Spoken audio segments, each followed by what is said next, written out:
Hi, I'm McAnders. I'm the author of the steamy male-male-female billionaire reverse harem romance audiobook you're about to listen to.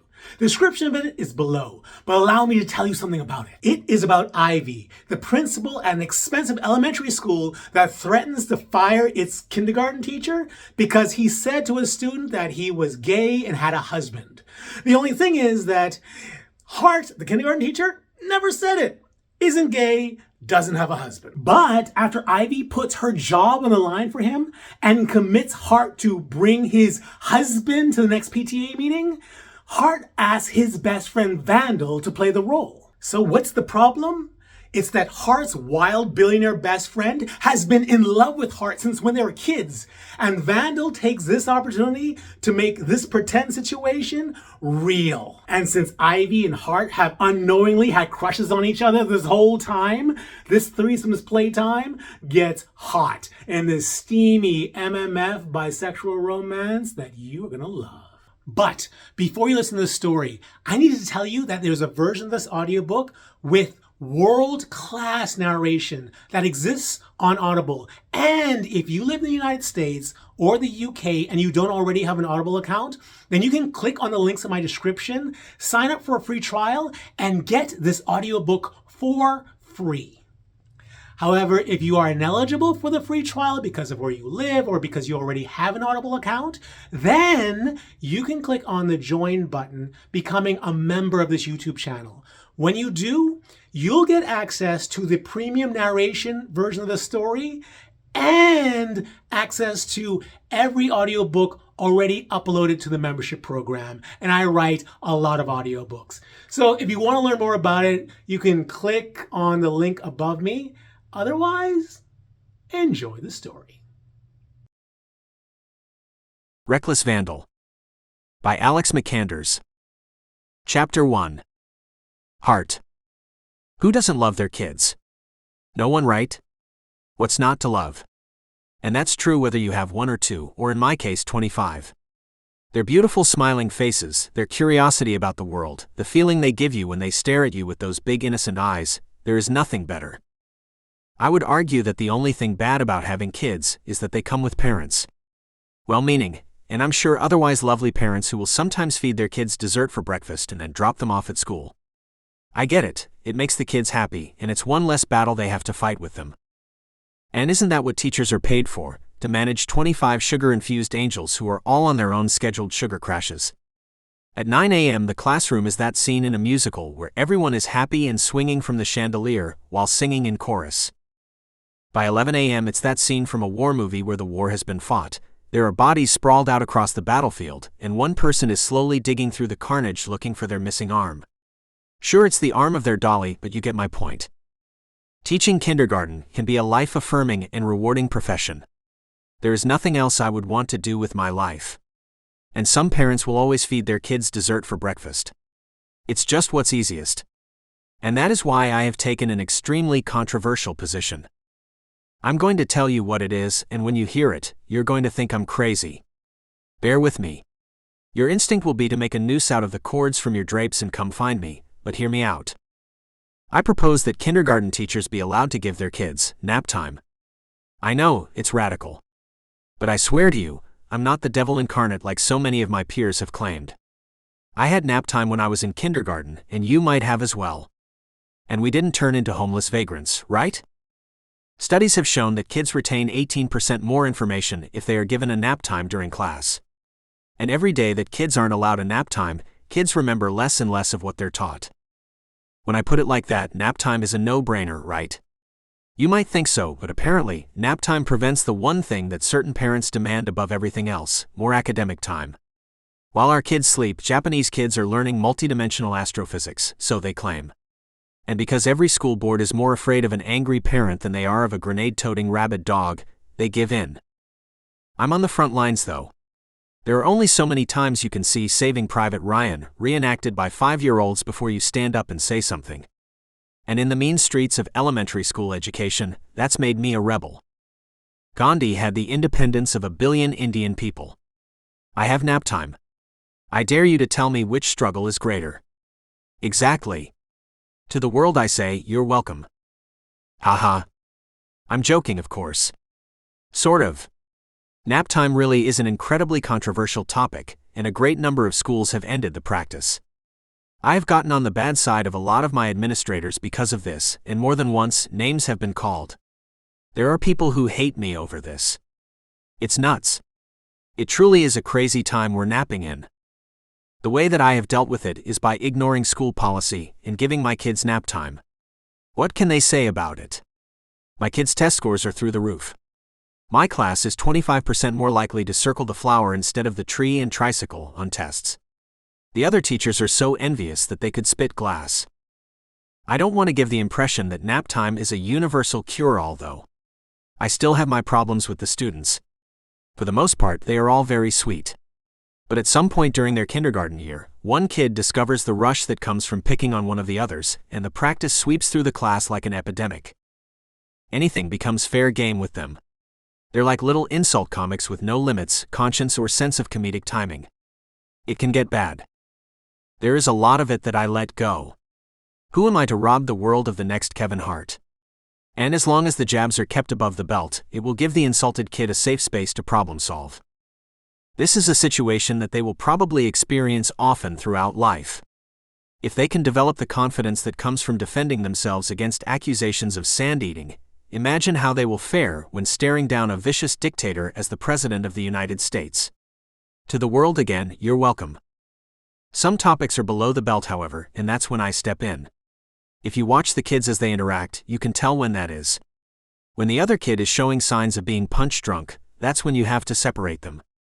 You have to send the two fighters to their corners and issue a few warnings about unsportsmanlike conduct. In fact, as I am patrolling the playground during their lunch break, I can see that happening right now. I recognize the 3 kids involved, but none of them are in my class. The leader of the bullies is your typical playground marauder who comes to school spotless and goes home covered in 3 inches of dirt. I see a lot of Adderall in his future. What's going on here? I said, stepping in and separating the group. Nothing, my pre-Adderall friend said.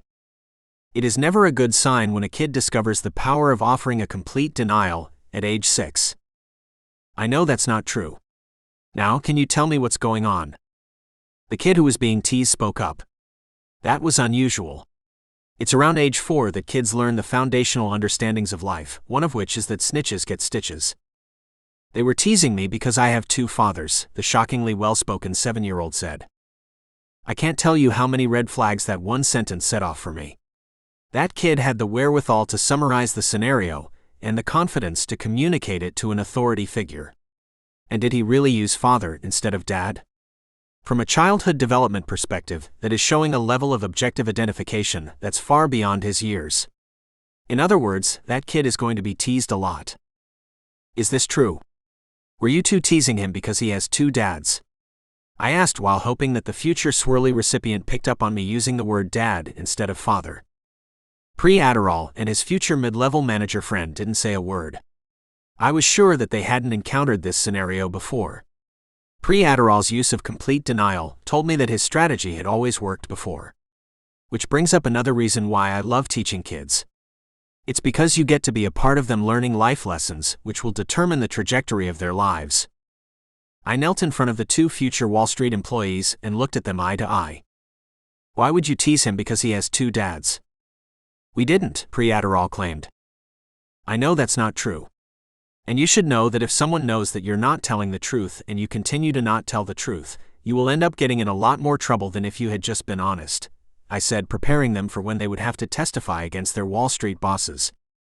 So again I ask you 2, why would you tease him about having 2 dads? The mid-level manager shrugged.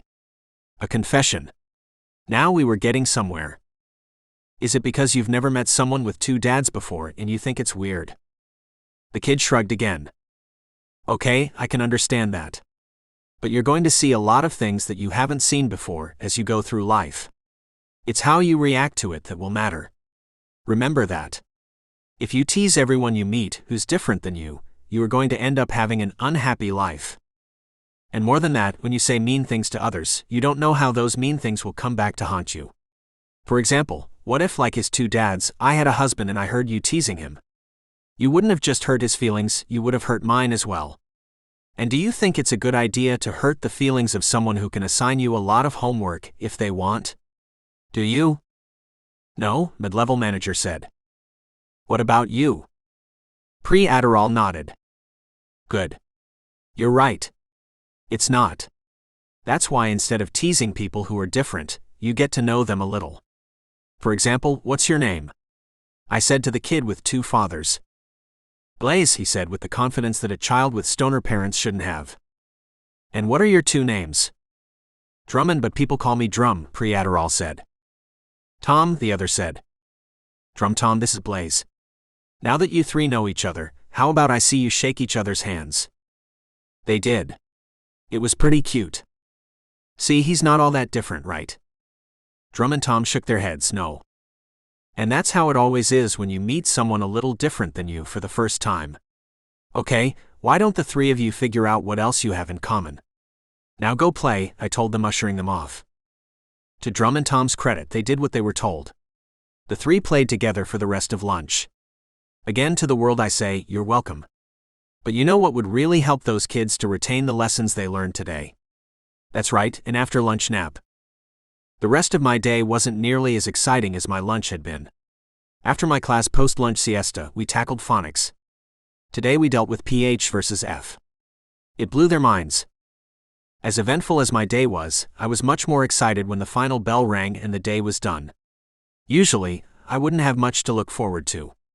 That wasn't the case tonight. Tonight I had a date. Okay, maybe it wasn't quite a date. I had a meeting with Principal Ivy. But the meeting was going to be at P.F. Chang's. That's right. If that didn't scream that this was a date, I didn't know what would. I mean, come on. It was P.F. Chang's. And it was technically against the rules for a principal to date a teacher, but I asked her and she said yes. Clearly she has a thing for bad boys. We did have an actual reason for meeting though. Every year the school did a grade 6 graduation trip. Usually the grade 6 teachers would host it, but there was an incident last year where a child was temporarily lost at Disney World, and all hell broke loose. After the parents sued the school, and the teachers were said to be at fault, the administration decided it would be better for them to limit liability exposure. The thinking was that the graduating class wouldn't have a graduation trip this year. But again, the parents stepped in and forced the board to make it happen. Never underestimate a parent's desire to dump their kids off on someone else for the summer. And when all of the parents involved signed legal paperwork completely waiving their rights to sue, the school agreed. This year we could lose the whole lot of them, and the school would be fine. Who could pass up the chance to organize a game of Russian roulette with 15 12-year-olds? Certainly not me. 12-year-olds have horrible aim. That was why I volunteered to host the trip. And since I was the only one who had, Principal Ivy stepped in to do it with me. Was my desire to see a live adaptation of Lord of the Flies my only reason for agreeing to host this? Definitely not. It came with a heavily discounted rate on the tour package for the host. I was a kindergarten teacher living in New York, one of the most expensive states in the US. A heavily discounted trip was the only type of trip I could afford. Did it make the choice a ton easier when Principal Ivy agreed to join me? Obviously. She was a beautiful woman with a passion for education, and the biggest pair of PhDs I've ever seen. I mean it, they were huge. How many times a day must she have to say, "Hey, stop looking at my diplomas. My eyes are over here." It must be maddening for her. But she wouldn't have to worry about that tonight at P.F. Chang's. Tonight the only thing I was after was her body. I wasn't expecting to take her home or anything.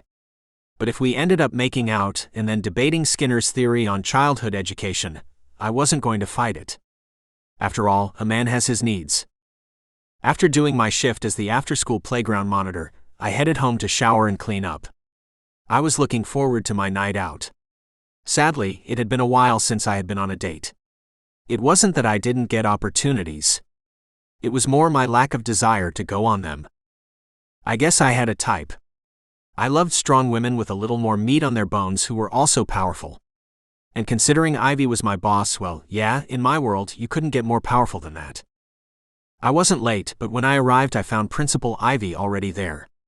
She was having a drink at the bar. Ah, damn, did she look good.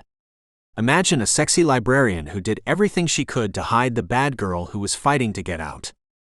Principal Ivy, I said, drawing her attention. Hart, you made it. Of course. I wouldn't miss this for the world, I said sincerely. Me neither. How often do I get a chance to go to P.F. Chang's? We both live so close to here. How have we not done this before? I don't know, she said with a smile. I loved her smile. It made me think of sexy things. I reserved a table. Let's tell them I'm here, I told her, showing her that I knew how to take charge. Escorting her to the host's stand, we were quickly redirected to a table in a quiet corner. It was the perfect place to talk. So tell me, if you could travel to anywhere in the world, where would it be? I asked her. Oh wow. We're starting there?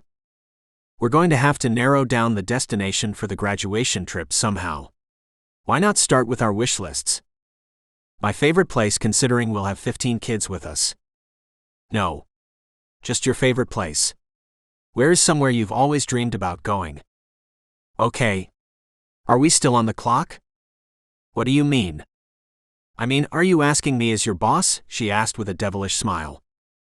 Well, if we're still on the clock, we already have issues because you're drinking on the job, I joked, pointing at her glass. She laughed. And how would that be different from every other day? What? I asked, delightfully surprised. I'm kidding. I'm so kidding. Boy, get a drink in you and the secrets come out. Waiter, 2 more of what she's having, I said, genuinely ordering 2 more drinks. Okay. Now that we've established that we're off the clock, where would you go? I asked her again. It's not so much where I would go, it's more where I would want to go. And where's that? Have you ever heard of a place called, hedonism? I looked at her curiously. I mean, I know what hedonism is, but are you talking about a place? It's in Jamaica, she said with a blush. Say no more, I said with a smile. Actually, I take that back. Say a lot more. Hedonism, you say? Sell me on it. Sell you on it? Yeah, make me want to go there as much as you do, I said, going full flirt mode. Okay. It's an all-inclusive resort. And I'm told that when they pick you up at the airport, on the drive there, they ask you if there are any drugs you want for your stay. What? I asked, shocked. And drugs aren't my thing.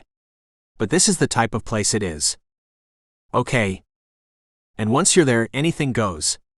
Wait, I just realized how inappropriate this conversation is. I should stop. Oh, you can't stop now. You almost have me reeled in. Keep going. So it's clothing optional, public sex optional, and orgy optional. So it's like Burning Man but in Jamaica. Yes, exactly, she said excitedly. And with showers. Okay, you got me. I'm sold. Let's book the trip. The kids will love it. Ivy laughed. What about you? Where would you most want to go? Hedonism. Come on, she said with a smile. No. I'm serious. I would have said Fiji. But clearly I was aiming much, much too low. Ivy laughed. You know, I think we've learned something here. What's that? We both most want to go to a tropical island. Why don't we choose one and take the kids there? Ivy suggested. Are we allowed to take them out of the country? I don't see why not. I'm sure they would all have passports.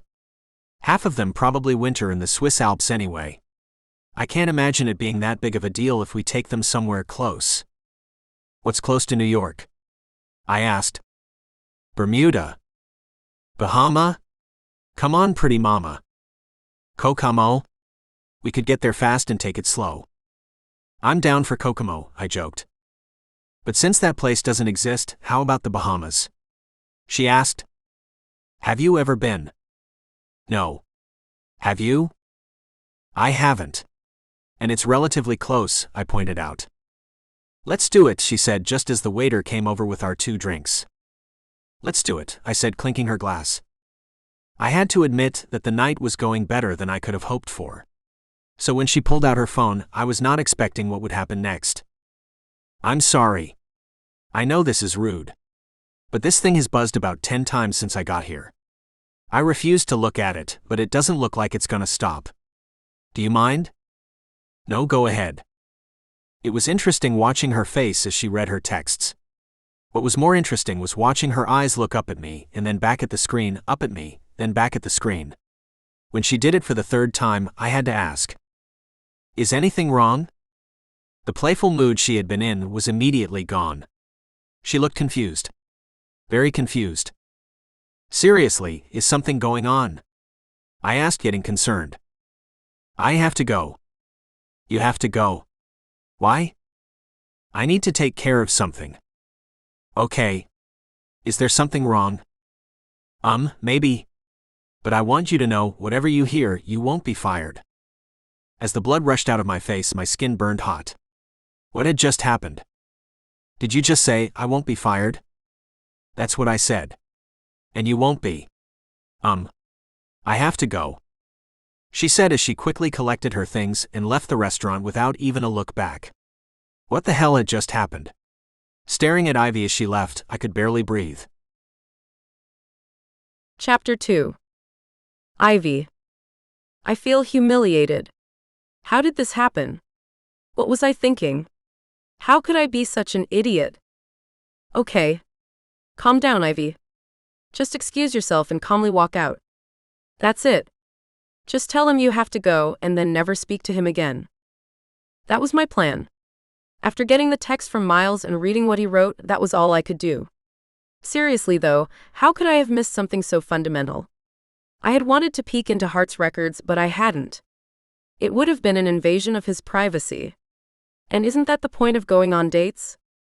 So that you can get to know someone? Hopping in my car and speeding away from P.F. Chang's, I realized something that wasn't good. I was feeling that drink.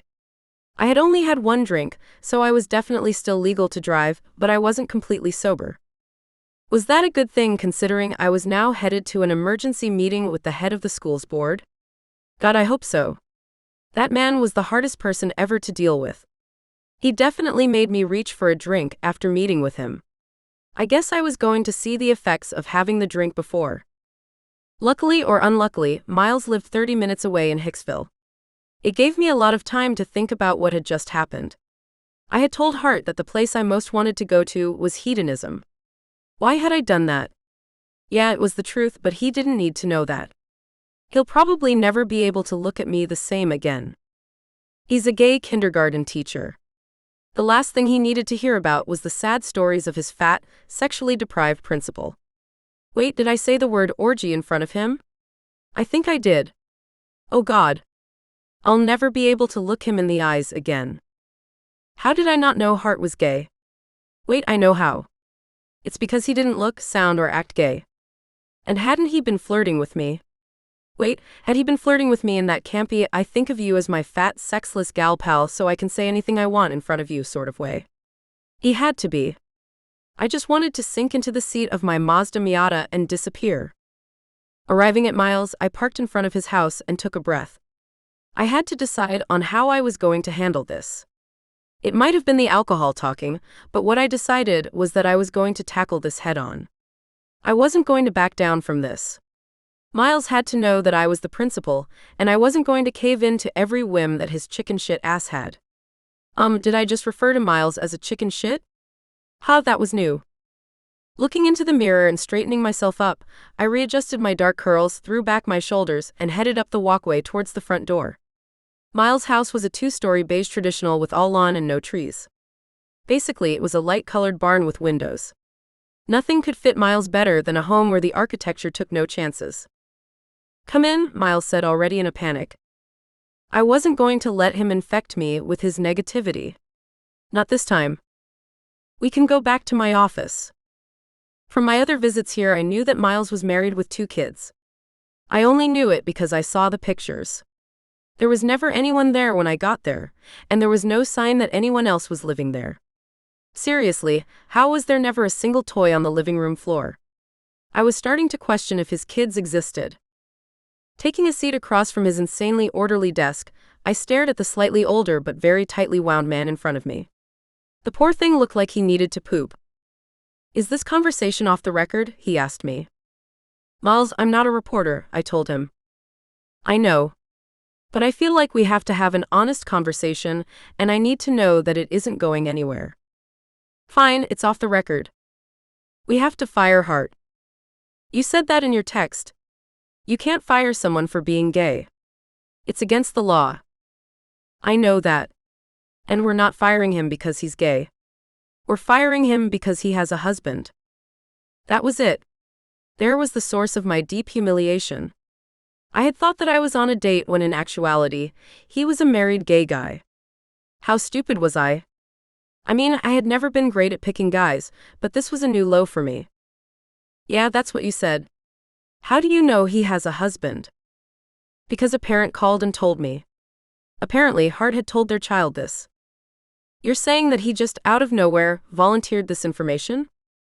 Apparently, Miles said, showing his distress. I'm sorry, that doesn't sound like him.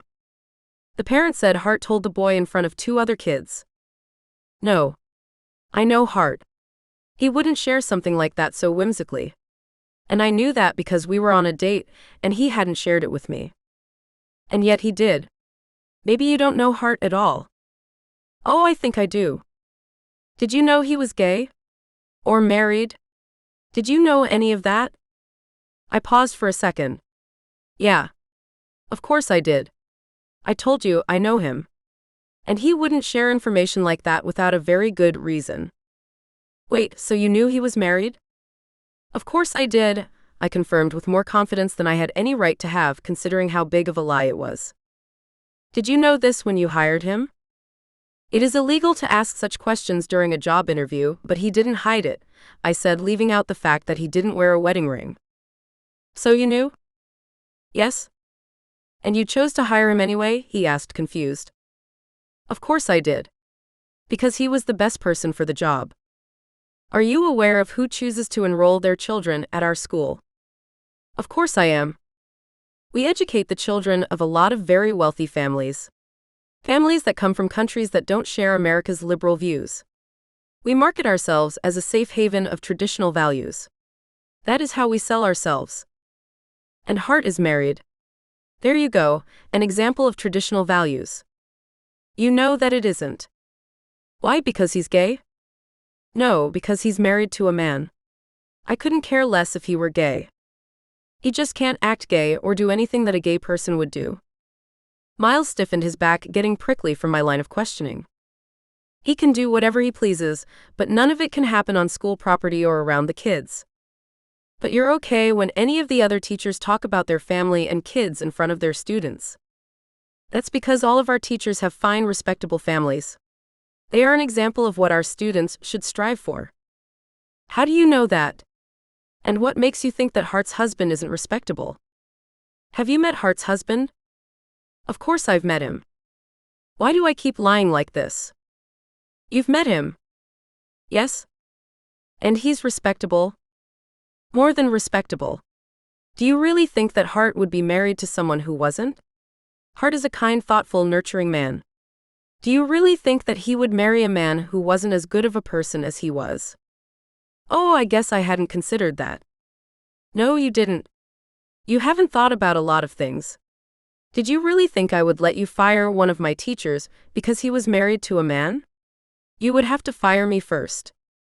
Ivy, I think you fail to realize how conservative some of the families that attend our school are. But they chose to educate their children in the United States. If they wanted to educate their children in a place where women can't drive and bigotry is allowed, they would have chosen to educate their kids somewhere else. In America, they'll learn American values. And one of those values is that we judge others on the content of their character. Hart is a man with character. His husband is a man with character. Those are the values of the school at which I am a principal. And if you were looking for something else, then I suggest that you find a new principal. I gotta say, I was feeling good. Ivy, are you drunk? No, I'm not drunk. How could you dare suggest that I was drunk? Crap. It's just that you seem more, passionate than usual. That's because this topic matters to me. And because I was drunk. And I want to make sure that I squash any thought you have of terminating one of my teachers because of who they love. I'm not gonna let you do it, Miles. There's no way. Miles stared at me a moment longer and then looked down and thought. The time stretched out for what felt like forever. It gave me time to think about all of the things that I had blurted out. I had really said a lot. Okay, fine, Miles conceded. If you vouch for him, then I'll trust you. But I have to meet him. Who? Hart. I've met Hart. I have to meet his husband. Oh, his husband. Yeah. You said you've met him. I would like to meet him too. I'm going to have to go back and explain to the parents why we hired a married gay man as our kindergarten teacher. I want to be able to give them an explanation. You don't have to explain anything to them, I told Miles, hoping he would let this go. No. I do. Parents have choices of where they can educate their kids, and all of them are less expensive than ours. If we are going to make this moral stand about standing behind American values, then I need to know who I'm risking my job for. You had that opportunity. I would like the same. You do? Okay. I guess I can talk to Hart about it. Please do. And honestly, if Hart's husband isn't the man you say that he is, not only will I be terminating Hart's contract with the school, but I will be expecting your resignation as well, he said firmly. And if you don't think he is every bit of the person I have described him as, I will happily give it to you, I said confidently. Then, set up the meeting. I expect to be introduced to him by the end of the weekend. Miles, today is Wednesday. Hart's husband could be busy or out of town. Ivy, I don't care how you do it, just make it happen. I will have to talk to the parent about this, and there is only so long I can put it off. I'm sure that will be too soon. Then, when can you make it happen? Remember, I'm under a deadline here. I thought for a moment. What I realized was that Miles had been right. I was drunk. My mind was moving a lot slower than usual. And the only thing that was coming to mind was, how about at the next PTA meeting? The PTA meeting? Yeah, that would be perfect. Wait, why did he agree to that so quickly? So next Tuesday it is, he reminded me. Crap. Next Tuesday it is, I said confidently. Then thank you for coming in. I'll escort you out, he said, getting up. I was in a daze as I got up and followed him to the front door. I look forward to meeting Hart's husband on Tuesday. And I truly hope he is everything you said he is. Oh, he will be, and so much more. Excellent. Have a good night.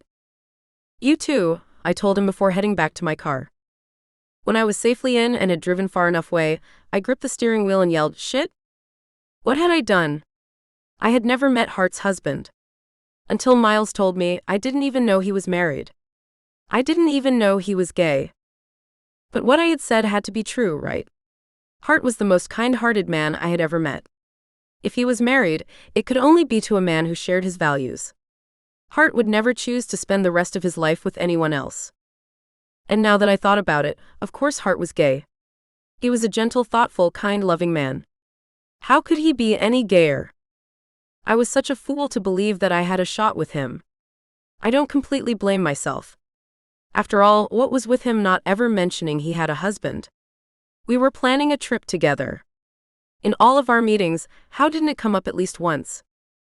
Anyway, as my grandmother would always say, there's no use crying over spilled wine. My grandmother had a bit of a drinking problem.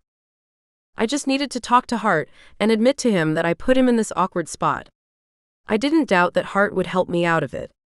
That was the type of guy he was. The question was whether his husband could make it to Tuesday's PTA meeting. Because if he couldn't, both Hart and I were screwed. Chapter 3. Hart. Fired. Did she just tell me that no matter what I hear, I won't be fired? I can't believe it. Though, I should have known this was a possibility. Nap time is a very controversial topic. Was Ivy going to allow me to defend my position on it? From the sound of it, she was going to. If she did, I was ready. I have been gathering studies on it for months. Add that to the internal data comparing my class test scores to the others at our school, and my argument was ironclad. My naptime controversy didn't completely explain why Ivy looked at me the way she did before she left, though. Was it me, or did she look hurt? Why would anything she read on a text about my naptime practices make her feel hurt? I mean, I was allowing my class to have naptime after she and the board made clear that they didn't want it. I guess she found out I was doing it anyway. Damn it, I didn't mean for her to find out this way. I was going to tell her. I just wanted a full year of results before I did. Didn't everyone understand that I was doing this for the betterment of the kids? Removing nap time is a short-sighted solution to a different problem. But I guess that it was what it was. Tomorrow, I was going to go into work with all of the data I had on the subject, and I was going to present it to Ivy and hope it was enough. I liked Ivy. I liked her a lot. I kind of thought of her as the one. Had I ruined everything? I think I might have. I wasn't going to let everything end like this, though. I was going to fight for her. First thing tomorrow morning, I was going to march into her office and lay it all on the table. I was going to present my data on nap time, let her know how I felt about her, and let the chips fall where they may. Are you going to need some more time for the lady to return? My waiter asked. No. I'll order, I said, choosing to stay. What else was I going to do? I was at P.F. Chang's. You don't just get up and leave a place like this. Who knows when you'll get the chance to eat there again. For dinner, I had the crispy honey shrimp over white rice. It was spectacular, as usual. I didn't have the heart for dessert. So, heading out with a full belly and a clear idea of what I needed to do next, I went home and prepared my material for tomorrow. The next morning as I rode the train into work, I gave a lot more thought to how much I had betrayed Ivy's trust. I had blatantly defied the will of the school board, and by doing so, her authority. Why had I done it? I would like to say that it was for the kids, but I had to admit that there was more to it than that. I had a rebellious streak in me. I had always had one. My parents had had a clear path for me. I was supposed to go to Harvard and then Oxford, and then take a seat on the board of my family's company. I was supposed to inherit everything, and there was a lot. My family is one of the 1,000 wealthiest in New York. But why would I want to do that? Let me tell you a secret in case you weren't already aware. Money destroys your soul. I'm not talking about a little bit of money. A little is fine. But 50 million? 100 million? 200 million? Forget about it. All of my friends growing up had trust funds larger than the gross national product of most third world nations. Thinking back on it, it was disgusting. We're talking about the biggest group of wastrels you've ever seen in your life. All any of them do now is circle the globe looking for their next high. I'm not just talking about drugs, and believe me, there are a lot of drugs. I'm talking about anything that makes them feel alive. None of their lives have any purpose. Nothing gives them pleasure. And because they never learned how to make human connections with others, they're all just dogs growling at ghosts. I'm not sure how I had managed to avoid all of that. What I do know is that in elementary school, I had a teacher who shaped my life. He was so different from everyone else I knew. Most of the boys had crushes on the young teachers with big breasts. I had a crush on him. I mean, not really. I didn't actually have a crush on him. I'm just using that word because I can't think of what else I would call it. At the time, I would follow him around the playground during lunch, make up excuses to hang out in his classroom after school, and I may or may not have fantasized about him bathing me. That had only happened once though, okay, maybe twice. But it wasn't like I wanted him to do the things that my friends talked about with the female teachers. For 10-year-olds, those guys got graphic. So yeah, the influence he had over me might have been enough to make me reconsider becoming my parents or my friends. Instead, I followed his path. I became an elementary school teacher. My parents were furious when they found out. They said that I had embarrassed them beyond belief. It didn't take them long to cut me off and to disinherit me. Initially, it was a shock to my system, but eventually, I recovered. Landing my first teaching position helped. And once I learned how to do the basics for myself, pay the electric bill, boil an egg, I started to love it. There were a lot of wonderful things that my wealth had sheltered me from. P.F. Chang's, for example. I'd been to China. P.F. Chang's is not Chinese food. But after surviving on ramen noodles right after I was cut off, I've discovered that P.F. Chang's is something more. Something wonderfully more. Getting off of the Long Island train at Penn Station, I transferred to the C train. In 20 minutes, I was there.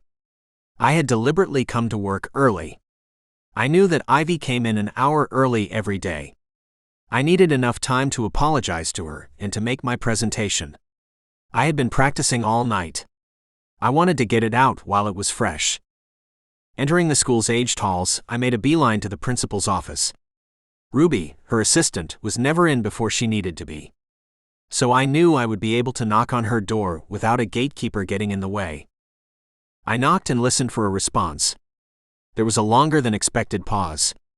I was just about to leave her office in search of her when I heard a faint "Come in." As courageous as I had been up until that point, it all faded as I reached for the knob. This was a mistake. I should never have come here. I should have waited for her to call me. She had told me that I wouldn't be fired, hadn't she? I should have left it at that. Or maybe it was the part in my presentation when I told her I liked her, which was giving me second thoughts. It seemed crazy that that could be what was behind my loss of courage, but I guess it was possible. "Come in," Ivy said louder. It was too late. I couldn't pretend like I hadn't heard her. I had to go in. Feeling my face flush, I started to sweat. What was I doing? I was definitely making a mistake. "Hart," Ivy said, looking very uncomfortable. "What are you doing here?" "I wanted to talk to you about what happened last night," I told her as my legs began to shake. What the hell was happening to me? I wasn't even this nervous when I told my parents that I was becoming a teacher. Why did I feel like I was falling apart now? Last night? Right? Last night. Actually, I wanted to talk to you about that too. You did. Okay, but me first, I told her. No. I have to go first, Ivy insisted. I'm your boss, and I think it would be better if I went first. As nervous as I was entering her office, now I was just startled. Did she just remind me that she was my boss? That was going to make it hard to transition to saying, "I like you and want a date." "I'm okay," I told her, not liking where this was going. "Can you have a seat?" Yeah, considering how much I suddenly had to pee, that was probably a good idea. I pulled out the wide chair in front of her desk and sat down. "If you can, I would appreciate it if you allowed me to get this all out," she said, looking unnervingly distressed. I thought I was going to have a little more time to work on what I was going to say, but oh well. Here goes. "Hart, I would like to apologize for last night." "It's me who should." "No, please, this is hard enough." "Please let me finish," she said, looking more vulnerable than I had ever seen her look. She was usually so strong. It almost brought tears to my eyes. As I was saying, I apologize for last night. I acted unprofessionally, and I'm sorry. I guess I thought something was going on between us when clearly there wasn't. It would have helped if you ever wore a ring, but that's your choice. And it isn't my place to assume. Wait, what?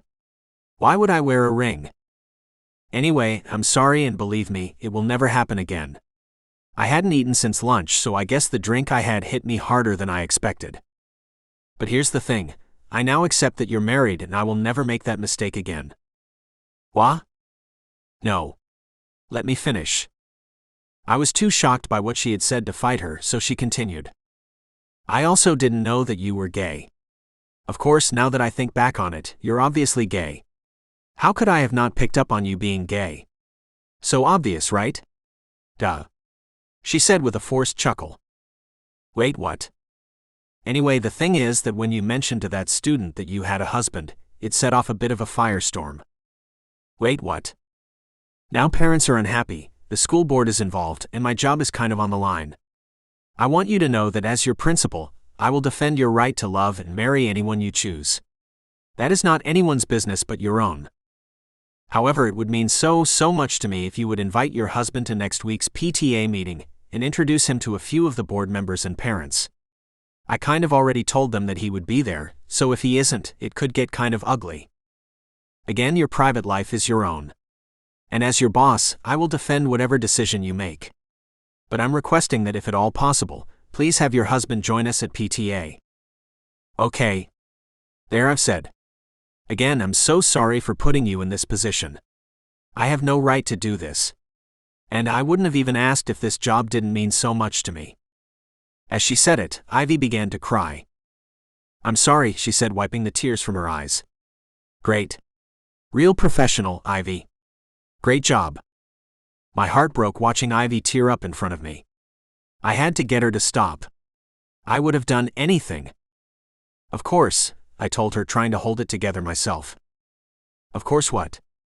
Of course he'll be there. You'll invite him? Ivy said with hope in her eyes. Absolutely. He'll be happy to come. I'll have to check his schedule, but I'm pretty sure he'll be there. That's amazing. And I'm so sorry for putting you in this position. You haven't exactly brought him up before, so I imagine that it isn't something you feel comfortable talking to me about. No, that's not it. I would absolutely feel comfortable talking to you about him. I would feel comfortable talking to you about anything. Wait, was I flirting with her by telling her how comfortable I would be talking to her about me being gay? You would. Then why didn't you ever mention him? I don't know. Why didn't I ever mention him before? I asked her, hoping she would come up with an answer. Maybe because you weren't out yet, she suggested. That's it. I never mentioned him because I'm not out. Or I guess I'm out now. Hey, I'm out. Wow, this must be a big deal for you, coming out to me like this? Right, a big deal. Of course, because coming out is a big deal, I remembered. Oh my God, did I force you out of the closet? She asked, distressed. No. I was coming out anyway. Is that what you were going to tell me before I cut you off? Yes. Yes, that's exactly what I was going to tell you. I was going to tell you that I'm a homosexual man with a husband, and not that I was a straight man who had feelings for you. What? She asked, confused. Nothing. No, just talking. You know us gays. We're here, we're queer, get used to it, right? Right, Ivy said, increasingly baffled by what I was saying. Anyway, I guess I'll go. And I'll invite my husband to next week's PTA meeting. Gotta check his schedule, but I'm sure it'll be fine. And just to confirm, none of this has to do with me giving my students nap time, right? You give your kids nap time? You didn't know. Oh. I do, but I can't talk about it now. I have to get on my phone and give hubby a call. I'll let you know when I have one. I mean, confirm him. Thanks. And again, I'm sorry to put you in this position. What position? There's no position. It's nothing, I said, finally slipping out the door and closing it behind me. What the foo? What had just happened? As far as I could tell, I just came out to the woman I liked and had agreed to bring a husband I don't have to next week's PTA meeting. What had I done? Well, there was no time to think about it now. I had to get to class and prepare for the day's lessons. There were a few oversized letters that needed to be stapled onto the bulletin board. I had spent the weekend creating them. It had taken forever to find glue that didn't smell like gummy bears. What were the Elmer's glue manufacturers thinking? Although the rest of my day was jam-packed with wrangling kids, once I put them down for a nap, I had a chance to think. Who the hell could I ask to pretend to be my husband? Most of my friends were teachers who Ivy knew. I had to find someone who would not only be new to Ivy, but would be new to the board and the parents. I had remained in contact with a few of the guys from university, but they were all in other states. Who did I know who lived in New York and had nothing to lose by doing this for me? Frankly, the list was short or non-existent. There was no one I was going to be able to find. And the only person I knew who would even consider it was someone who I shouldn't consider. Growing up, there was a group of us who hung out together. None of us said it aloud, but we were the trust fund babies. By 16, the lives of almost everyone in the group had spiraled out of control. I mean, how many times did you have to wake up in a stranger's trunk before you got the message? But there were two of us who managed to keep things somewhat under control, me and my best friend Vandal. Vandal had not escaped the trust fund curse. The guy had made some bad decisions. However, somehow he never lost his humanity. We were all supposed to be best friends, but it was pretty obvious by the backstabbing that the rest of them didn't care about each other. Vandal was different. I remembered him asking me how I was doing when things would go wrong, and caring about the answer. His empathy never extended past the people he knew personally. But in our group, that made him one miracle short of sainthood. Was there already a patron saint of raves and rolling on Molly? If not, I had a nomination. And even after childhood, he had managed to hold his life together. Since becoming a teacher, I had lost contact with my old life, but the last thing I heard was that he was making a few high-profile investments. I think he was part owner of an NFL team or something. And past that, he was a generous donor at museums and stuff. The trust fund life was genuinely hard to navigate, but for the most part, Vandal was getting it right. Believe me, it's hard to see others as human if you never have to get close enough to learn their story. And with more money than God, it was easy to avoid every inconvenience. It is those inconveniences that inspire our humanity, though. And if it wasn't for a teacher who decided to hold me accountable for my actions, who knows where I would be now. The problem with Vandal, however, was that I hadn't spoken to Vandal in 7 years. Even then, it was only briefly. I was at a school fundraiser and he was there. Back then, I wasn't as secure in my decision to live a life of relative poverty as I am now, so I spent most of the night avoiding him. He did see me, though. And as soon as he did, he came over to talk. He seemed delighted to see me and made me promise to stay in touch. He has even reached out a handful of times after the event, but I've never responded. The best way to not give in to temptation was to remove yourself from the things that tempted you. And he was tempting for more than one reason. 7 years ago, I wasn't ready to handle any of it. I couldn't handle it then, but what about now? Could I handle being surrounded by that lifestyle? There was a lot of it I didn't miss at all, like the superficial relationships and the rampant self-centeredness. But there were other parts that anyone would miss. For example, I remember before I considered P.F. Chang's aspirational. There were times when my friends and I would drop $1,000 on dinner. And most of the time we would go in high. Not on drugs which would make the food taste better, but on ones that dulled the experience. What a waste. Even then the food would be amazing. But surprisingly, no matter how expensive, it never made me feel better than a night at P.F. Chang's did now. The other thing that made me hesitant about re-entering that world was that we were a bit of an incestuous crew. Everyone in the group had dated everyone else at one time or another. I'm not talking about the guys dating the guys or anything. But there were a few times when mixing ecstasy and alcohol led to some interesting situations. Did I miss that? Honestly, I kind of did. And I've thought a lot about what would happen back then, with Vandal in particular. Having thought about it, I've decided that it was nothing more than a desperate need to connect with someone. Our parents didn't care about us. Our friends didn't care about us. And the people we dated were just as self-involved and disconnected as everyone else in our lives. So when we were rolling and every touch felt like being wrapped in a warm blanket on a cold night, things could go too far. I didn't miss the hangovers or the feeling of disorientation with my humanity, which would linger for days afterward, but the connection I felt in the moment still plays on my mind. And more than anyone, I had those feelings with Vandal. If it was up to Vandal, I'm sure those times wouldn't have stopped. I needed more out of life, however. And although I had considerably less of everything now than I did back then, I'm happier. Would I have even considered reaching out to Vandal if I wasn't in this bind? Definitely not. Did that mean that I was trying to use him? Probably. Was that impulse one of the things that I had wanted to escape when I abandoned my old life? It was. Would I have to consider reaching out to Vandal to be a backslide? Yes, I would. As the kids woke up from their nap, I decided that I wouldn't reach out to Vandal. Nothing good could come out of it. I was simply going to have to find another way. Maybe I would tell Ivy that I tried, but my husband wouldn't be able to make it. Or maybe I would just tell her the truth. Sure, she had put her job on the line to defend me and she needed me to come through for her, but what did that matter? Who was I kidding? It mattered a lot. I knew that producing a husband would mean that she and I would never be together, but I wanted to do this for her. I wanted to be her knight in shining armor.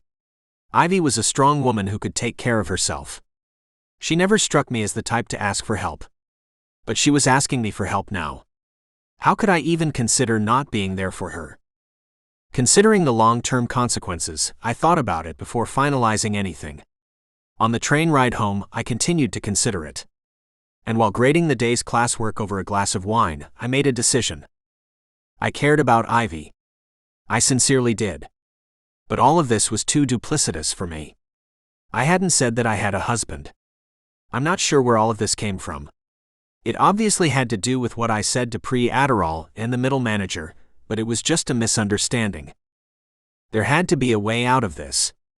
I mean, it wasn't like she had told the board that she had met him or anything. If she had said that, we would both be totally screwed. But she hadn't, so this whole thing could still be cleared up with an explanation. Comfortable with my decision, I finished up my homework, watched a little TV, and went to bed. Heading into work early the next day, I made a beeline to Ivy's office. I was clear-minded and I had a mission. I would tell her the truth and we would laugh about it. Maybe we would even pick up where we left off. Perhaps we wouldn't go back to P.F. Chang's, but people have said good things about Red Lobster and their never-ending shrimp baskets. Hart? You're here. Great. I was hoping you would stop by, Ivy said enthusiastically as I entered her office. You were? Why? Because I have great news and a confession. Please have a seat, she said, directing me to a chair in front of her desk. Last night, I was inspired by your coming out to me. Thank you for that, by the way, she said with her hand on her heart. And I decided that it shouldn't be up to either of us to convince the board of anything. People love you here. The teachers love you. The parents of your students love you. You are a great teacher who has more than earned the right to be supported. Oh no. So I reached out to a few of them, told them the situation, and not only are they going to use all of their influence to support you, but they are creating a committee that will ensure that the school not only had more racial diversity in its ranks, but had more sexual diversity as well. This is a big deal, Hart. As far as I know, no school has ever done this. At least not with sexual diversity. And the fact that they are so willing to do it here where, let's be honest, family values is used as code words, well, it speaks volumes. And I have to say, none of this would be possible without you and the courage you had to come out. One of them even said that they had always been very conservative on this topic. But because they knew you and your character, they had changed their mind on things. It's you. It's all because of you that this is possible. You've inspired me and you've inspired others. And now because of you, we're about to change the culture of a 100-year-old institution. I don't know about you, but I think that's pretty amazing. But how could I expect less from you, because you're amazing. You're amazing, Hart, she said before getting up, rounding her desk and wrapping her arms around me. When she let me go, she wiped a tear from her eye. Oh crap. Sorry, I'm just so excited. But I'm sure you came in here to say something. What is it? I was going to tell you that he will be there. He will? Thank God. I kind of already told everyone that he will be. You did? Yeah. And to be honest, I might have already told the head of the board that I had met him. Did you? Yeah, sorry. But since I did, maybe I should know his name, she requested sheepishly. His name? Yeah. Right? His name is? I looked around the room searching for the quickest means of escape. There was a window behind her, but we were on the 3rd floor, and I didn't know if tucking and rolling would help. His name is? Vandal. Vandal? Vandal? That's an uncommon name. Wait, do you mean Vandal Scott? You know Vandal? You're married to Vandal Scott. Oh my God. I mean, no, I don't know him personally. But I know who he is. He's a well-known philanthropist. So, you're married to Vandal Scott. That makes so much sense, she said with a smile. You know, I would never have guessed that he was gay? I asked. I was going to say the marrying type. But I guess that too, she said with a blush. Yeah, lots of surprises today for everyone. So, how did you two meet? We grew up together, I said, glad to finally have something truthful I could say. You grew up with Vandal Scott? Yeah. Does that surprise you? I mean, a little. I always imagined him being like the kids at this school. You know, vacationing in the Hamptons surrounded by the kids of the rich and famous. He did. We both did. Wait, so you are? Disinherited. Oh. But I guess, who needs your parents' money when Vandal Scott is your husband, right? Yeah, I really didn't think this all of the ways through. Right? Right? Anyway, I should probably go. Okay. Oh, and you're under no obligation, but if you wanted to chair the diversity committee, know that the seat's yours. Huh? Well, I'll have to think about it. Seriously, no pressure. They just thought that it should be chaired by someone who is, you know, diverse, Ivy said with a laugh. Of course. And I am very diverse, I said before slipping out and kissing my career goodbye. It was going to be hard packing up my life and moving to a place where no one knew me, but it was clearly something I would eventually have to do. Why did I say Vandal? She was right. Vandal was a very uncommon name. Why didn't I say John or something? At least that way I would have a few options. Well, before I started packing up my belongings, I had to at least try to contact Vandal. Was he even in the country? Who knew? But there was only one way of finding out.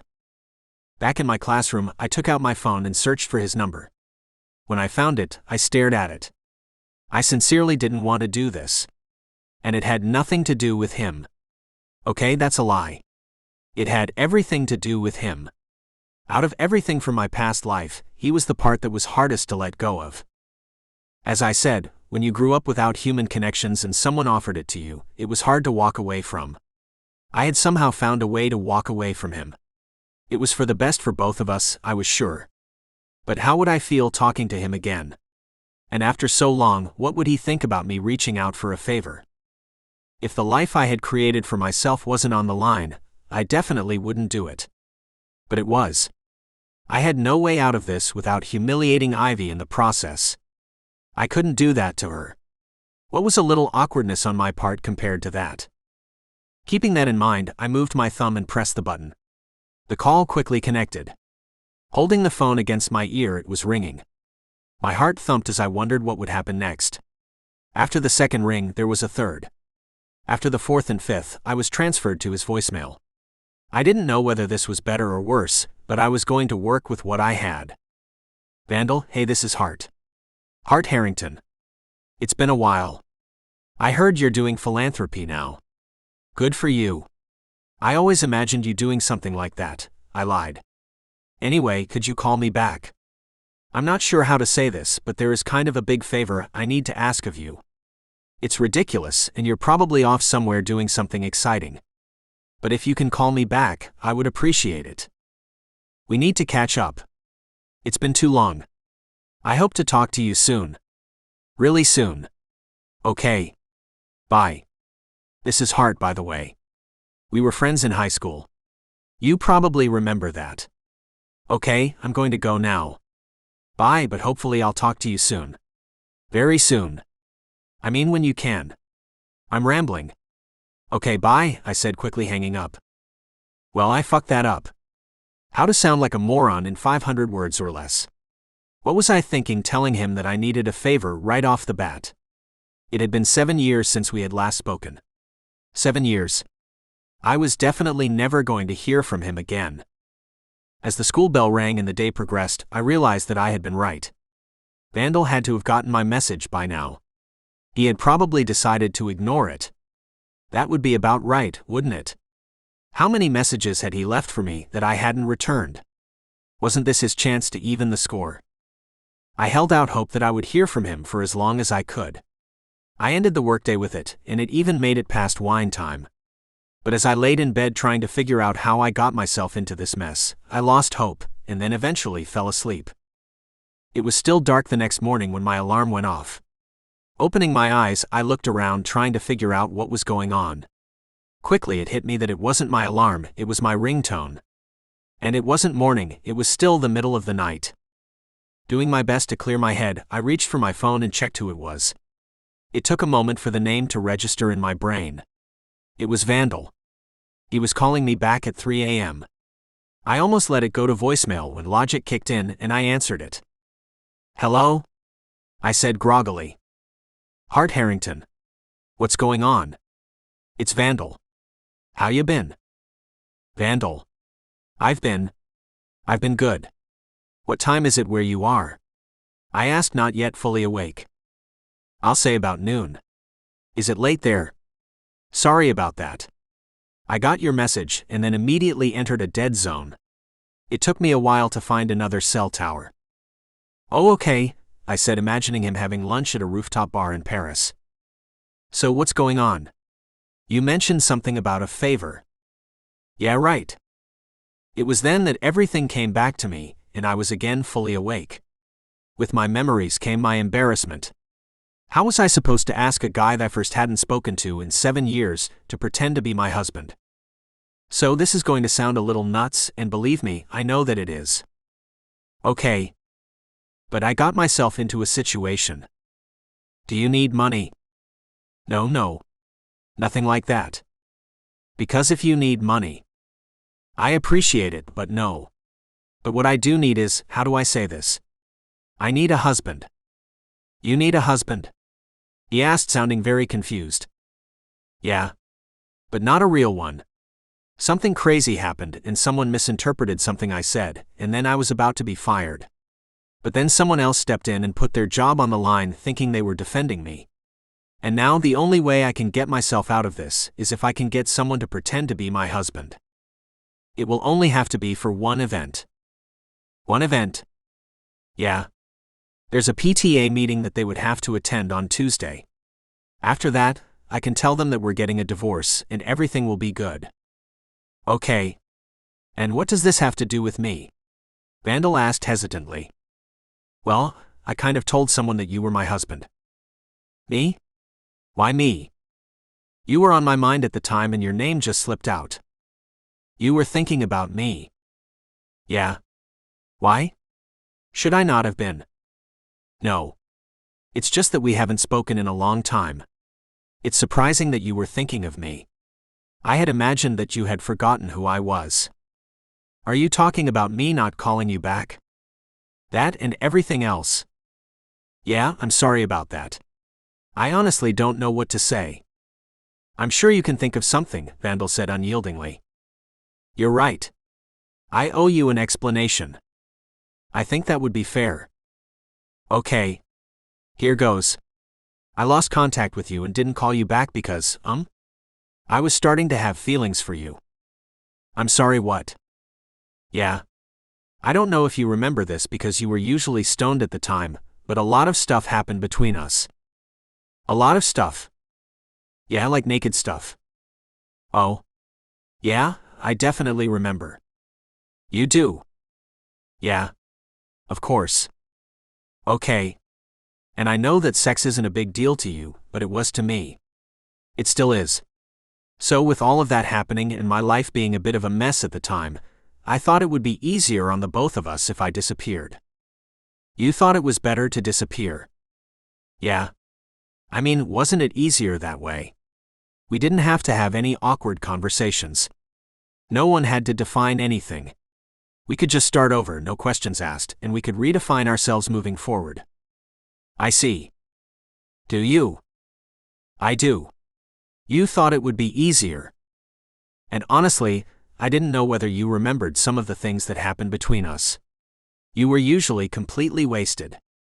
And if I remember correctly, the next day you would always act like nothing happened. I remember once we woke up naked in the same bed. At the time I was sure that that was going to be the day when you acknowledged what was going on between us, but after not being able to hold in my pee any longer, I got up to relieve myself. When I got back you were gone. I thought that that was you telling me that you wanted no part of it. And it was after that that you disappeared, Vandal confirmed. It was. I had been thinking about it for a while, but lying in bed after you left was when I decided I would leave my old life behind. That's when I decided to leave. And you know what? It was the right decision, I continued. I don't regret it. Because I left, I was able to create a life I'm proud of. I'm a teacher. You're a teacher?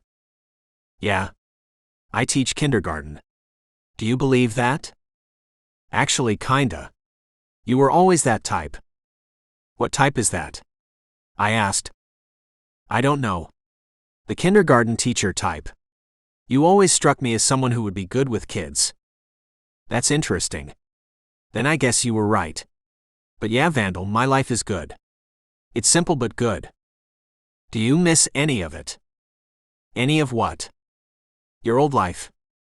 Honestly, no. But you were thinking of me when you were trying to come up with a husband? Well, yeah, but not like that. It was just that I thought you might be available. I'll do it. You'll do it? Yeah. I'll pretend to be your husband. When is this thing that you need me at? Thank you, Vandal. You don't know how much this means to me. It's a PTA meeting. You just have to show up, maybe shake a few hands and then go. I promise I'll tell them we're ending the marriage before the weekend. I see. Vandal, you seriously don't know how much this means to me. Not a problem. I just need to figure out how to get there. Am I interrupting your spa plans? I asked jokingly. Spa plans? No. Where are you? I'm assuming Paris.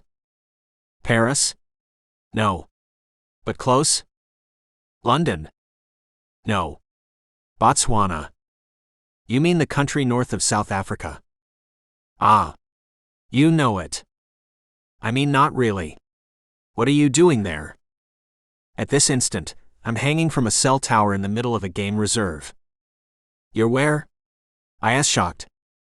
I'm hanging from a cell tower. And there have been a couple of angry rhinos that have been circling me for a while, so I'm probably going to have to go soon.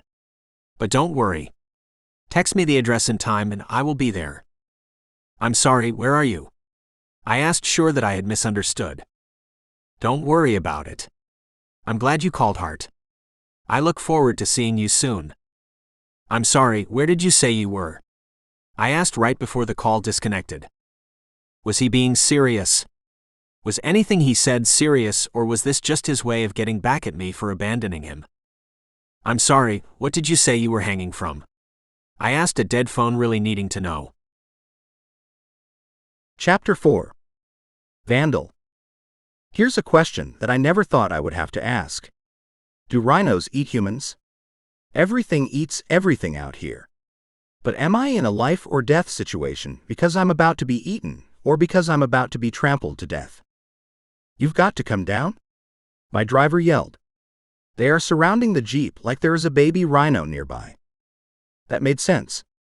You don't see many images of snarling rhinos.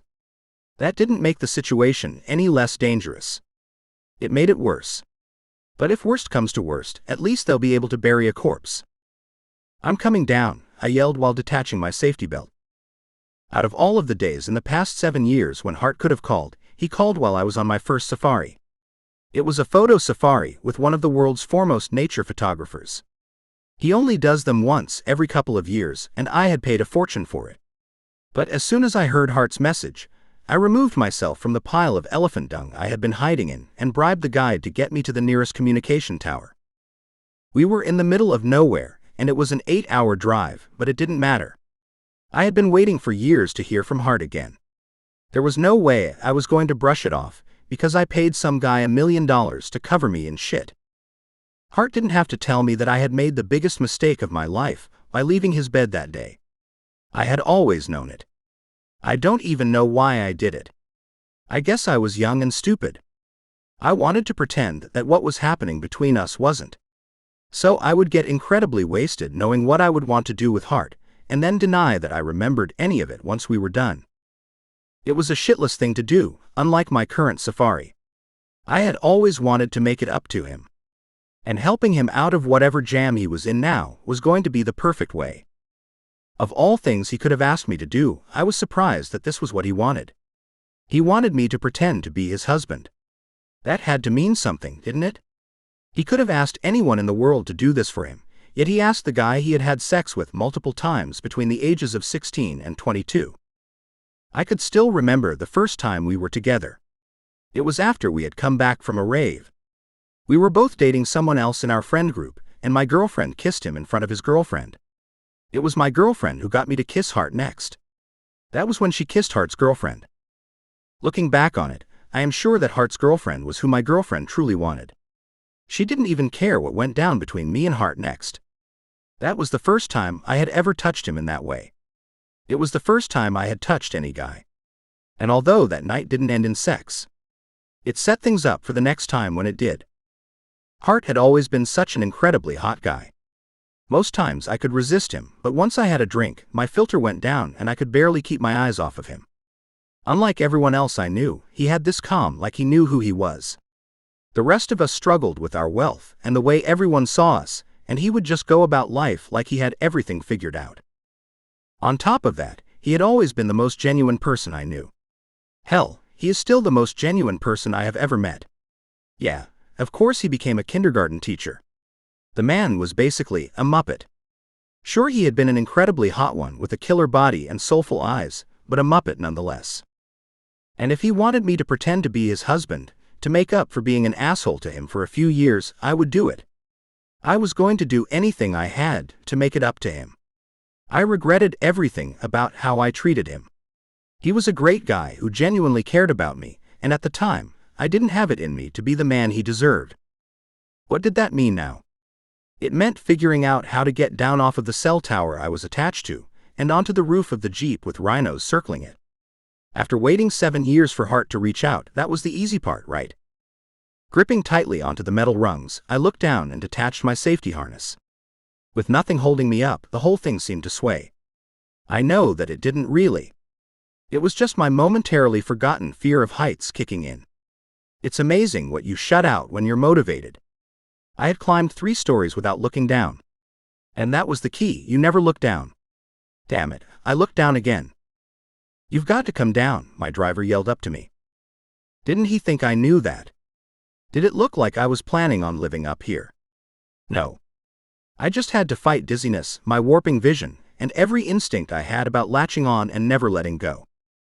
But even though I didn't want to, I knew that I was going to release the death grip I had on the metal rung and grab the lower one. I had to get back to Hart. He needed me, and I wasn't about to let him down again. I was either going to be there for him, or I was going to die trying. With that in mind, I gripped the 2 lower rungs and stepped down once. The tower felt like it was trying to shake me off of it. I wasn't going to let it. Hart needed me, and the truth was that I needed him too. Lowering myself 1 step at a time, I was 10 feet away from the roof of the Jeep when I heard a deafening thud. It startled me. I had to hug the pole to stay on. Looking down, I saw the biggest of all of the rhinos backing away from the Jeep. "You've got to hurry," my driver yelled. He was right. The 2-ton beast wasn't just backing away from the vehicle. It was preparing itself for another run. The first time he had hit it, it had moved the Jeep a foot further from the cell tower. It was still close enough to jump onto. But if it hit it again, who could tell how far away the Jeep would slide? Would I even be able to climb onto the roof without making myself a target on the ground? My driver looked back at the rhino and then at me. "You got to jump," he shouted, stating the obvious. Of course, I had to jump. I had to let go of the tower, fall 10 feet, and pray I didn't bounce off of the Jeep's hardtop. "Hurry! Jump!" Seeing the beast scrape the ground like a bull, I realized that it was now or never. If I was going to get back to Hart, I was going to have to let go now.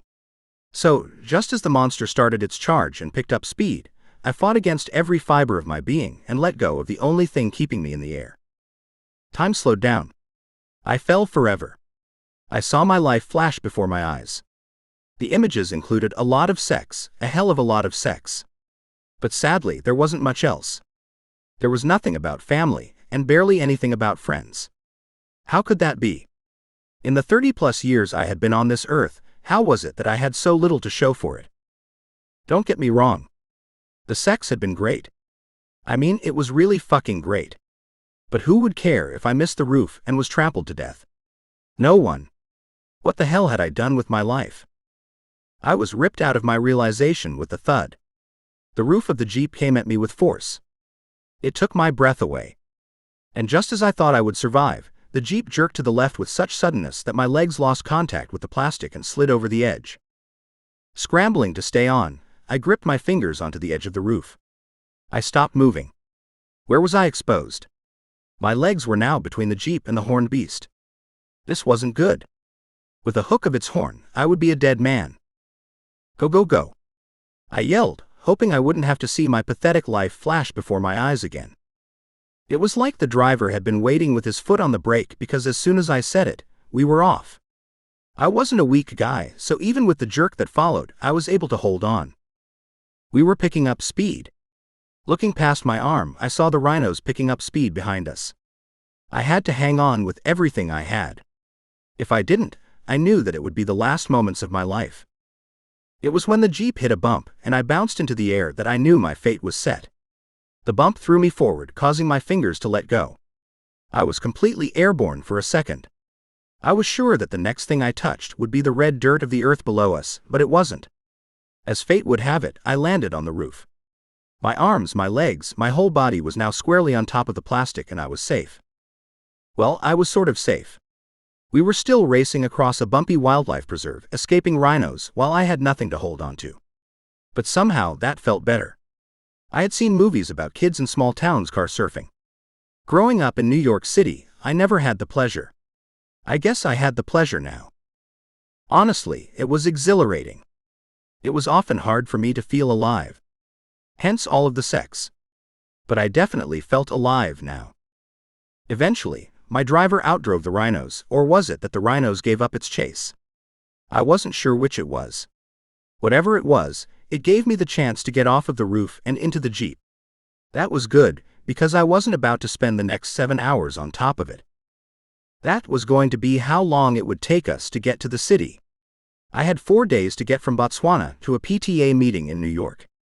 It was going to be really close. But if I used every contact I had and got very lucky, I was sure I could do it. After 7 hours of driving, we arrived at the airport in Gaborone. To no one's surprise, there wasn't a direct flight to New York.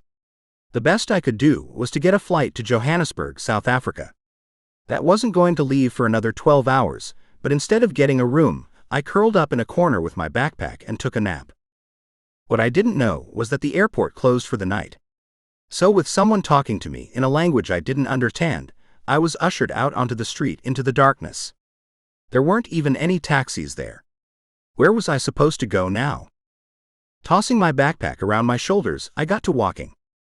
It turned out that the airport was on the outskirts of town.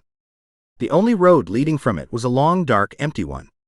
I walked for what had to be 4 hours. Then, when I finally exited the darkness, it was into a city that had long before gone to sleep. Entering the first place that looked like a hotel, I tried to book a room. They didn't take credit cards. What type of place didn't take credit cards? The man behind the counter didn't speak English either, but he was able to direct me somewhere else. That was another mile away, but arriving there exhausted, I was able to get a room and sleep for the night. The next morning, I had time to grab breakfast at the hotel restaurant and race to the airport for my flight. Getting onto the plane without a hitch, I had a layover in Doha, Qatar. Did I want to go to Qatar? I didn't. It had something to do with a party I had gone to a few years back and a Saudi prince. Apparently, I was no longer welcome in the country. Did layovers count as returning to the country? The answer was yes, they did. Because as soon as I stepped off the plane, there were 3 police officers to greet me. "Come with us," the gruff-looking one said. I was scared that I was about to spend the rest of my life in a Qatar jail, but that wasn't the case. Other than the police officer collecting my passport and leaving with it, nothing else happened. And when I say nothing else, I mean it.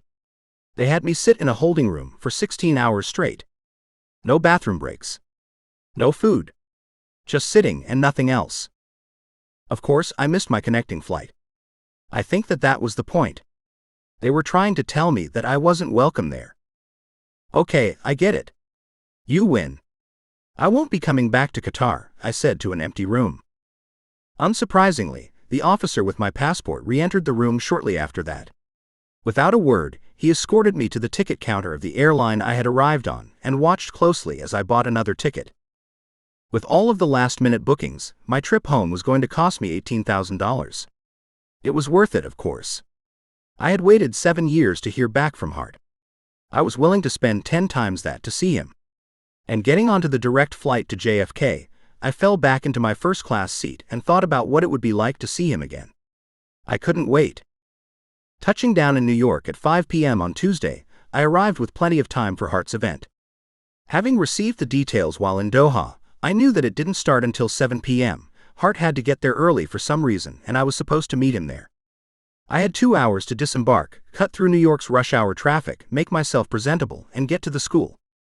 Getting off of the plane took 30 minutes. Catching a cab took 20. Crossing the city took an hour and a half. And it was at about 7:30 when I saw the school ease past my passenger window. I had been stressed from the moment we entered the bumper-to-bumper traffic. I was worried that I wasn't going to make it. I had spent the last 3 days traveling, and it was possible that going home to change would make me miss it altogether. I couldn't let that happen. I wasn't going to let him down again. If I went home first, that was exactly what was going to occur. This was my last shot at having Hart in my life. What was I supposed to do? Stop the cab. I shouted, bringing the taxi to an abrupt halt. It's fine. I'll get off here, I said, giving him the last of my cash, grabbing my backpack and running out. I looked at my watch, wondering how long PTA meetings lasted. It would have helped if I knew what a PTA meeting was. All I knew was that it was at his school, and there were some people there I was supposed to impress. That was no problem. I was Vandal Scott. If you weren't impressed by that, you weren't paying attention. It was with that thought in mind that I sprinted back towards the school's entrance and entered the front door. I looked around and knew these people. Not personally, of course. Why would I know anyone who had kids? But I knew their type. I had seen them at every fundraiser I had ever been to. These were all my people.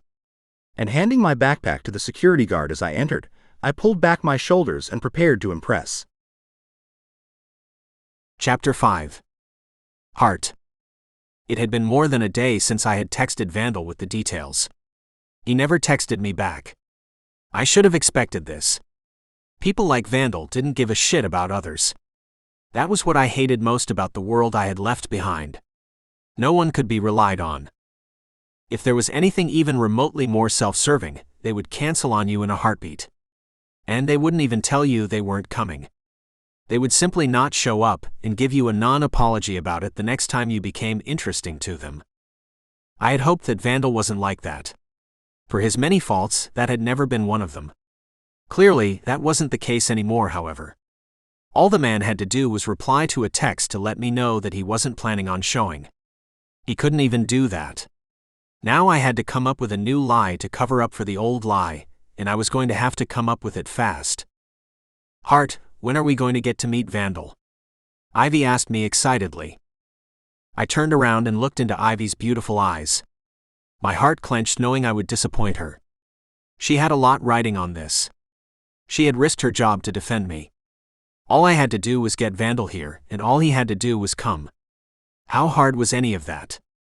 How hard would it have been for Vandal to take 10 minutes out of his life to make an appearance? Sure, he was flying in from Africa. But that was what planes were for. Continuing to stare at her, it slowly sunk in that I was finally going to have to tell her the truth. This was going to be bad. I had missed the window when the truth wouldn't have destroyed both of our lives. But at least if she knew the truth, we could come up with a suitable lie together. Vandal? Yeah, there's something I need to tell you about Vandal. What's that? Ivy asked, worried. He's going to make it, isn't he? He has to make it. My heart sunk, realizing this was going to be harder than I thought. Yeah, Vandal. How do I put this? Vandal and I aren't. You aren't what? We aren't. It was then that the door to the auditorium flung open with a slam. It drew everyone's attention to the homeless man who was entering. What was happening? Was this some type of assault? He didn't seem to be carrying a weapon. How did he get past security? With the crazy things that were happening at schools around the country, I had taken a course in school defense. My instincts kicked in immediately. Get to safety, I told Ivy before I turned to the Raggedy Man and charged. I was just about on him when he looked me in the eyes and said, Hart, I'm sorry I'm late. I can't wait to meet all of the coworkers you talk so much about. What the hell? What was going on? Startled by what he said, I continued towards him with my guard down. When I was close enough, the man stepped forward and grabbed me. He wasn't wrestling me. He was hugging me. And when he whispered, I'm sorry I'm late. It's great to see you. You look fantastic, I finally recognized him. This homeless guy who smelled like a mixture of body odor and horse manure was Vandal. What the F? Vandal? I asked, praying it wasn't him. I can't believe it's been so long. I pulled away and looked at him. How long has it been? From the look of you, way too long. Vandal looked down at himself and laughed. Yeah. It's been a long day. It looks like it has been a long year, I clarified. What the hell happened to you? I'll explain it later. Right now, direct me to whoever it is I'm supposed to impress. I don't know if that's a good idea, I told him. Don't be ridiculous.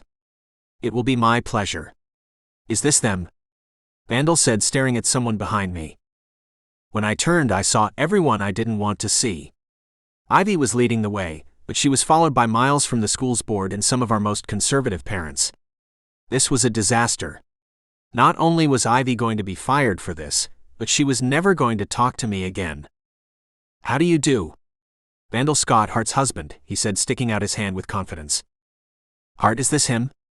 Ivy asked, confused. "I'm him." "And you are?" "Ivy Post," she said hesitantly.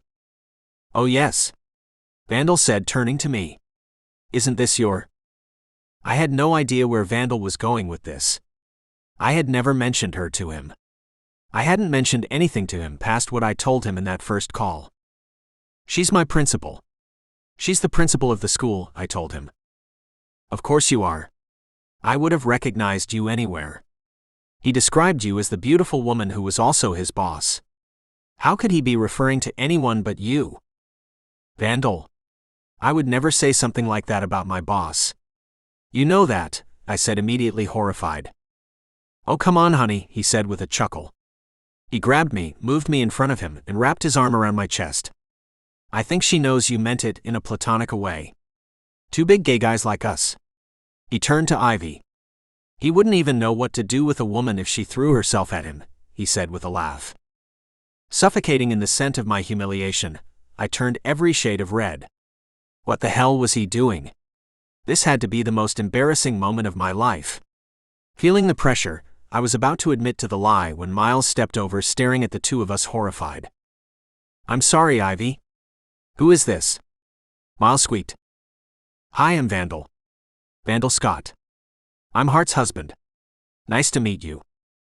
I didn't know Miles very well. But from what I knew about him, I knew that my career was about to be over. There was no way that things could have gone worse. At least that was what I thought until Miles said, "Did you say Vandal Scott?" "Yes." "Have we met?" Vandal asked, gripping me tighter. Miles blushed.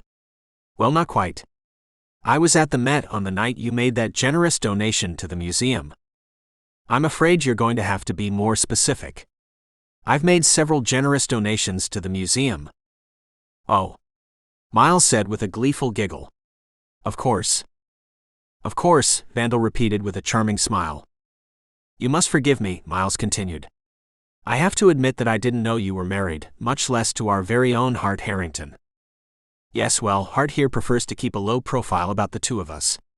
He's never been one to want special treatment. If it were up to me, I would shout it to the world. But I have to respect my Hart," he said, leaning over and kissing me on the cheek. "Hart, shame on you for keeping your husband a secret," Miles insisted. "But I have to admit, you do look different from the last time I saw you." "Yes, well, you'll never guess what I was doing 72 hours ago." "What was that?" Ivy asked, transfixed on Vandal. 72 hours ago, I was lying next to the photographer Jerry Michaels in a pile of elephant dung." "Did you say Jerry Michaels?" Miles asked as others started to gather. "You're familiar with his work?" Vandal asked knowingly. "Of course. He's one of the greatest nature photographers of our time. Why were you lying in a pile of elephant dung?" "We were stalking a pride of lions." "Oh my goodness. Were you really?" one of the gathering parents said. "Yes, I was." "What was that like?" Ivy asked. "I'm glad you asked," Vandal said, finally letting me go. As Vandal stepped forward and addressed his adoring fans, I slipped away and got myself a drink. The drink was fruit punch, but it would have to do. From the edge of the room, I watched Vandal work everyone around him. There were a lot of things we didn't learn growing up. Impressing a crowd wasn't one of them. Vandal held their attention like a maestro. It was to my surprise that Ivy eventually pulled away. "I still can't believe that you're married to Vandal Scott," she said. "Honestly, neither can I." Ivy stared at me and picked up on my disenchantment. "Oh, I'm sorry. You probably get this a lot. Is that why you never mentioned him before?" "Ah, that would be a reasonable guess," I told her. "Okay. I get it now. But still, Hart, he's Vandal Scott," she said, unable to contain her excitement. "Yep, that's who he is," I told her, beginning to count the seconds until this night would be over. I returned to my designated seat behind the name of my class and kept an eye on my husband throughout the rest of the night.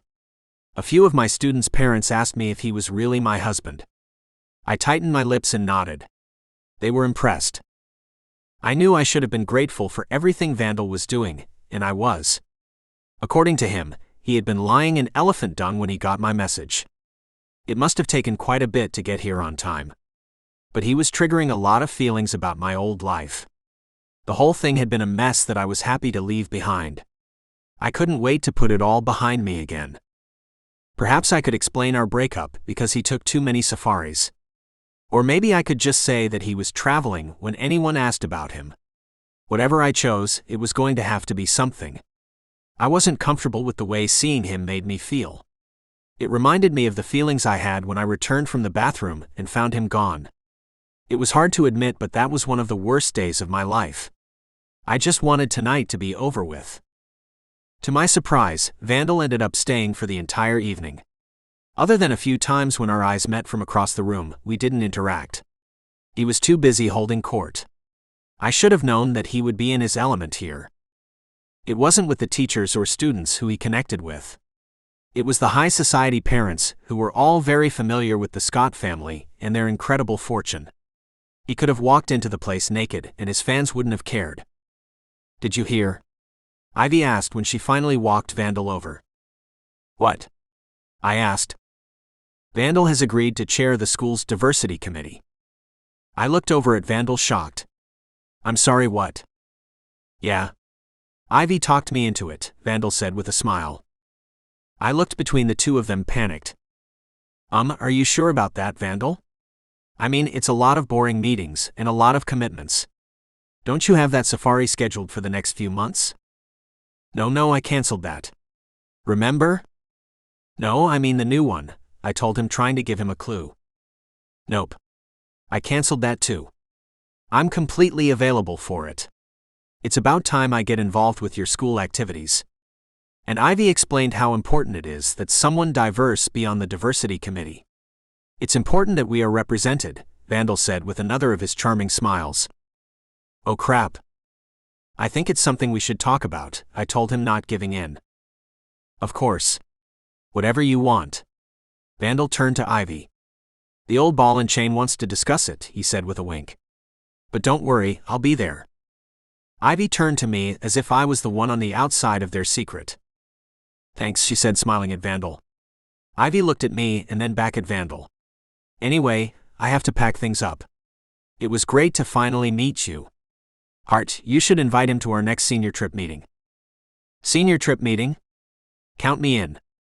"I'll be there," Vandal said, delighted. "Really? Then I'll set it up with Hart. He'll tell you when. And meanwhile, I'll let you know when the committee's meeting. I'll send you a text." "I look forward to it," Vandal said flirtatiously. "Me too," Ivy said flirtatiously back. Vandal watched Ivy walk away and then turned to me. "I think that one's good to go," he said smugly. "I've always liked them thicker." "What are you doing?" "What do you mean?" "What do you mean? What do I mean? What are you doing flirting with my boss, agreeing to be on the diversity committee? You were supposed to show up, shake a few hands and go." "Was I?" "That was never made clear." "That's because you never texted me back." "Was I supposed to?" "Of course you were supposed to. I guess I was a little busy getting here. And that's another thing. What are you doing showing up here looking like a homeless person? Do you know what you smell like?" Vandal smelled himself. "Huh. Well, your friends didn't seem to mind." "That's another thing. These people aren't my friends. They're my coworkers and bosses. You can't just show up, however, and treat this like a barn." "I'm sorry. I thought it was better to make it here on time than not." "Well, maybe you should have thought a little harder before showing up looking like this and making commitments you have no plans on keeping." "Who said I'm not planning on keeping my commitment?" "Oh, come on, Vandal. I know you." "Do you?" "Because as I remember, we haven't spoken to each other in 7 years. As I remember, you called me up out of nowhere, asking me for a favorite, and I dropped everything and moved heaven and earth to be here. If anything, it seems that a thank you is in order. Vandal, you committed to my bosses that you would chair a committee at my school. What was that all about?" "I've chaired committees before, you know. Besides, it's a diversity committee." Ivy was right. Someone who qualified as diverse should be on it. Vandal, you are aware of what diverse means, right? And that we aren't actually married. Well, we aren't married, but I think we both still qualify as diverse, Vandal said seriously. I didn't know what to say to that. I knew what he was implying. He was trying to imply that the few things that happened between us a lifetime ago meant more than it did. Vandal, what happened between us back then was a mistake. We were lost kids. That's all it ever was. I left that life behind for a reason. If you didn't, that's on you. But don't presume to talk for both of us. Vandal stared at me startled. He looked shell-shocked. It was the first time I saw him without his charm mask.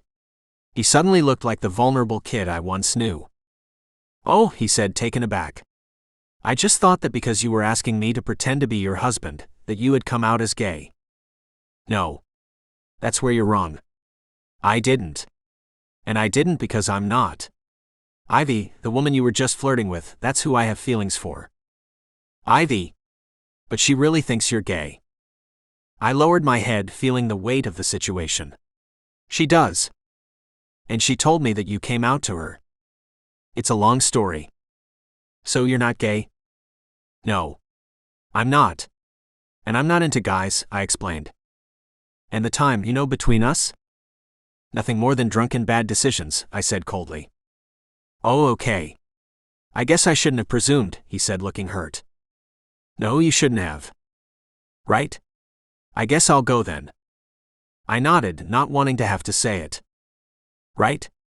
Well, it was good seeing you. It really was. I guess you'll tell Ivy I won't be on the committee. Yeah, I'll tell her something. Right? Okay, he said before slowly crossing the auditorium and out of my life. I sat behind my sign a little longer thinking about what had just happened. I kept thinking about the look on Vandal's face. He looked genuinely hurt. How could that be? He was being thoughtless. Did he think that I would be okay with him making promises he didn't plan on keeping? Maybe stuff like that would fly in his world, but dependability mattered in mine. This was what I feared most about inviting him back into my life. There was no space in my world for someone like him. I didn't want tonight to go down like this. But after all, he was being reckless, and I didn't like it. I packed up my section, stacked my chair on the pile at the back of the room, waved bye to those who were still there, and went home. Catching the late train, it didn't take me as long as usual. Throughout the trip, I thought about Vandal and what he had done. Everything could have been so easy. All I needed him to do was come, shake a few hands, and then leave. I would then tell everyone that we broke up, and that would be that. I might have even been able to convince Ivy that I broke up with Vandal because of her. It would have been true. And who knows, she might have even have considered being with me after that. I know that for some women there's no coming back once you date a guy, but who knows? Ivy might have viewed things differently. All of that was blown now, though. Vandal had destroyed any chance I had at being with Ivy. How was I supposed to handle things now? First, I had to tell Ivy that Vandal wouldn't be able to chair the committee. Maybe after that, I could tell her that things between Vandal and I were on the rocks. Whatever I did, I didn't want the possibility of Ivy and I being together to go away. Ivy was an incredible woman. I could see myself spending the rest of my life with her. I wanted this thing with Vandal to be a hiccup. And I was going to do everything in my power to make sure that it was. By the next morning, I had decided on a plan. I was going to stop into Ivy's office and break the news to her about Vandal's involvement with the committee. Vandal was about to be drawn out of the country for an extended period to handle an emergency with his family's billion-dollar charitable endowment. It was the perfect excuse. He wouldn't look bad. She would have to understand. And I would be able to slowly return things to normal. Arriving at school the next morning, I made my now familiar trek to her office. Knocking on her door, I heard a quick "come in," and then I entered. "Hart, I was going to come looking for you. I'm so glad you're here. How do you keep showing up every time I think of you? It's like you can read my mind." "Great minds think alike, I guess," I said, loving that she thought we were in sync. I would have reveled in it more, but I knew I had to say what I had to say before she could say anything that might stop me. "Other schools are on board," she said excitedly. "I'm sorry. I spent all last night and this morning on the phone. I called up all of the top elementary schools in New York, and told them about our diversity committee and how Vandal was going to be involved. Yeah, about that. They have all agreed to send observers so that they can model what we do and ensure diversity in their schools. They what? This is big, Hart. We have the chance of injecting the type of diversity we have here all around the city. When you're a principal, you dream about having a positive impact on the lives of students. You hope that you can shape them in ways that make them better global citizens. Imagine the impact we'll have on the lives of New York's kids because of what we're doing. Rightfully or not, these are the kids who will run companies and governments in the future. Imagine the impact we'll have on the world moving forward. And it will all be because of you, and Vandal, of course. This would have been a non-starter without him, she said with a broad smile. How does she keep doing this? She keeps doing more before 9 a.m. than most people could do in a week. I mean, that ability only makes me like her more. But she's killing me here. You did all of that between last night and this morning? Well, the truth is that using Vandal's name made it easy. His family gives away a lot of money to schools. I think they just might be coming to meet him. I think they'll listen to anything he has to say, but it will be up to him to convince them that this is what's best for their students. I've heard Vandal give a speech. That should be no problem for him, she said, blushing. Right? Everything depends on Vandal. Of course it does. Is that a problem? No. Why would it be a problem? He's volunteered to chair the committee. I'm sure he'll be thrilled at what you were able to accomplish since last night. You think so? Ivy said with a blush. I stared at her increasingly red cheeks. I couldn't believe it. She had a thing for him. Ivy, the woman I liked, had a thing for Vandal, the man she thinks is my husband. What the hell is going on here? And where was the exit because I wanted to get off? Yeah. I'm sure he would. I turned and headed for the door. Wait, did you come here to tell me something? Me? Oh yeah. I was just going to say that Vandal enjoyed meeting you. He did, she said, turning bright red. Yeah. And that he can't wait to work on the diversity committee. Oh my God. That's amazing. It is. It's unbelievable. It really is, she said excitedly. It really is, I confirmed before leaving her office and reconsidering my life's choices. Great. What was I supposed to do now? I had basically told him to go fuck himself. How was I supposed to walk my way back from that? I was screwed. Good morning, Mr. Harrington, one of the kids from my class said. Good morning, Cindy. Good morning, Mr. Harrington. Morning. Good morning, Mr. Harrington. Good morning, I said as each of the little kids filed in. It helped to see their smiling faces as they entered the classroom. Their innocence was refreshing. They didn't have to think about social politics and navigating complex friendships. At least not yet. In fact, at this stage, if the kids had a thought, they just expressed it. How wonderful must that feel? I wish I could just express what I felt to everyone like they did. It would probably make things a lot easier for me. I could tell Ivy how I felt about her, and I could tell Vandal how felt about him. Of course, I would first have to figure out how I felt about Vandal. No matter what I implied when I spoke to Vandal, he had broken my heart. But that was 10 years ago. Wasn't it time for me to get over it? In our only interactions in the past 7 years, he had been nothing but a good friend. I called him up out of the blue, and like that, he dropped everything and made it to an event where he would pretend to be my husband. I didn't even know his sexual orientation. Was he straight? Bi? Gay? I had no clue. Yet at my request, he was willing to do this thing for me. Had I given him enough credit for that? Had I even thanked him? I don't think I had. I had just complained to him about how he looked, and about his willingness to further my lie. Sure, what he had done back then had hurt me tremendously. I can admit that now. But who had been the one to act like an asshole since then? Me. I was the ungrateful prick that I had always accused everyone else of being. How had that happened? Maybe that was what he triggered in me. I wasn't like that with my students or coworkers. I certainly wasn't like that with Ivy.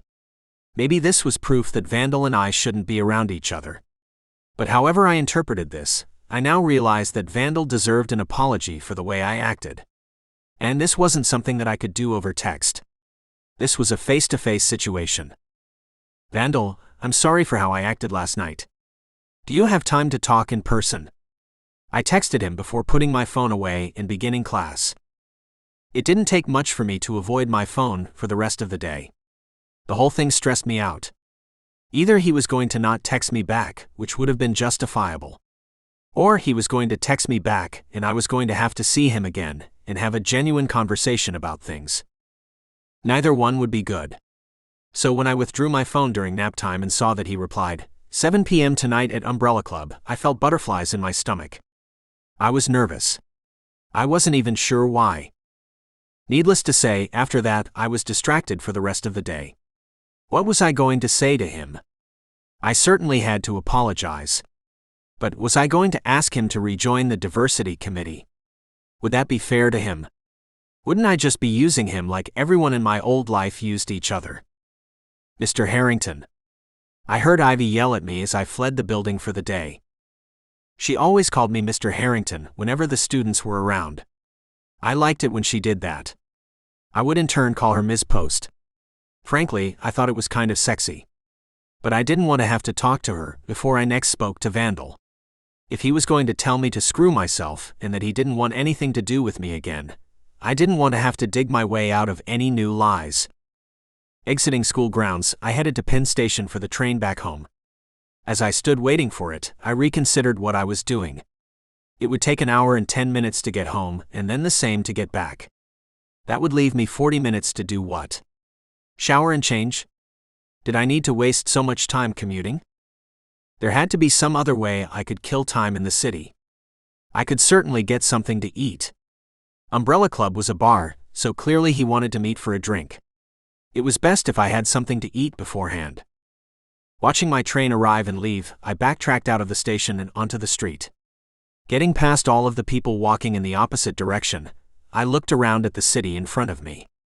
I tried not to spend too much time in the city because of the memories it invoked. But it was a fantastic place. The lights, the energy, it had a way of making a person feel alive. Walking up to and along Central Park to kill time, I thought about the things Vandal, I, and the rest of us did when we were young and stupid. They weren't all things I regretted. Some of it was pretty fun. For example, there was a bar that accepted our fake ID on 70th Street. Wondering if it was still there, I made a left when I approached it and found the same brightly colored red door. I had to go in, didn't I? For old time's sake. Descending the stairs to the door, I pushed it open. Like then, there was no one posted at the entrance. Flooded with memories from the smell of rum and hardwood alone, I was transported back in time. The place was exactly as I remembered it. Without windows, the darkened place had a dartboard to the left. I had won many free beers there from the others. On the right was an old-timey jukebox.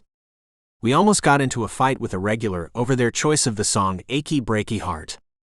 They had set it to play 4 times in a row. No one wanted to hear that. I stand by that to this day. Give me what's on tap, I told the woman behind the bar. It had been a long time since I had been a beer drinker, but the beer tasted good. Back in the day, our group considered it slumming whenever we came here. But it was some of the best times we had ever had. After enjoying a second drink, I considered all of the other places in the city where we hung out back then. They were all over the place. Leaving there and continuing my walk to the Umbrella Club, I passed a few of them. My time with that group wasn't as bad as I often thought of it. Mixed in with the eternal angst, we had had some good times. Forgetting my plan about getting something to eat beforehand, I didn't stop walking until I got to where Vandal and I were supposed to meet. I hadn't recognized the name, but I recognized the location. It used to be called Saloons. Vandal and I had had many drinks here. This was back when I could spend $25 on a single drink. What a huge waste of money that was. That wasn't something I could afford to do on a kindergarten teacher's salary. But certainly, one drink on a special occasion wouldn't break the bank. Watching the bartender make what was listed as tonight's special, I realized why each drink cost so much. Part of what you were paying for was the show the bartender put on when they were making it, the way the 3 alcohols were layered in the glass, and the way they turned the orange peel into a perfect cylinder. The drink was a work of art. That wasn't something I noticed as an entitled 21-year-old. We went to Saloons because Vandal said that this was where we had to go. It was popular amongst the young and stupidly wealthy. We were young. Our parents were wealthy. So we drank here. Bartender, 2 shots, Vandal said from behind me. I turned around, almost having forgotten that he would be meeting me. And who I saw when I turned wasn't who I was expecting. The homeless-looking man with the scraggly beard and dirty clothes was gone. In his place was the best-looking guy the first had ever seen in my life. He looked like James Bond if he was being played by Thor. His chiseled cheekbones and square jawline were on full display. It might have been the alcohol, but I couldn't take my eyes off of him. He moved like he was approaching a baccarat table. And the confidence that oozed off of him could flood the room and drown us all. Vandal. You look different. I said, stating the obvious. It's amazing what a shower and night's sleep will do for you, he said with a smile. I guess, I stammered as he took the bar stool next to me. Do you remember this place? He asked, staring me in the eyes. I do. Saloon's right. Yep. Vandal grabbed one of the shots and gestured for me to take the other. I don't know. If you want us to talk, it will start by you taking that shot. I considered his ultimatum. I wasn't sure what he was doing, but this was so like him. He was always trying to get me drunk. I probably should have told him that with the fancy drink I had in front of me, the shot would make 4 on an empty stomach, but I didn't. I don't remember him caring about such details, except to say that 4 wouldn't be enough. I grabbed the shot glass in front of me, clinked it with his, and then threw it down my throat. Another thing about the drinks here, everything was smooth.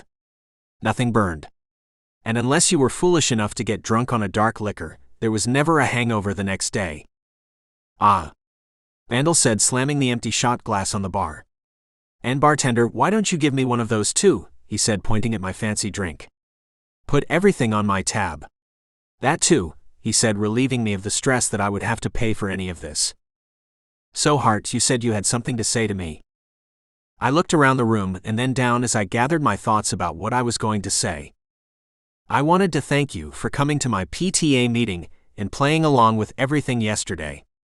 I realized that you might have gone through some trouble to get there. You didn't have to, so I appreciate that. Thank you.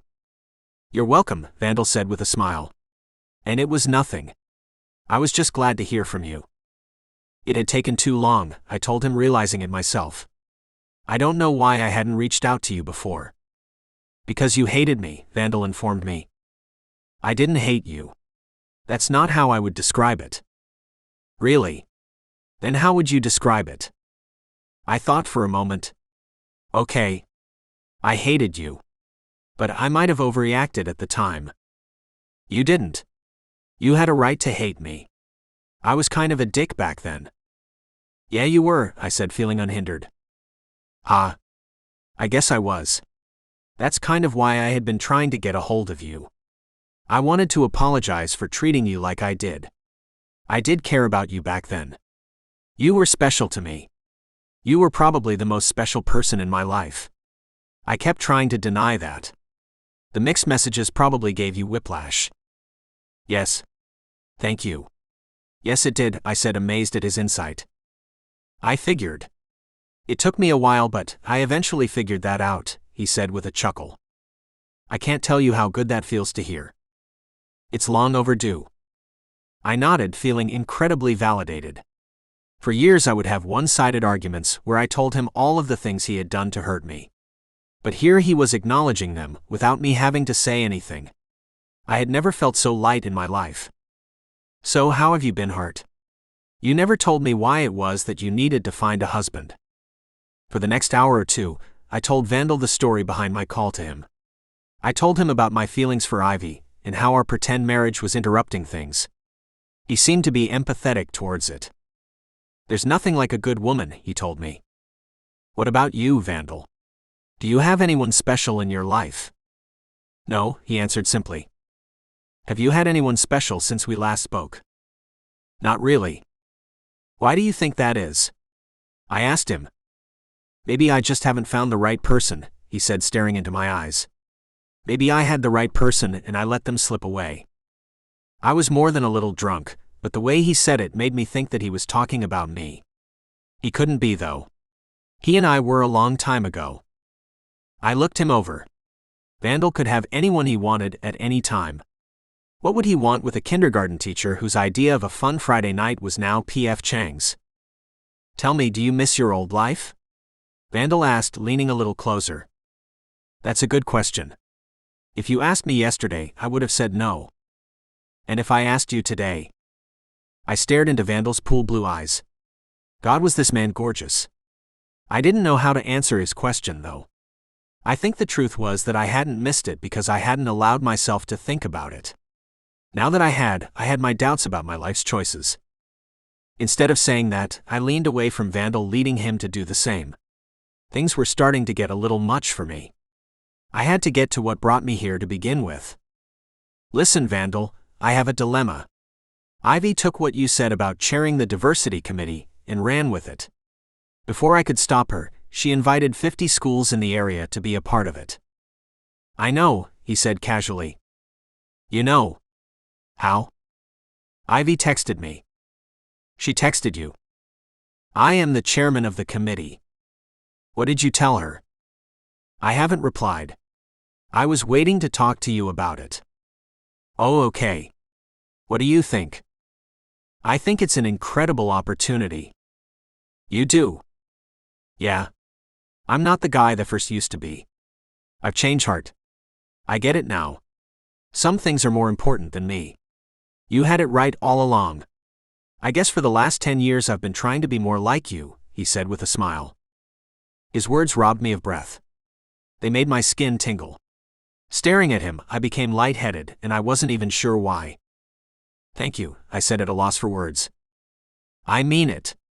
You were then and continue to be the best guy that first know. I want to follow your lead. If you want me to, I'll chair the committee. I think it might change a lot of lives. If you want me to walk away, I'll do that too. Wouldn't you chairing the committee be a little dishonest, though? I mean, we aren't actually married. We could be, he said with a devilish smile. My mouth dropped open in shock. Before I could respond, he said, I kid, of course. We could just pretend to be married. As long as no one checks the marriage records, who will know? And if someone does check, we could always say that we eloped. We could have been married in Finland, as far as anyone knows. Vandal, I don't understand why you would do this for me. Aren't you scared of what people would say if they found out? About what? My attraction to men. Who hasn't already figured that out? So, are you saying that you're gay? I asked him, unsure how I wanted him to respond. Gay? No. I would like to think that I've found a happy middle ground.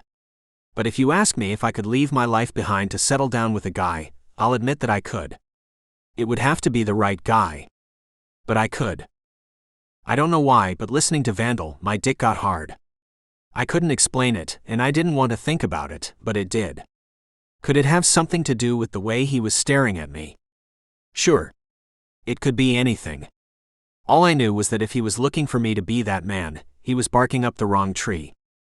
It was great that he had this realization about himself. But it had nothing to do with me. I also knew what I wanted. I wanted a family and kids.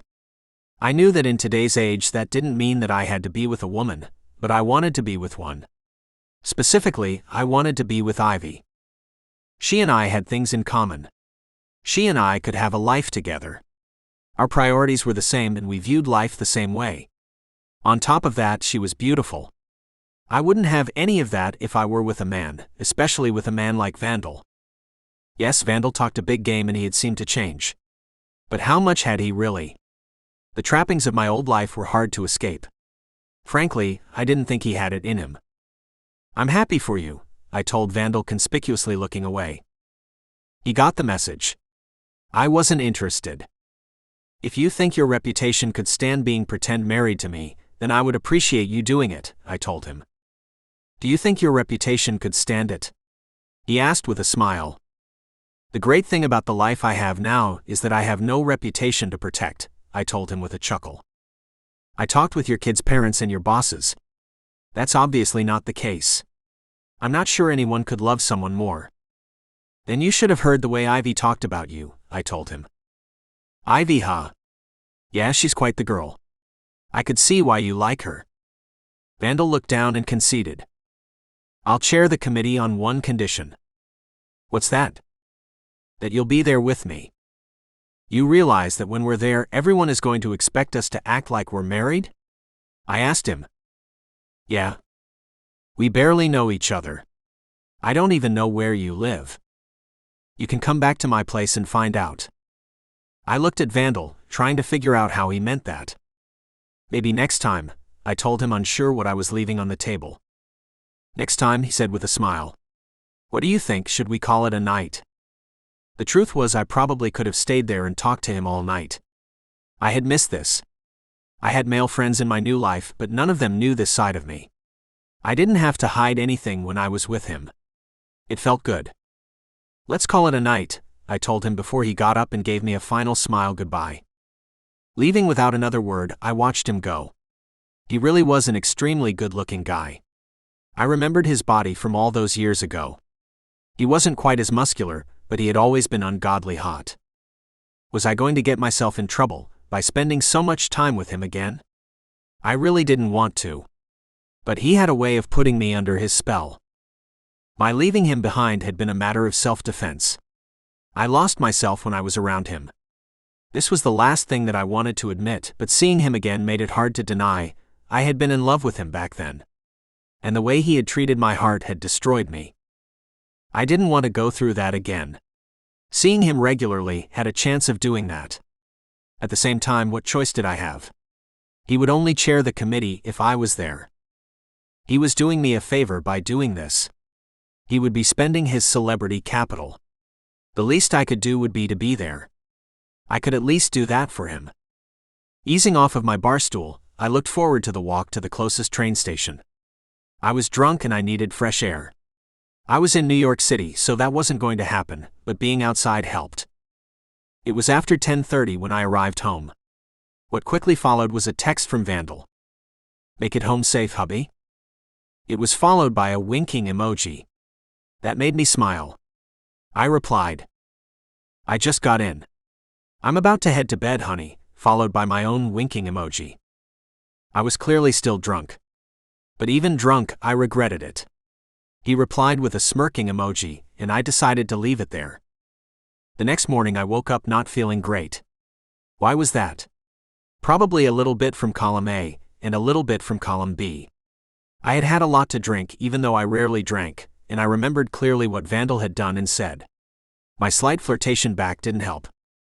There was no way I was going to get into work early. As it went, I was barely there on time. It was my mission not to see Ivy for the entire day. Nothing good could come of it. So going about my day, I was cautious before turning the hallway corners. It worked. I was able to get through the entire workday and get home without running into her once. Ivy wanted me to let you know that the first committee meeting is tomorrow, Vandal texted me. Man, she really doesn't waste any time, I replied. Haha. No, apparently not. So, should we talk about anything before we go there? Like what? You know, get our story straight or gay. Whichever. Smirking emoji. Haha. I think we're fine, I told him, trying to limit our interaction as much as possible. Okay. If you insist. What did that mean? I was planning on going there, sitting in the back, and then leaving as quickly as I could. I wasn't planning on saying more than 5 words while I was there. I was hoping he would do the same. Yep, that did not happen. After again successfully avoiding Ivy all day, she greeted me as soon as I stepped into the auditorium, and she talked to me nonstop. She looked more excited than I had ever seen her. I couldn't tell if it was because she was still crushing on my husband, or because organizing the committee meant as much to her as she had said. I'm sure you know, but Vandal texted me saying he was going to be a few minutes late, she said to me. I'm sure. Yeah, he mentioned that, I said, having had no clue. Were the two of them in contact with each other? I mean, of course they were. The question was, how much? After Vandal was 20 minutes late, Ivy began the meeting without him. The group from our school consisted of 5 people. But with the representatives from all of the other schools, the room was near full. There were more than the 50 schools Ivy had mentioned that was represented here. It looked like it was the entire New York City school district. On one hand, Ivy was incredible. Her ability to organize all of this in a matter of days was beyond belief. On the other hand, what the hell had I gotten myself into? This whole thing was insane. There wasn't going to be anyone left in the New York school system who didn't think Vandal and I were married. I would never be able to date again. Having sat me in the front row as a guest of honor, Ivy took the stage and the mic. She started by thanking everyone for being there and then laying out some top-level goals. I cringed every time she mentioned the teacher at her school whose diversity brought the issue to light. There's nothing like perpetuating a huge lie in front of all of your colleagues. Not only was I not married like everyone thought I was, but I wasn't even gay. Hell, would my misrepresentation be considered a hate crime?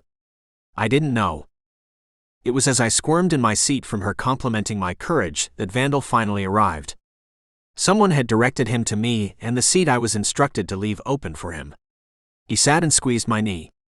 That forced me to look over at him. He still looked fantastic. I was beginning to wonder if he just rolled out of bed looking that way. "Ah, he's here," Ivy said from the mic. "Why don't we have Vandal come up and say a few words?" Hearing that, my heart sank. Yes, Vandal was very good one-on-one. But that was because being charming was superficial. He could flash his brilliant smile a few times and that was enough to make everyone melt. But Ivy wanted him to address people, many of which were legitimately diverse. There were going to be people who suffered because of their difference. And what was he going to say? That he banged a guy a couple of times and it was hot? This was going to turn into a bloodbath. Vandal looked at me with a broad smile and gave me a wink. You had to respect his confidence, no matter how misplaced it was. Approaching the mic, his demeanor changed. I was glad to see that at least he wouldn't try to smirk his way through this. It was still going to be a total disaster, but at least he wasn't going to present himself as a complete idiot. "Evening," Vandal began. "I would like to thank you all for being here. And thank you, Ms. Post, for organizing this. You put this together in record time, and it shows the commitment you have at nurturing diversity within the lives of your students during a time when it could truly make a difference. I would like to start by telling you a story from my own life. When I was about 5 years old, I was watching TV with my father. He was a very busy man, so being able to join him once a week was a big deal. Together we would watch his favorite show, MacGyver. I was always so excited when we did because it was my opportunity to spend time with my dad. Well, one day, for whatever reason while we were watching the show, I turned to my dad and said, "MacGyver's handsome." I don't know why I said it. Maybe I was trying to prove to him that I was liking the show as much as he was. He responded by striking me across the face and telling me that I was never to say anything like that again. Now, it wasn't that hard. Mostly it just stunned me. But it sent the message it was supposed to. My thinking that another man was attractive was wrong. It was unacceptable. If I had thoughts like that, I had to hide it. And for the next few decades of my life, that was exactly what I did. The first time I realized I had strong feelings for another boy, I was thrown into panic. I did everything I could to escape it.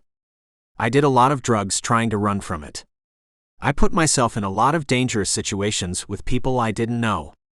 And worst of all, I destroyed friendships. I remember that there was this one boy who I was completely head over heels for. I'm talking heart racing every time I saw him, not being able to think about anything else at night kind of feelings. I was full on in love with him. Yet the only time I could express any of those basic human emotions for him was when I was stoned out of my mind. And afterward, I would deny remembering any of it. I hated myself for loving him and for not being able to love him. I wanted to die. When he finally got tired of me jerking him around, he left, and I tried to kill myself. Luckily it didn't work, or I wouldn't be standing in front of you today. And what I eventually learned, making me whole, was that the part of me that loved him wasn't bad. Vandal stopped as a tear rolled down his cheek. "I'm sorry," he apologized. "That's okay. We got you," someone from the back of the room yelled. "Thank you." Vandal pulled himself together. What I came to understand was that the part of me who loved him wasn't bad. It was a blessing. I was lucky to find someone to love, and there was nothing wrong with me for loving him. It is that simple message that I would like to communicate to the kids in the schools of New York City. You aren't bad or wrong for loving someone. You are accepted for being who you are, no matter who you are. Whether you're black or white or Asian or Latino, whether you're bi or gay or straight or trans, you will be loved, you can be loved, and no matter what, your life has value and it shouldn't be thrown away. I have gathered a few diversity programs from around the country and the world. I look forward to discussing it with you all, and perhaps implementing them with you. Thank you. When Vandal stepped away from the mic, it was to a roar of applause. I didn't clap. I was too stunned. I was crying because there was no doubt the guy in his story had been me. Had he tried to kill himself after I had left him? That was what he was saying. I had had no idea. He had never told me about what had happened with his father. And there was no way I could have guessed that our times together meant anything to him, or that he even remembered them. It turns out that I barely knew Vandal. How could that be? He had been my best friend. The man who returned to the seat next to me looked very different from the man who had left it. I didn't know if it was just me or if he had really changed. The man who sat next to me had a sadness about him that might have always been there, but I had never noticed. It might have even have been there when we were kids. How had I missed it all of this time? You said you two grew up together, Ivy began when she found me after the meeting. Did you know the guy he talked about in his speech? I looked over at Vandal, who was talking to a group of female administrators. Whether they were into men or not, they were all hanging on his every word. I might know who he was talking about, but I'm not sure, I told her. Had he told you that story before? He hadn't. When did you guys start dating? I turned to Ivy, suddenly caught in my lie. When did we start dating? Yeah. I mean, if you don't mind me asking. Of course I don't mind you asking. Why would I mind you asking? No, seriously, what was something I could say that would allow me not to answer? We started dating a few years ago. Oh, how long have you been married? 5 years. So, you got married right after you started working here? I guess. Yeah. You know, I always got the impression that you lived near me on the island. I do. Wait, why do you say it like that? Because when I was texting Vandal about all of this, he mentioned that he was at his place in the city. Oh, that. Right? Yeah, he has been staying there since he's gotten back. He likes to do that sometimes. I'm surprised you don't spend all of your time there. It would shave 2 hours off your commute every day, she said with a chuckle. I thought about it. Yeah. Me too. Wait, so why don't you stay there? Why don't I stay there? Hart, can you come here for a second, honey? Vandal beckoned. Oh, thank God. Excuse me. The man of the hour needs me. I escaped Ivy as quickly as I could and joined Vandal's side. He slipped his hand around my waist, and whereas I would usually shrink from such PDA, I was so glad to be out of the frying pan that I welcomed it. This is my husband, Hart, Vandal said to the group of ladies. Nice to meet you. Vandal was just telling me that you two are newlyweds. Congratulations. I immediately located Ivy. She was out of earshot. Newlyweds? Yes. Thank you. I was just sharing with them how suddenly it all happened, Vandal explained. It happened suddenly. Yes, that makes a lot more sense, I said. What do you mean? The black woman with short natural hair said. I mean that it just made more sense for us to do it when we did it, which was recently and suddenly. Vandal, can I speak to you for a minute? Sure. Excuse us. My hubby wants a word. I might be in trouble, he said with a wink. The ladies laughed. Was that some sort of inside joke? Had he filled in more of our backstory without telling me? What is it? He asked once we were alone. We need to get out of here. What's wrong? We have to come up with one unified story. That's what I was saying. And you were right. If you realized this could happen, why didn't you say something? I didn't want to argue. You know what they say, happy wife, happy life. I stared at him. Wait. Am I the wife? How did I get to be the wife? It's just an expression. Is that what you were joking about with those women? Were you making wife jokes? Was I making wife jokes with a group of ladies who probably had wives? The way he said it made it seem like the answer was supposed to be obvious. But I don't think it was. Okay. Let's just go. And new rule, no more wife jokes. You're right, dear. You're always right, he said with a teasing smile. I knew what he was doing. I glared at him and then dragged him away. Sorry, ladies, we have to go. I'll talk to you next week, though, Vandal said as we passed them. See you next week, I said to them before waving bye to Ivy. When we were outside of the school and a little ways down the street, I turned to Vandal. Okay, what was that? What was what? That? All of that. What you said on stage. What you were saying to those women. What was that about? I really don't know what you're talking about. You don't, huh? I really don't, he said with a chuckle. I could tell that he didn't. I calmed myself. Can we go somewhere to talk? Sure. I live close by here. You could see the place where we live. Oh, about that. I told Ivy that I usually stay at my place on the island. Why would you do that? My place is so much closer to work. I gave him the eye. Let's just go to your place. And that was exactly where we went. It turned out that Vandal lived close to the school. Very close. It was a 15-minute walk away. He lived in a high-rise on the Upper West Side. It was nice. It reminded me of the building we both grew up in. It had a view of Central Park, and you could fit my house into it 2 or 3 times. As much as I would like to say that being there did nothing for me, it wasn't true. I had struggled so much since being disinherited that being there was like being able to breathe again. I wouldn't say that I had been struggling for money since working at my most recent school, but things were never easy. And from the art on the wall to the furniture whose cost rivaled my yearly salary, it looked like Vandal had never thought about money a single day in his life. How long have you been here? I got it after my trust fund opened. So it's been a while. Yeah. And I like it. It has really fun neighbors. It's good to know your neighbors. Yeah, there are a lot of parties. Nice, I told him, wondering how much I missed stuff like that. So this is where I live, huh? This is where you live, Vandal confirmed. At least when you're in town, I told him. Okay. I'll remember that. But I'm in town now. Does that mean you're currently living here? I guess it does. Should I have the service ready a room for you? He asked with a smile. I chuckled, instead of giving him an answer. The truth was that staying here would be very tempting. I couldn't think of a reason to go home, but I was sure that I could if I had enough time. Do you want a drink? He asked. Hell yes. And keep them coming, I told him to his delight. As the night went on, we discussed the details of our pretend marriage. We were married on a beach in Fiji 5 years ago, but because it wasn't legal there and because of all of Vandal's travel, we did it again last December.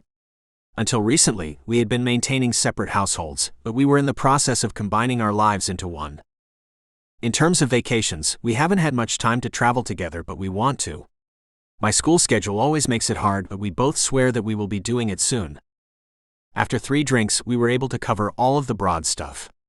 What was left were the details. I had been waiting to ask him about this. With enough liquid courage in me, I was ready to. So, was the story you mentioned in your speech real? You mean about my father? Yeah, for starters. It is. He hit you. I don't know if you can call it a hit. But as I said, he got his message across, he said soberly. I'm so sorry, Vandal. I had no idea. Why didn't you tell me? When do you bring up something like that? Anytime you want, Vandal. That was just it. I didn't want to talk about it. I was ashamed to feel that way about guys. I thought that everyone felt the same as he did. Why would I want you or the others looking down at me? Who cares about the others? You could have told me. After all, we were sleeping together. I obviously wouldn't have judged you for it. I was a kid who hated myself. I couldn't see the bigger picture back then. And now, I asked him. Now I realize that I could have and should have talked to you about it. You were probably the only one I could have, and my biggest regret was that I didn't. I looked down and took another swig of my drink. And that thing you said about after we lost contact. You mean about me trying to end it all? Yeah. It's true. I'm so sorry, Vandal. I wasn't sure if you cared. How could you be? I was doing everything possible to make you believe that I didn't. I did, though. You should know that. You were the air I breathed. I was never happier than the moments I spent with you. I don't know if it was the alcohol or his admission of young love, but staring into his soulful eyes, all I wanted to do was kiss him. I was losing my breath. The room became very hot.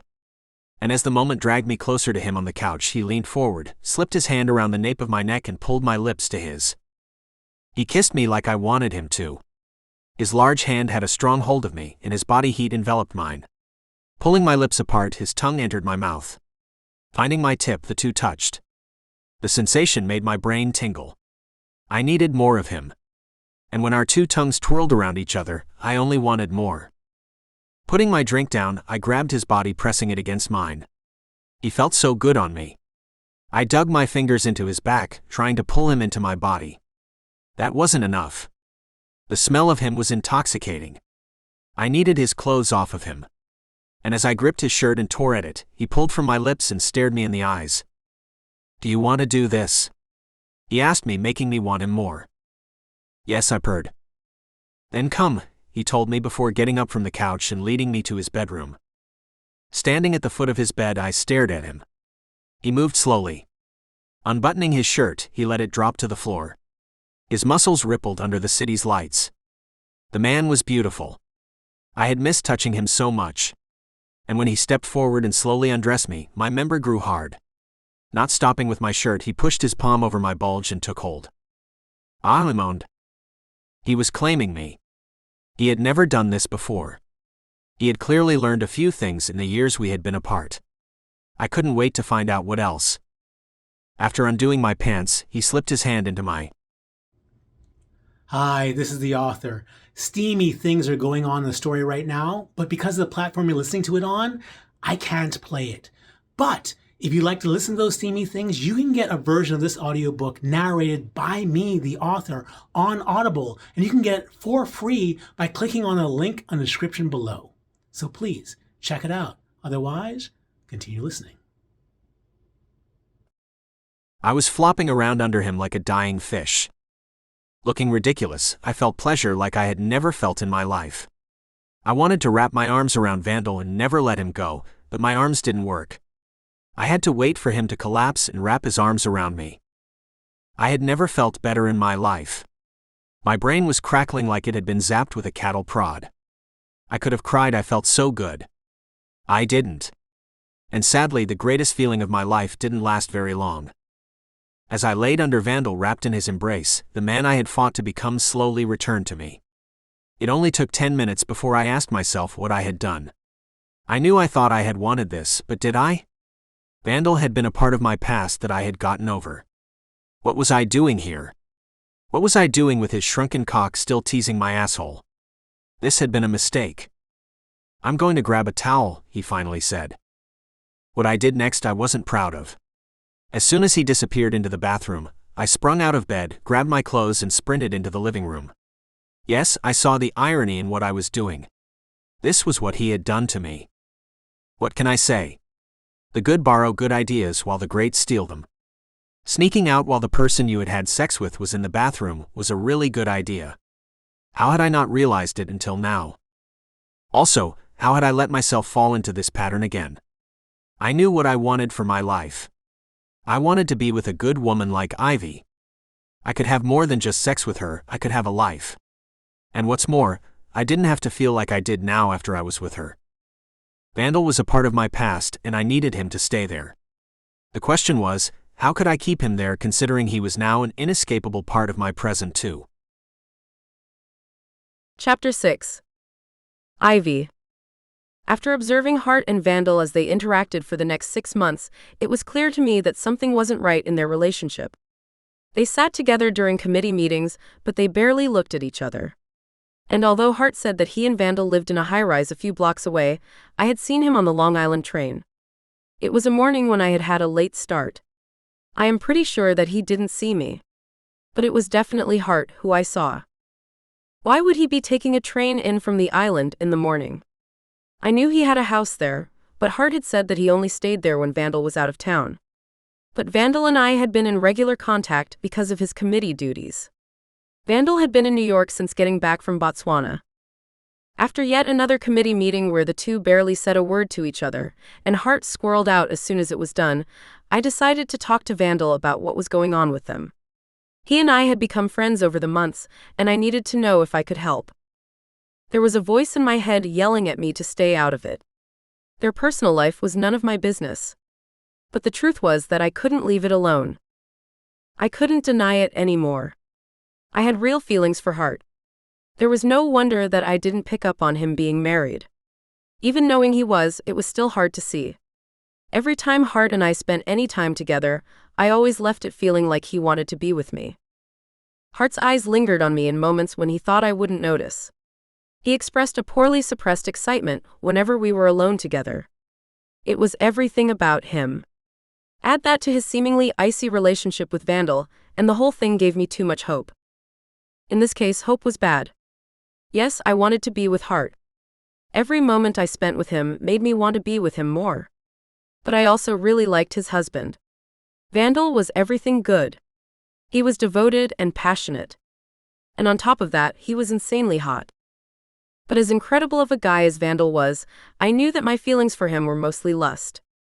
It had been way too long since I had had sex, but I still remembered the difference. Vandal's sexiness was clouding my judgment, though. So every time I saw him, I had to remind myself that I considered both Vandal and Hart friends, and the two of them were together.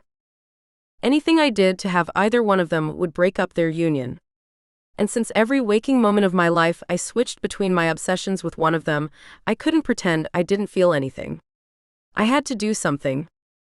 If it wasn't securing Hart in my life or Vandal into my bed, then it had to be fixing whatever was wrong between the two of them. Doing that would at least give my mind something to focus on. And instead of allowing my obsession to drive me to ruin their lives, I would be using it to make their lives together better. This post? Having drifted off in thought, I woke up and found a woman in front of me. She was sturdy-looking and in her mid-60s. I had had some last-minute things to take care of before the committee meeting, so I hadn't had the chance to introduce myself to any newcomers. The woman offering me her hand was a newcomer. "Hi. I'm sorry we haven't met," I said, shaking her hand. "That's okay. I saw you arrived a little late. My name is Sarah Bernard.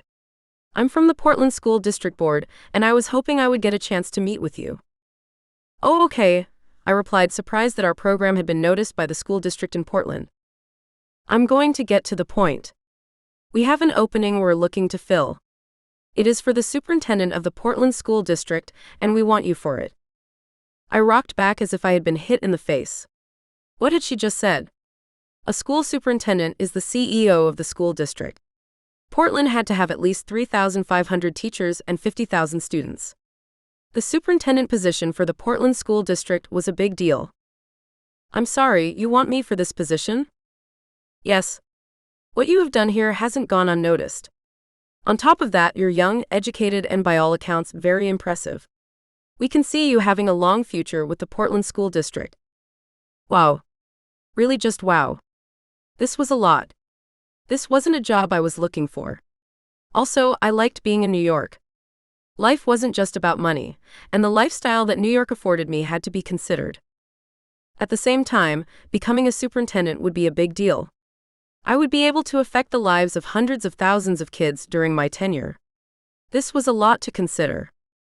I don't know what to say. "Ideally, you would say that you will take it," she said confidently. I chuckled nervously. I was never a nervous laugher, but I was today. "And if not that, you would say that you would consider it seriously and that you would like to hear more. How about I say that I will think about it and get back to you?" "Good enough. We can hold the position open for 2 weeks, and then we'll have to start considering other candidates." "Sounds good. And thank you," I said gratuitously. "Thank you for the great work you're doing for the city of New York and for considering our position. Here's my card. Contact me with any questions I can answer. I would love to talk to you about it more." "Of course," I said, taking the card. I was about to let her go when I asked one other question. "Tell me something." "What's that?" I know that we're doing interesting work here with the committee, but it's local and a joint effort. How did my name come up for this position? Sarah smiled. Your name was suggested by an influential Portland community member. Apparently, you have friends in high places. An influential Portland community member? I guess that meant that it was a random connection. Perhaps it was the parent of one of my students. They were known to have multiple homes. Or perhaps it was someone on the committee who was connected with one of the other New York schools. It felt like a question that would never be answered. But I guess it didn't matter. What did matter was whether or not I would accept the job. The answer to that question wasn't obvious. After saying goodbye to Ms. Bernard, I turned my attention back to one of the two people who rarely left my thoughts. I had wanted to talk to Vandal about things. So, seeing him wrap up with the throng of people who always mobbed him after the meeting, I went over and grabbed his arm. It was meant as a friendly gesture, but damn was he muscular. You hanging in there? I asked him with a smile. Actually, yeah. I've never been better. I never thought I would find this work so rewarding. That's good. I'm glad. Interested in grabbing a drink when you're done? Maybe we can go over what I missed at the beginning. Or we can just grab a drink and shoot the shit, he suggested with a smile. I like your suggestion better. Sounds like a plan. Give me 5 minutes to wrap up. My body tingled watching him say goodbye to everyone and collect his stuff. I couldn't help it. I blame it on my mammalian instincts. Vandal was clearly the alpha of this pack, and a human's brain is wired to respond to it. It had nothing to do with him looking like a movie star and pro athlete rolled into one. That was just a coincidence. And I'm sure that conspicuous bulge in his pants had nothing to do with it either. Joining him outside of the auditorium, a wave of heat washed across my face. I blamed it on the chilly winter air. On a completely unrelated note, did I mention that he smelt like a sweet musk and it made my knees wobble? Yeah, that man did something to me that I could barely control. So things have been good? I asked him, refocusing my bubbling energy on fixing his relationship with his husband. Yeah. I guess. What about you? Anything interesting going on? I thought about the life-changing job offer I just got. Not really. Same old, I told him, not ready to think about it. Okay, he said with a weird look on his face. We continued walking in silence until we approached the first bar. I wondered if it was his usual spot. He and Hart had to live close by. Going in, we grabbed a table in the back corner. As I got comfortable, he took my drink order and headed to the bar. So Hart, I said when he got back. So Hart, he repeated with playful mocking. You sound so serious. Is this how you talk to the kids when they get sent to the principal's office? Am I in trouble? He asked with a laugh. Oops. Habit. I meant so Hart. I don't know how much better that is, but okay. What about him? He asked with a smile. I can't help but notice that you two seem a bit off. Oh, this is a serious conversation. No.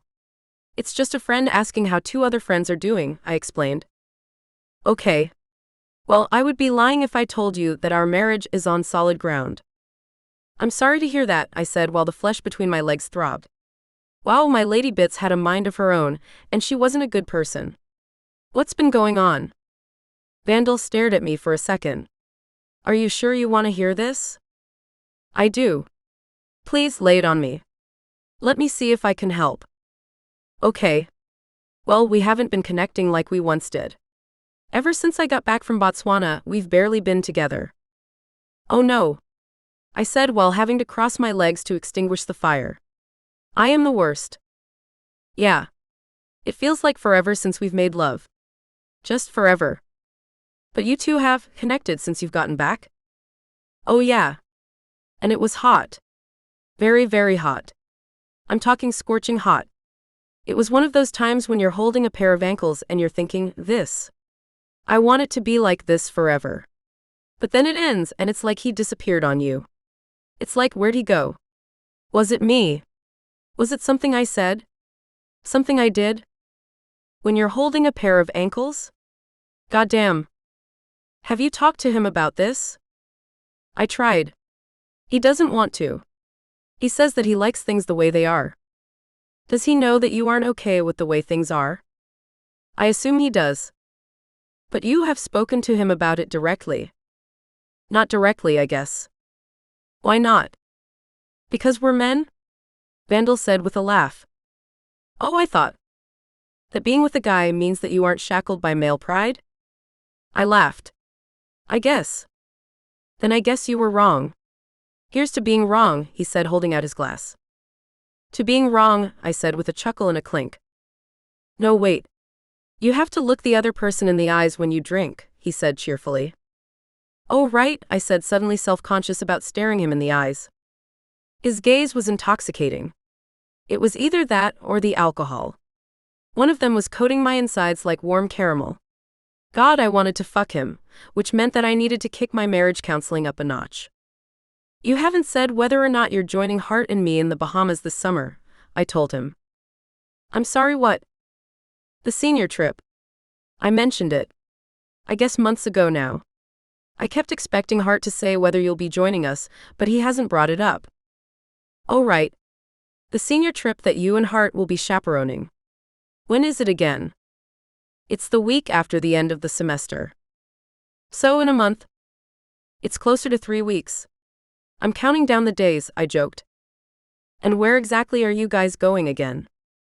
Bimini. It's a small island off the coast of Florida. One of the students suggested it. His parents have a house there, of course, and agreed to make a lot of the arrangements for us. And what will you all be doing there? You mean other than watching the kids like a hawk? Vandal laughed. Yeah. Fishing. Scuba diving. Water skiing. Wakeboarding. Something called hydro-sliding. Honestly, I don't know what half of these things are. I don't know if you can tell, but I'm not very sporty. But it will be happening on crystal clear blue water, and ideally with a piña colada in my hand. First off, you look pretty sporty to me, he said with a look that made me blush. Secondly, isn't that just babysitting in a Hawaiian shirt? Not if we do it right. And this time we had the parents sign so many waivers that we could lose half of them and be fine. Don't tell anyone, but there's a particular one I've been wanting to lose for years. I'm giving him a 50-50 chance of making it back, I told him with a wink. Vandal laughed loudly. Well, you do make it sound fun. Don't think about it too hard. Just tell me that you're going. I don't know. This feels like something I should run by Hart. How about this? We'll say that the school board reconsidered what happened the last time and is requiring us to add another chaperone. What happened the last time? Nothing happened the last time, so say our lawyers. But you can tell Hart that I was heartbroken about it and begged you to join us. And because you didn't want to let down the kids with all of their dust-covered faces. What are they, chimney sweeps? Because you don't want to let down the kids with all of their dust-covered faces, you agreed to step in. So what you're saying is that I'm a hero? I playfully grabbed Vandal's hand. You're the best hero, I said, mimicking a cartoon character. Vandal Scott, will you be my hero? If you put it that way, of course. That's excellent, I said, reluctantly letting go of his hand. Now you'll be able to spend some time with Hart on a beautiful beach with beautiful sunsets. While chaperoning 15 screaming kids. 15 beautiful kids, I said reassuringly. That for some reason have dust-covered faces. Yeah, I think I just got roped into more than I bargained for. 15 entitled kids let loose on a deserted island with fish hooks, ski ropes, and drunk supervisors? I don't understand, Vandal. Whatever could you mean? Is it too late to change my mind? He joked.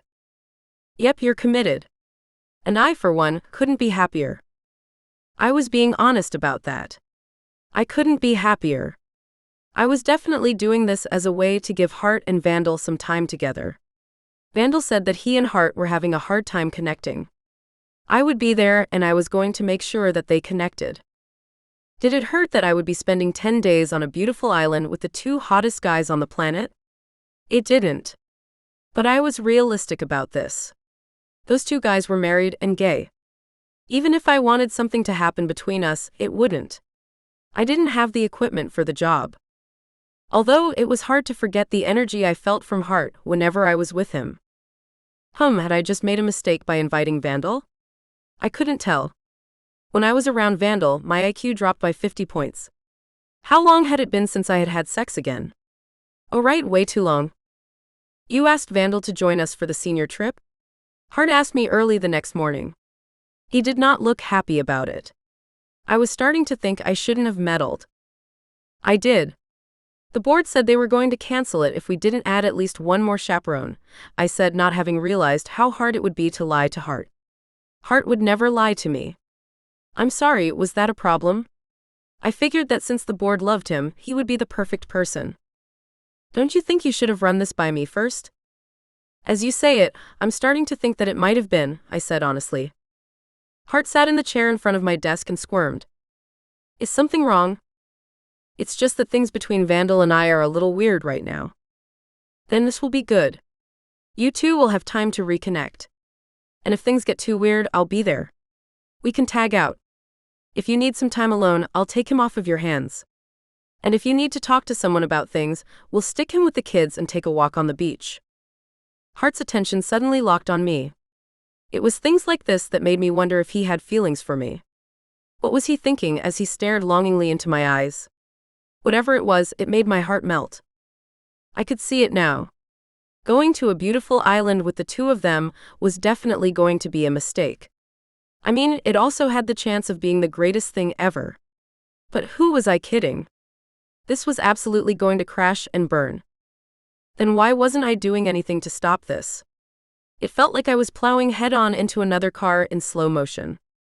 Nothing good could come of it, but I couldn't stop myself. Yes, I had multiple degrees and a respected position which I loved. But every time I looked at one of them, the crotch of my pants caught on fire. I was being ridiculous, and I knew it. With the school year winding down and our committee switching to reduced hours, the next time I saw Hart and Vandal together was the meeting with the students going on the trip and their parents. The two sat with each other, but things were clearly still icy between them.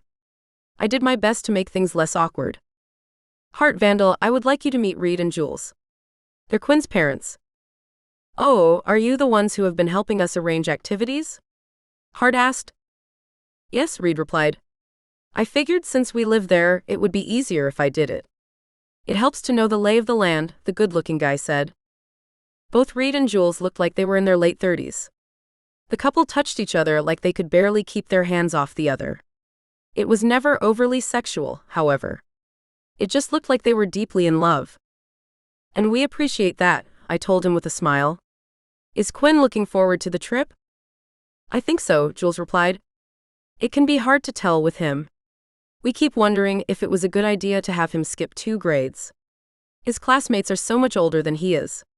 He's had a hard time making friends. I can tell you that all of his teachers like him. They talk about how polite and caring he is. It's like he is beyond his years. He's a special kid. Thank you, Reed said with his arm around Jules. We like to think so. If only we could figure out what we're doing with him next year. You haven't chosen a school yet? I asked them. Not yet, Jules replied. According to test scores, he's ready for the 8th grade. But that would make him a 10-year-old in a classroom full of teenagers. We don't think he's ready for that. At the same time, do we force him to stay in a class where he isn't challenged? Jules turned to Hart and Vandal and stared at them for a second. Do you two have kids? She asked them. Vandal flashed a brilliant smile and wrapped his arm around Hart's shoulder. He clearly liked being recognized as Hart's husband. Not yet, he said. But maybe someday. Right, honey? You would want kids? Hart asked Vandal to the amazement of everyone. How had that not come up between them before this moment? Sure. Why not? The two looked at each other, saying a lot with just a glance. They really were disconnected as a couple. Hart had said that they had grown up together and had been married for 5 years. How could they not know each other like the back of their hands? Anyway, Jules continued, I'm looking forward to you all coming down to the island. We are very ready to host. And Reed couldn't be more excited. I love kids, Reed explained. Aren't they the best? Vandal agreed. They really are, Reed confirmed. Okay, not even I believed it when Vandal said that. Did he really love kids? I knew that Hart did. He had been born to be a teacher. But Vandal struck me as a recovered playboy who wasn't quite ready to let go of the adventure. Who else would leave their husband to cover themselves in elephant dung and photograph lions in Botswana? Not someone who was looking to settle down. I was about to mention Vandal's Botswana adventure to Reed and Jules when my phone buzzed. I didn't usually carry my phone around with me, but I was expecting a call. I looked at the screen. "Do you need to get that?" Vandal asked me. "It's ah." I considered sending it to voicemail. "If you need to get it, go ahead," Vandal encouraged. "I probably should. I'll be right back," I said, stepping out of the classroom into the hall. "Ms. Bernard, how are you?" "I'm good," she said in high spirits. "Listen, I have to ask you for an answer to my job offer. I'm feeling a lot of pressure to invite others to interview." "Yes. About that. I've thought long and hard about it. And although it is a wonderful opportunity, I have to admit that I'm happy here." "Really?" "Yeah. This school fits me," I told her. "And there are a lot of things on my agenda which I want to see through." "Okay. That's disappointing. I'm sorry." "That's okay. It's just hard to lose a great candidate. I guess all I can do is wish you the best and break the bad news to my team. But I want you to know how much I appreciate the offer.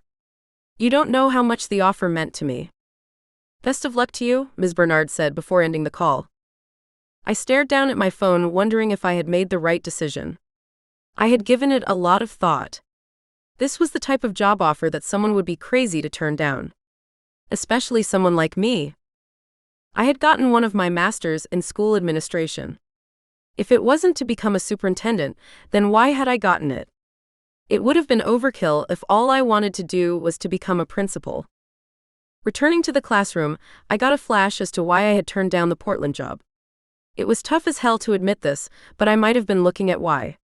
It would make my stomach churn to say that I gave up the opportunity for a man, much less two of them who were already married, but I couldn't completely deny it. It was the stupidest thing I could ever do as a strong, independent woman. But there was more to life than status and money. Didn't Vandal's work show that? Vandal Scott was from one of the richest families in New York. He could be doing absolutely anything with his time. Yet, here he was married to a school teacher and chairing a committee working to bring diversity to schools. He was my inspiration. As I watched him, I saw him take his phone out of his pocket and look at it. Something about it surprised him. With his mouth hanging open, he looked around the room. Quickly, his eyes found mine. Why was he staring at me like that? The intensity of his gaze was making me uneasy. What did he just see on his phone? What had just happened? Chapter 7. Vandal. 3 months. That's how long I've been working it, 3 months. And she turned the job down. Why? It was her dream job. What the hell was she doing? Here's the thing, I don't hate Ivy. In fact, I admire her. She's smart, beautiful, and she is a force of nature. She knows how to get things done. All I have to do is mention an idea in passing, and she's already halfway done implementing it by the next morning. Ivy could be president if she wanted to be. And if she ran, I would vote for her. But right now, let me tell you, she needs to get out of my way. Hart can't see past her. And what that means is that he can't see me. No matter what I do, no matter what I say, all he thinks about is her. I need him to see me for who I am today. Yeah, I had made mistakes in the past. But I was a different person now. There was no way he will be able to see that if all he can see is her. The night Hart and I had had sex had to be the greatest night of my life. I have had a lot of sex. With women, with men, with androgynous and trans people, I have been with them all. But none of them even came close to making me feel the way I felt when I was with Hart. Hart and I weren't just fucking, we were making our bodies one. Fucking him had felt like being coated in warm, thick chocolate. It made my brain crackle. I had never been more present for anything than I had been when I was lost in his touch. And when it was over, and I dared to let him go to the bathroom, I had come back to find him gone. Yes, I didn't miss the irony in it. 10 years ago, I had done the same to him. For a while, I wondered if his leaving had been an act of revenge. It turned out that it hadn't been. He just didn't want to be there anymore, so he left. Had he not enjoyed having sex with me? When he was under me, I was sure that he was liking it as much as I was. The man had come twice. I didn't even think that was biologically possible for a guy. But there it was, and he had done it without once touching himself. Yet, what he has repeatedly told me since that night 6 months ago was that our time together had been a mistake and that he didn't want to do it again. Sure, he was polite about it. He did it in his "I'm Hart and I'm always in control of myself" sort of way. But he was also unwavering. What I did find telling, however, was what he didn't say. He didn't say that he didn't care about me. He also didn't declare that we would never be together again. Have I forgotten that he told me that our time together had been a mistake? I haven't. I'm just holding on to as much hope as I can because I think I love that man. And even if our being together was a long shot, I would take any hope he offered. I needed him. He was the first thing I thought of when I woke up in the morning, and the last thing I thought about before I fell asleep. My heart churned and ached when I wasn't with him, and just being in the same room as him allowed me to breathe again. I can't show how I feel when I'm around him because he's been clear about what he wants. But it's true. Since he has re-entered my life, I have forgotten how to live without him. And the only possibility I have of being with him is if he takes his eyes off of Ivy long enough to see me. I needed him to see me. That was why I did it. That was why I called up every influential friend I had and found Ivy the job of her dreams, which was also on the other side of the country. I didn't want to hurt her, I just wanted her gone. So how could she have turned down her dream job? And now, how could I get her to take it? Is something wrong? Ivy asked me when she returned to the group. It was then that I realized that I had been staring at her. She had asked me with hesitation. The longer this went on with Hart, the harder it was to mask my feelings. I wondered which of my inner thoughts had leaked out this time. No. No. Not at all, I said, doing my best to smile. Get this. These two live in my building, I said, gesturing to Reed and Jules. Really? Ivy said to the couple. So, you all know each other? Jules responded. It's a big building. And honestly, we don't socialize there much. Reed added, yeah. It's not our scene. We're only there because of Quinn. He started showing signs of being special when he was very young. That told us that we would have to educate him here. Our heart is in Bimini. When we're in New York, we mostly just keep our heads down and do what we have to do. Well, now you know another couple in the building, Ivy said. I know that these two could use a few more reasons to get out. What was Ivy doing?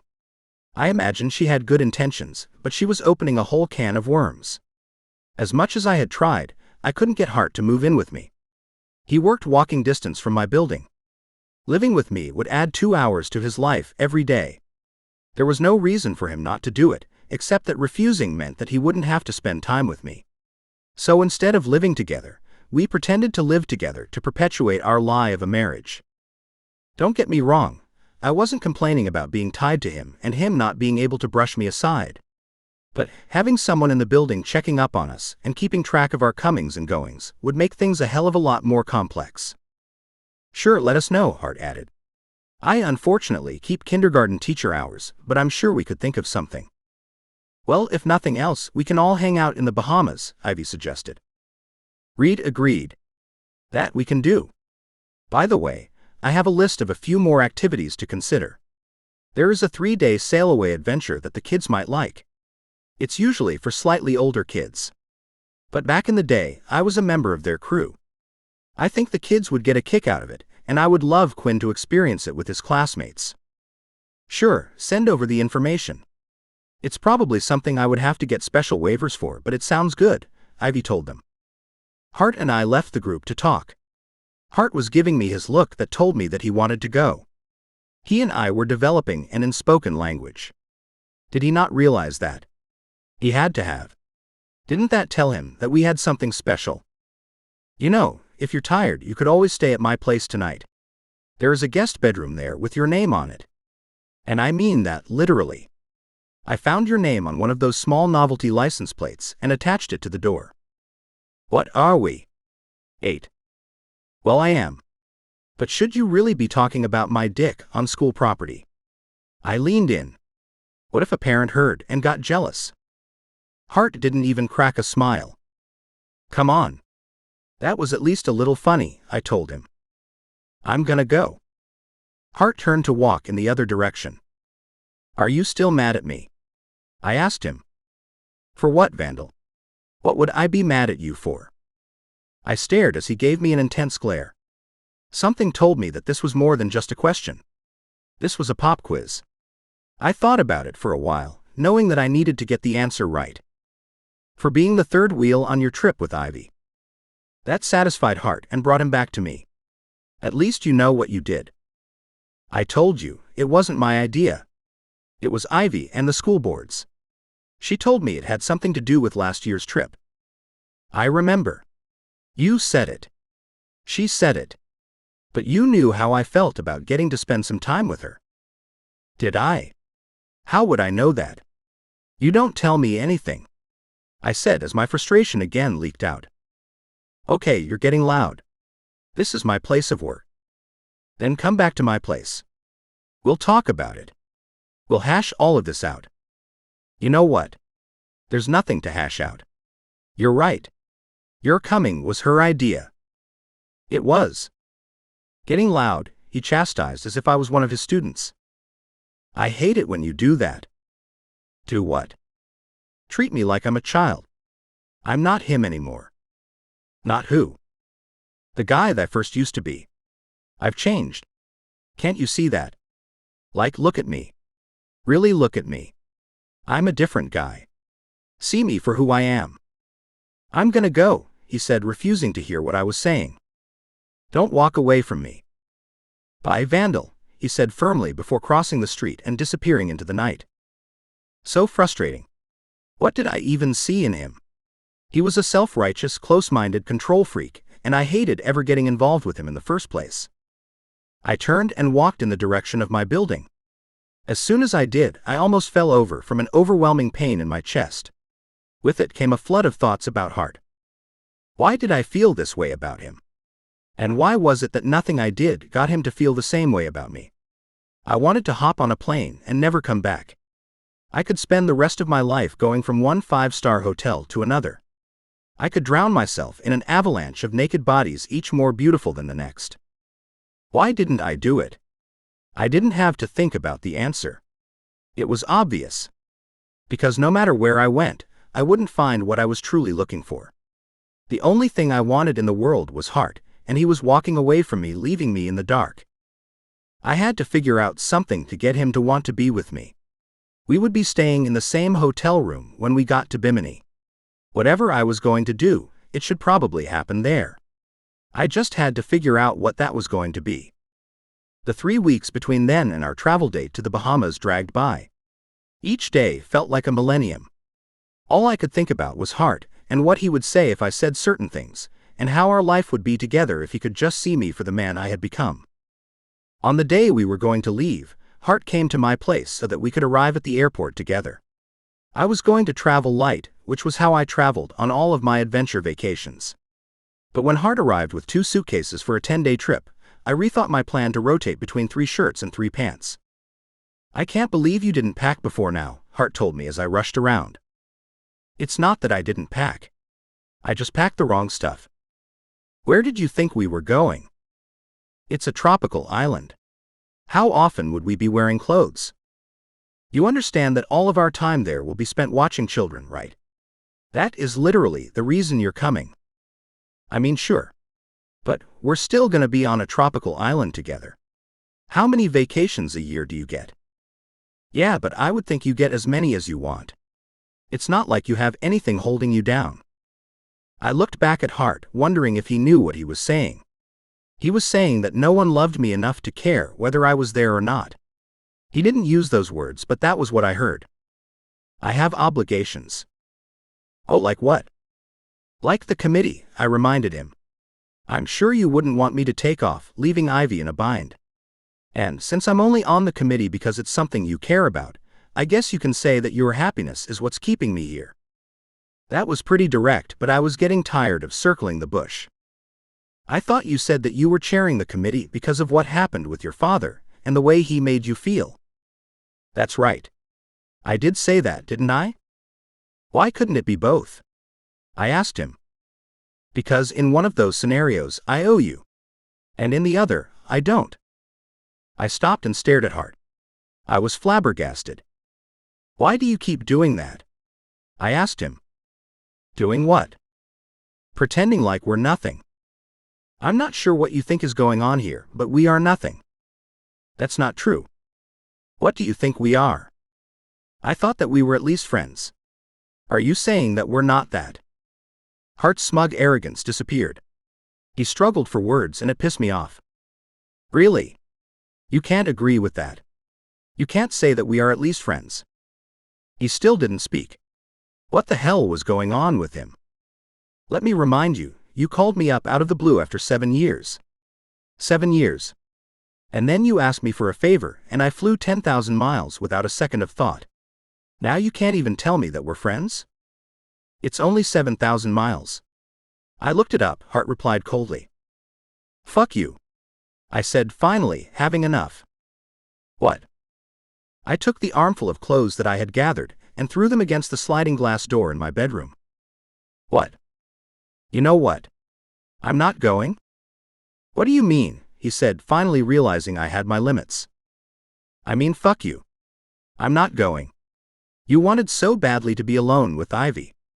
Then you got it. Have fun without me. Hart stared at me blankly as I fumed. When I was done knocking things over, he said, you have to come. All of the parents are expecting you to go, and the board expects you to be there. And I guess that's your problem, isn't it? Mine and Ivy's. If you don't care about the kids, you at least care about her. Why did he think I gave a shit about her? I mean, yes, she was nice and all. But did he think that I would say, oh, what was I thinking? I'll continue to let Hart treat me like shit if it's for Ivy. Fuck you, Hart. You don't care about anything, do you? I looked at him stunned. Have you not heard a word that I've been saying to you? Not care about anything. Everything I've done for you. Everything. You're all I think about. Yet you can't even tell me that we're friends. What the fuck is wrong with you, Hart? Seriously, tell me what the fuck your problem is. Hart stared at me, not saying a word. His face was blank. I thought it was going to remain like that forever until I saw a crack in his facade. His mouth opened. That was when the doorbell rang. Hart's vulnerability retreated. What? What were you gonna say? I asked as if he had robbed me of my last breath. Aren't you going to get that? Tell me what you were gonna say. You should get that, he said, lowering his head in defeat. I've said it before. What the hell was going on with him? I stormed out of the bedroom towards the front door. Opening it, it was someone I hadn't expected. Reed, Jules, what are you two doing here? Hi, we're traveling with Quinn and the kids. Since you were going to be on the same flight, we thought we would see if you wanted to go to the airport together. Reed said. I looked at him confused. You could have called. You have to excuse Reed, Jules said. He's spent a lot of time on the island. I suggested that we call, and he insisted that we just pop over. I looked at Reed, trying to figure out who thought like that. I'm sorry, did we come at a bad time? Reed asked, looking behind me. Following his gaze, I saw Hart. He was standing just outside the hall, and for the first time in months, I could tell what he was thinking. He was pleading with me with his eyes. I couldn't tell if Reed and Jules could see it, but to me, he was practically on his knees. Ah, no. I'm just a last-minute packer. You guys go ahead. We'll meet you at the airport. Okay. I guess we'll see you two there, Jules said with a smile. Sure. I'll see you there, I conceded. Closing the door, I headed back to the bedroom. In that moment, I had agreed to go, but I wasn't happy about it. I didn't look at Hart as I passed him. But as I passed him, I felt his hand take hold of my wrist. I stopped. Thank you, he told me, sending shivers down my spine. Thank you for all of this. I was willing to stand there for as long as he wanted to hold me, but I wasn't willing to say anything. He didn't hold my wrist for long, and I didn't stand there for long. But as I walked away, my heart melted. That was all I ever wanted from him. I just needed some acknowledgement, and now I felt better. It turned out that that moment hadn't just changed things for me. Things had also changed for Hart. It was like a switch had been flipped. With our bags in hand, we headed to the elevator. Once the doors were closed, he took a deep breath. On his exhale, his hand found mine. With our fingers interlaced, my heart pounded. I could have cried feeling his touch, but our embrace only lasted as long as the trip to the lobby. Exiting the elevator, we headed outside where a car was waiting for us. Neither of us had said a word since he had thanked me. It wasn't that I was still angry, it was just that I didn't feel like talking. I wasn't one for emotional outbursts. Why yell when you could just walk away? My entire life, if I hadn't liked something someone had done or said, I had just left. There was always a prettier girl around the corner, and someone more interesting to party with. This was different though. I was still angry with Hart, but not really. And I wanted to make things smooth between us without being the one to break the silence. There was no escaping that I did want to talk to him though. And I did want to have a good time with him on the trip. So even though I didn't want to, I had to speak up. If he wasn't going to reply, that would be his choice. Isn't hiring a car so much better than taking the train? I asked him, not sure what else to talk about. Only by about 1,000 times. Have you ever taken the train? He said, as if he also wanted to put our argument behind us. Of course I have. I've taken it with you, I reminded him. I mean, have you taken it when you had to be somewhere? When its reliability mattered? Oh. In that case, no. Yeah. Just be glad. It's not fun. I still don't know how you did it, I told him. Did what? Gave it all up. You had a trust fund. You had an inheritance coming. You could have been set for the rest of your life and still become a kindergarten teacher. I couldn't. First of all, I would only get the inheritance if I did what my family wanted me to do. They did not want me to teach. And secondly, the trust fund would have turned me into someone I didn't want to become. It would have turned you into me. What? The trust fund. You were worried that it would turn you into what I became. I don't know if I was worried about having the life you have.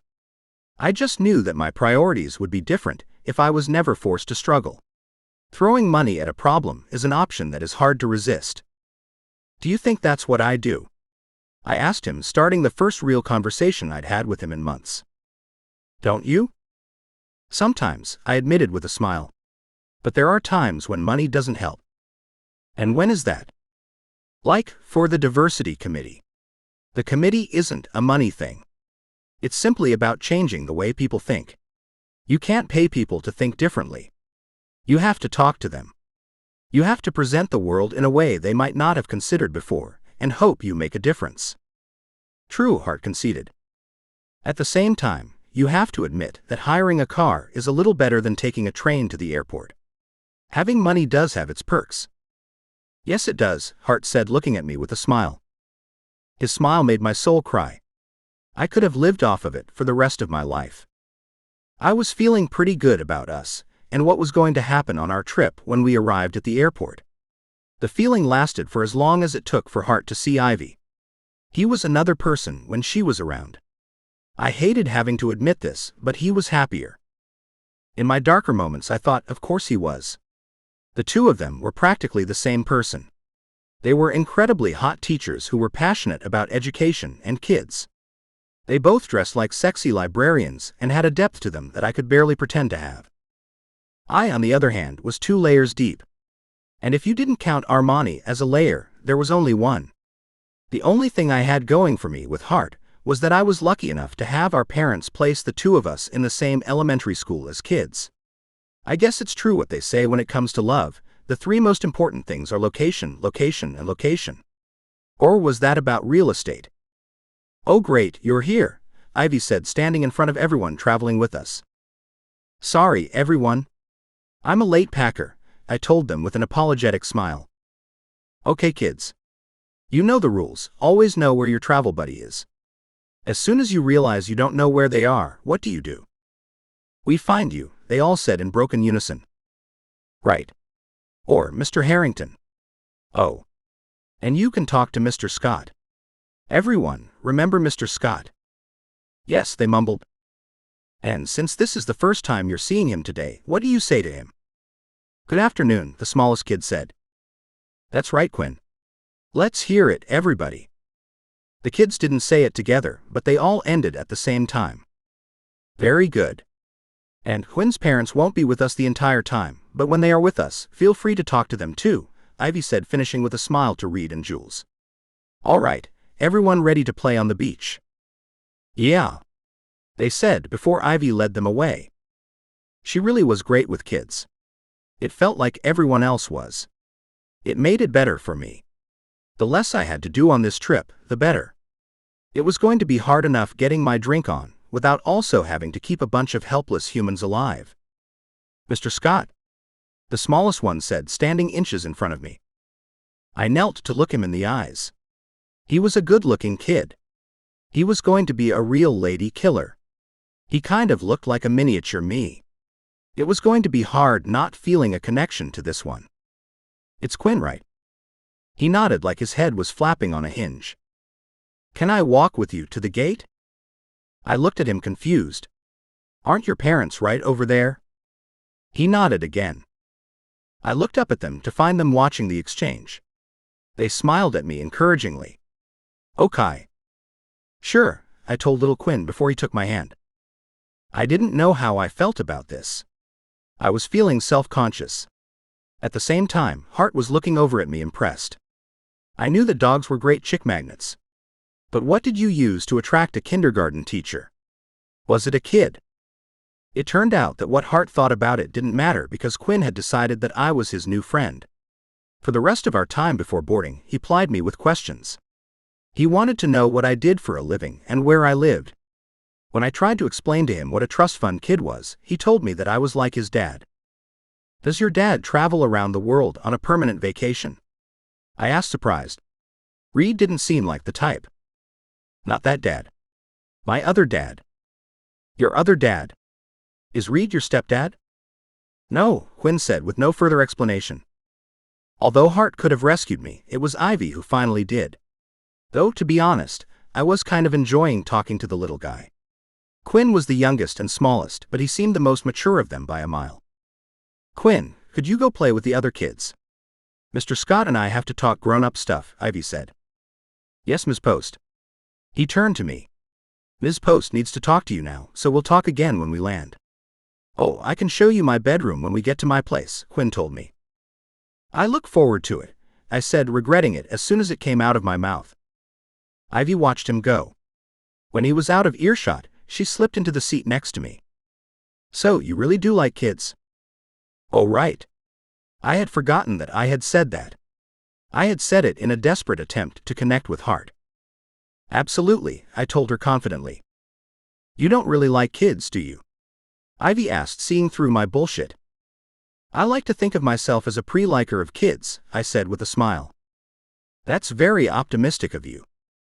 I laughed. Yeah. But that one's nice, I said, pointing at Quinn. He's a sweetheart. And I think he's found a new friend, she said teasingly. Yeah. It was him I wanted to talk to you about. The original plan was for him to stay at his house.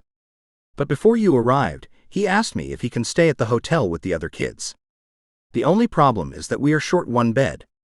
But then I noticed that you and Hart had a room with separate beds. Oh. How was I going to explain that one? Yes, Hart was thinking that. Ivy cut me off. You don't have to explain. But how would you feel about switching rooms? You two can take the king-size bed, and Quinn can stay with one of the kids in the room with two queens. I stared at Ivy, not sure what to say. She saw my hesitation but refused to back down. I think that's a Hart question, I finally said. Then I'll take it as a yes. I asked him first, Ivy said with a smile. I looked up and scanned the room for Hart. He was watching our exchange. Finding him, our eyes met. He gave me a smirk of acknowledgement. Then I guess we'll switch rooms, I told her, wondering what this all meant. Excellent. Ivy remained seated next to me as she surveyed the 15 kids. She watched them like a mama hawk. Tell me something, I said, drawing her attention. Did Quinn ask you to stay in the hotel, or did you ask him? Why would I ask him to stay in the hotel? Ivy asked me blankly. I was about to apologize for assuming when she winked and smiled at me. After that, she got up and headed to Reed and Jules. Quinn took it as his invitation to come back. Within the hour, we were on the plane headed to Florida. There were no direct flights to Bimini, so we had a layover in Fort Lauderdale. The kids were very excited about being in a different state. I'm not sure why. Frankly, they were getting hard to keep track of. I asked Hart how many we were allowed to lose during the trip. He gave me a look. He didn't find my joke funny. Getting onto a much smaller and louder plane, it took another hour to get to the island. Flying over, the water was breathtaking. I had seen water like this before, but I loved seeing it through Hart's eyes. He had given up so much when he left the trust fund world. Among them was the ability to think of such wonders as ordinary. Maybe choosing the life that he did wasn't all bad. The airport we landed at was among the smallest I had ever been to. It was quaint. Again herding the excited kids, we ushered all 15 of them through customs and onto a bus. From the airport, we went to the hotel. The kids wanted to go to the beach, so after checking 15 kids in, Hart and I went to our room. There was definitely only one bed. My dick got hard looking at it. There was no time to get into our sleeping arrangements now, though. He and I had to change. Now in our swim trunks, we went to the lobby and waited for the kids. When half of them didn't show up when they were supposed to, he sent me knocking on doors. Then finally, when they were all there, we headed to the beach. You would think that at least now the 3 of us would get a second to relax, but no. We then had to play lifeguard. Hart did take off his shirt though. I loved the show. How was it that a kindergarten teacher had a body like his? Broad shoulders, defined chest, rippling abs, I could barely take my eyes off of him. When I did, it was for the show that Ivy was putting on as she removed her beach cover-up. Holy shit. I did not imagine that body under her usually buttoned-up principal attire. The girl had curves, and I loved every one of them. Again, I could see why Hart couldn't see past her. Watching her move in her glistening aqua blue bikini, I was having a hard time looking away as well. What? Ivy asked, noticing that Hart and I were staring at her. You're not my boss, so I'll say it. Damn girl. Ivy blushed. No. I mean it. If this one ever runs away with the milkman, expect me to give you a call, I joked. Ivy turned a bright red. Hart saw it and stared at me with daggers in his eyes. Yeah, I was hitting on the girl he liked. But it wasn't like he was giving me an incentive not to. So, he couldn't blame me for doing a little window shopping. Continuing to stare at Ivy, I began to realize that Ivy was a great girl. Was I just thinking that because I was suddenly imagining spanking that curvy ass of hers? Maybe. But whatever gets you there, right? It was then that I had a thought. It came and went quickly, but I had to acknowledge it. I was no stranger to threesomes. What would a threesome be like with these 2 hotties? Even the brief thought tightened the crotch of my pants. Maybe I'll explore the thought later. Maybe a more appropriate time would be when there weren't so many kids around and I wasn't wearing a form-fitting swimsuit. Being smart about things, I finally looked away.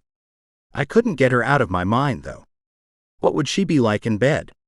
There was no doubt that she had a lot of energy. Would she be a screamer? Was she the type to throw on a saddle and ride a guy cowgirl style? Thinking of Ivy brought up a fact that I had been trying not to think about. I hadn't had sex since I had been with Hart. I didn't know why that was. Sex was not a big deal to me. I had always considered it to be a small step beyond a massage. So why hadn't I gone out and satisfied my urge since then? I know that when I thought about having sex again, the first thing that came to mind was my night with Hart. It had been incredible. Hands down, it was the best sex of my life. And it wasn't like he had a magical ass or anything. It was fantastic, but it wasn't like it granted wishes. No.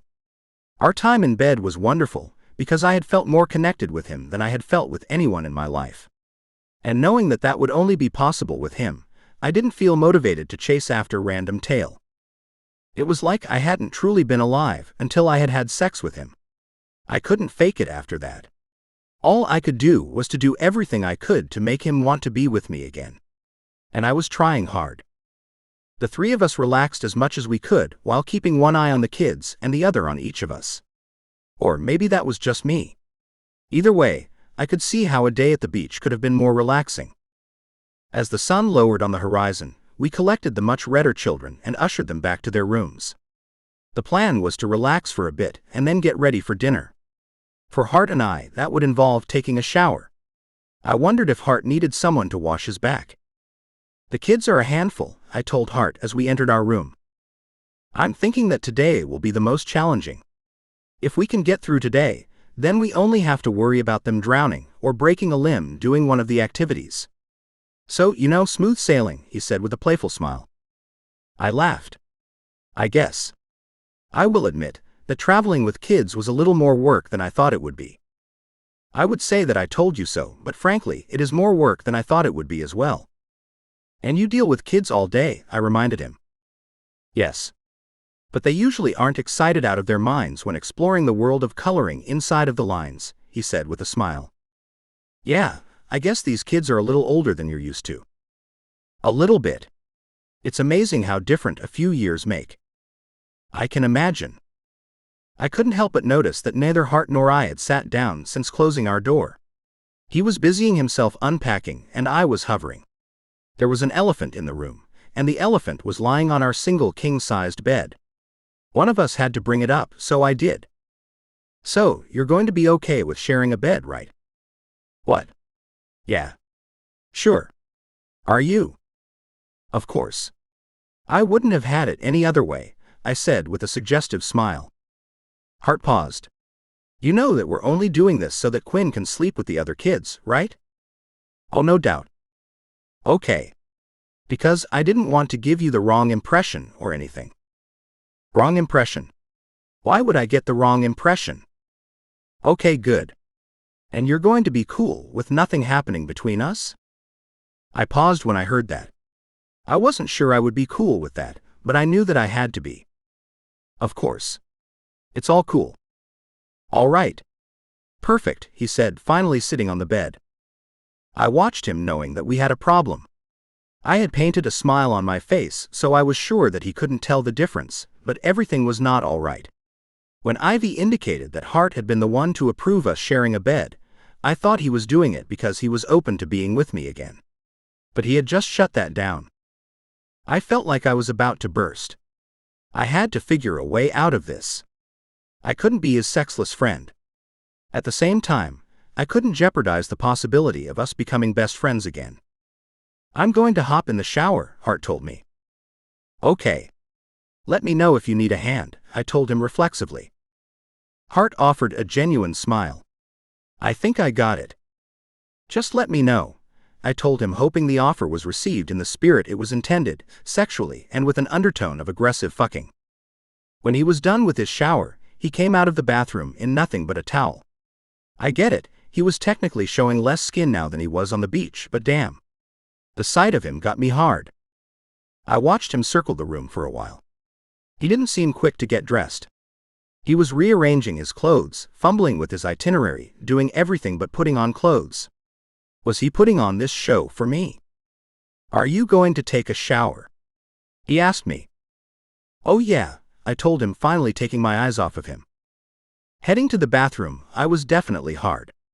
I didn't hide it. I also didn't look to see if he saw it, but I wasn't a small guy. If he even glanced my way, there was no way he was going to miss it. That erection didn't simmer down as I got undressed, showered, or toweled off. If he could walk around the room with a towel, then so could I. And would he watch as I dropped my towel to put on underwear? I throbbed thinking about finding out.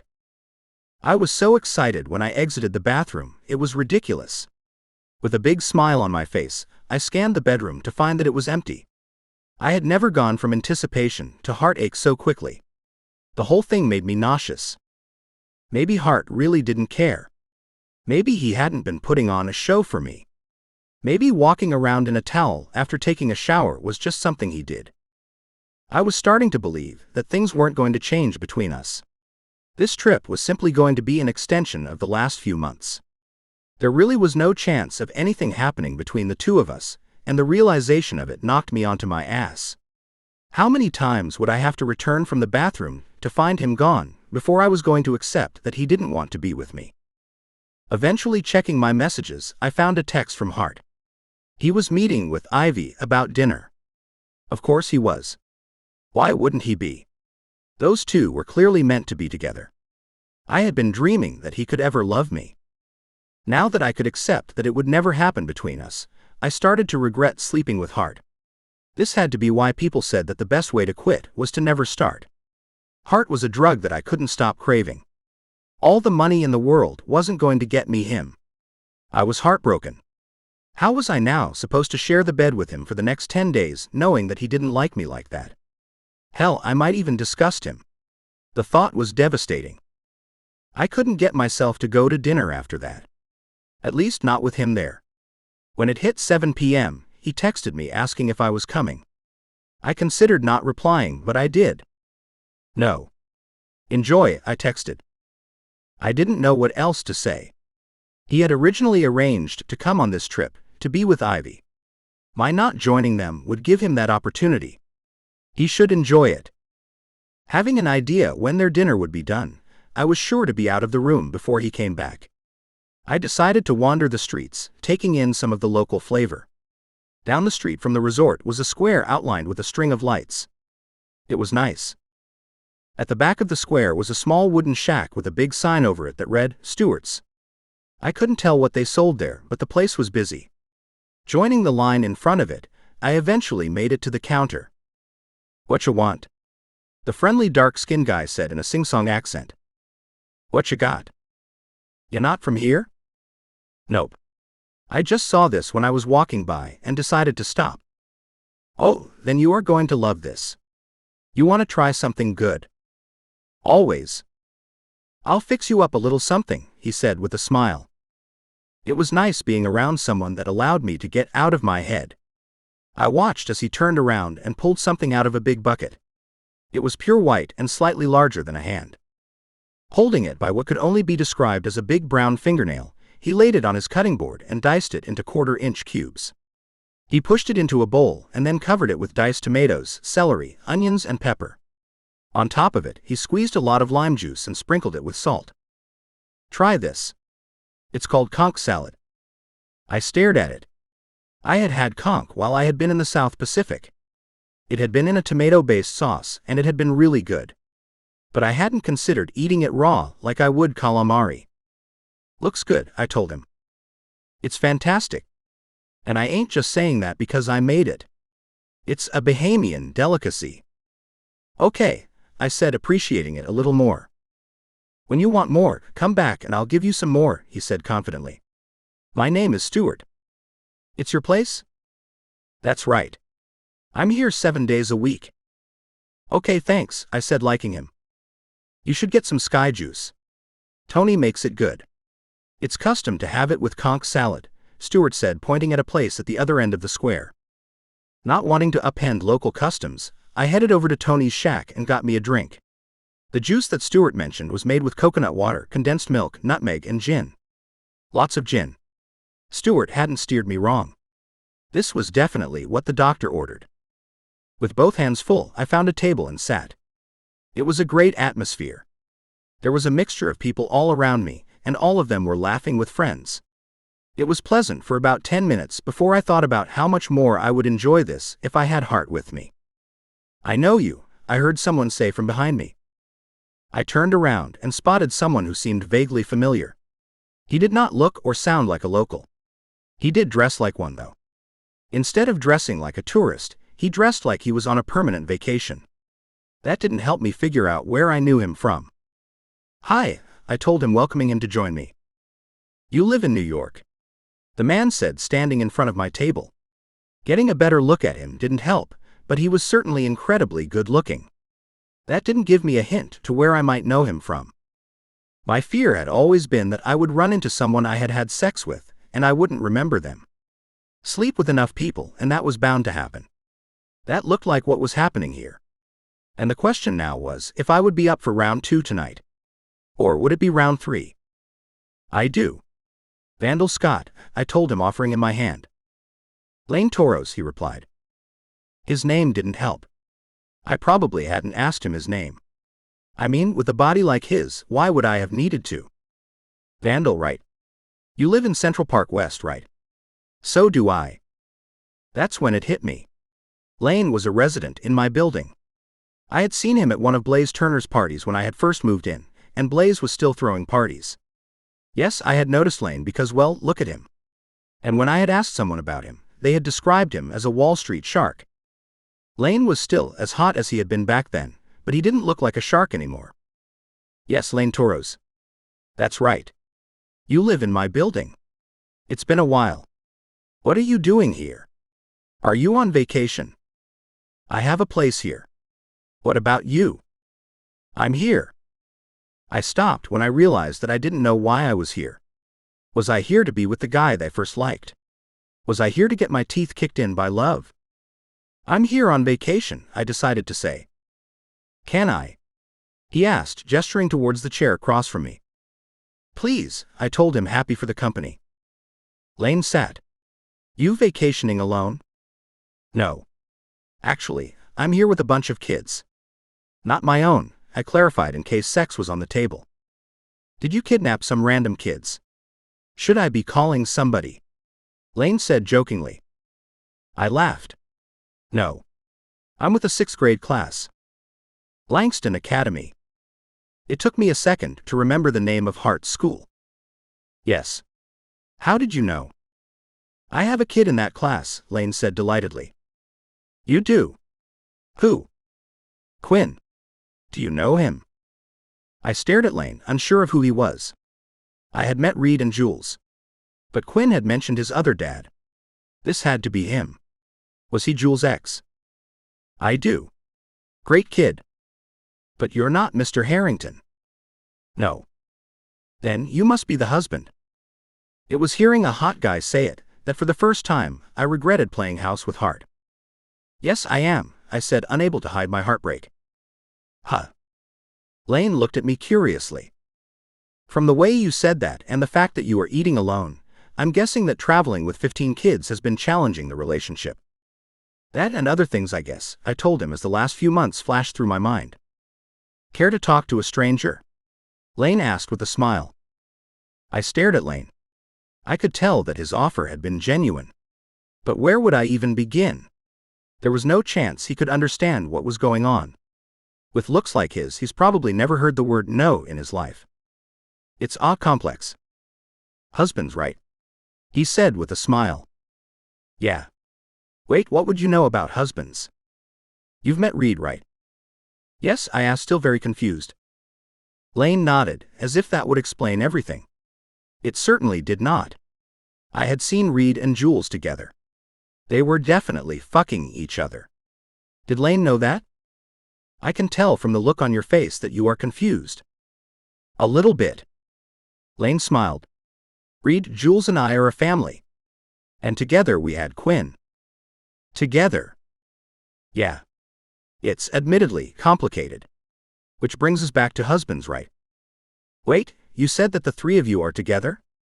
Yes, he said, taking a patient posture. And you guys, live together and do other things together?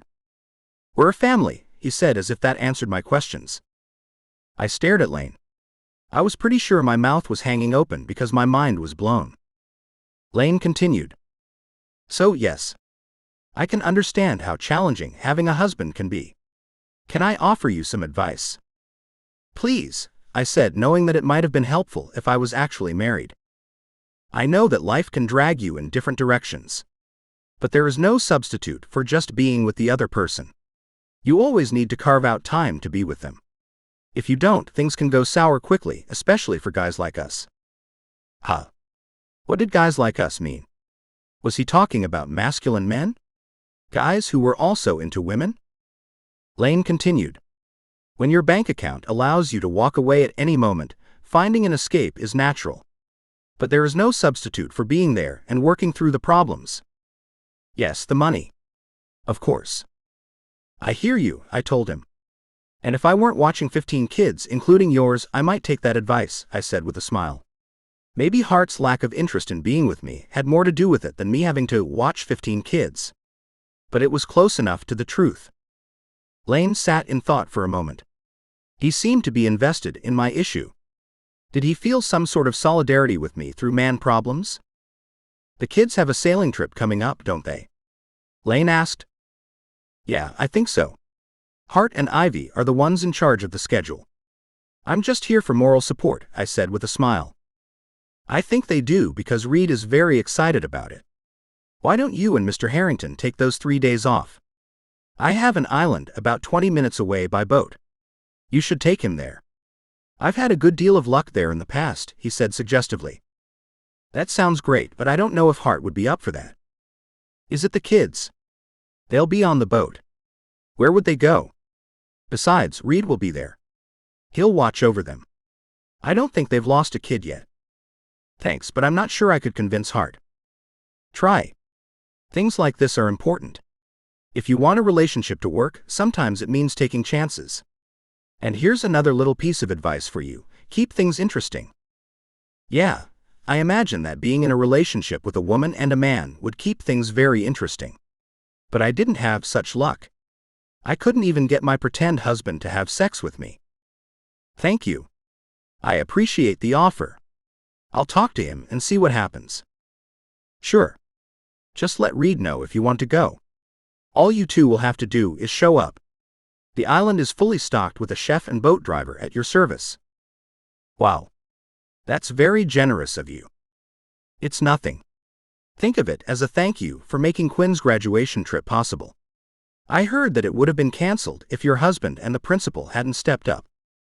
I smiled, pretending that I had something to do with that. I didn't. I was just the guy who Ivy had tagged along to work on a relationship that didn't exist. My life was a mess. Anyway, Reed and Jules are expecting me home. Speaking of together time. Lane gave me another suggestive look. I then thanked him again and watched him go. There was nothing about that encounter that was expected. Who would have guessed that the gorgeous, ultra-masculine man I had seen all those years ago was into guys as well? It turns out that I might have had a shot back then. Haha. But beyond that, it was hard to wrap my head around the idea that he was in a relationship with Reed and Jules. They hadn't come across as anything other than a typical couple. I guess they were a little more affectionate than your typical wealthy New Yorkers, but that didn't hint to how unusual they actually were. That aside, Lane's piece of advice might have been a good one. Spending time together was important. The only problem was that Hart had proved time and again that he didn't want to spend time alone with me. If I presented Lane's offer to Hart, Hart would probably look at me like I was crazy. Yet, something was telling me that there was a way I could use Lane's generous offer. I just couldn't see it yet. Not ready to go back to the room, I finished my conch salad and sky juice and then looked around for a place to have dinner. There was a little restaurant with a bar on the other side of the square. There was a band playing inside. It turned out that they were playing music on something referred to as steel drums. The bartender explained that they were made out of 55-gallon oil drums. I had never heard anything like it before. The music made me think of that song, Who Let the Dogs Out?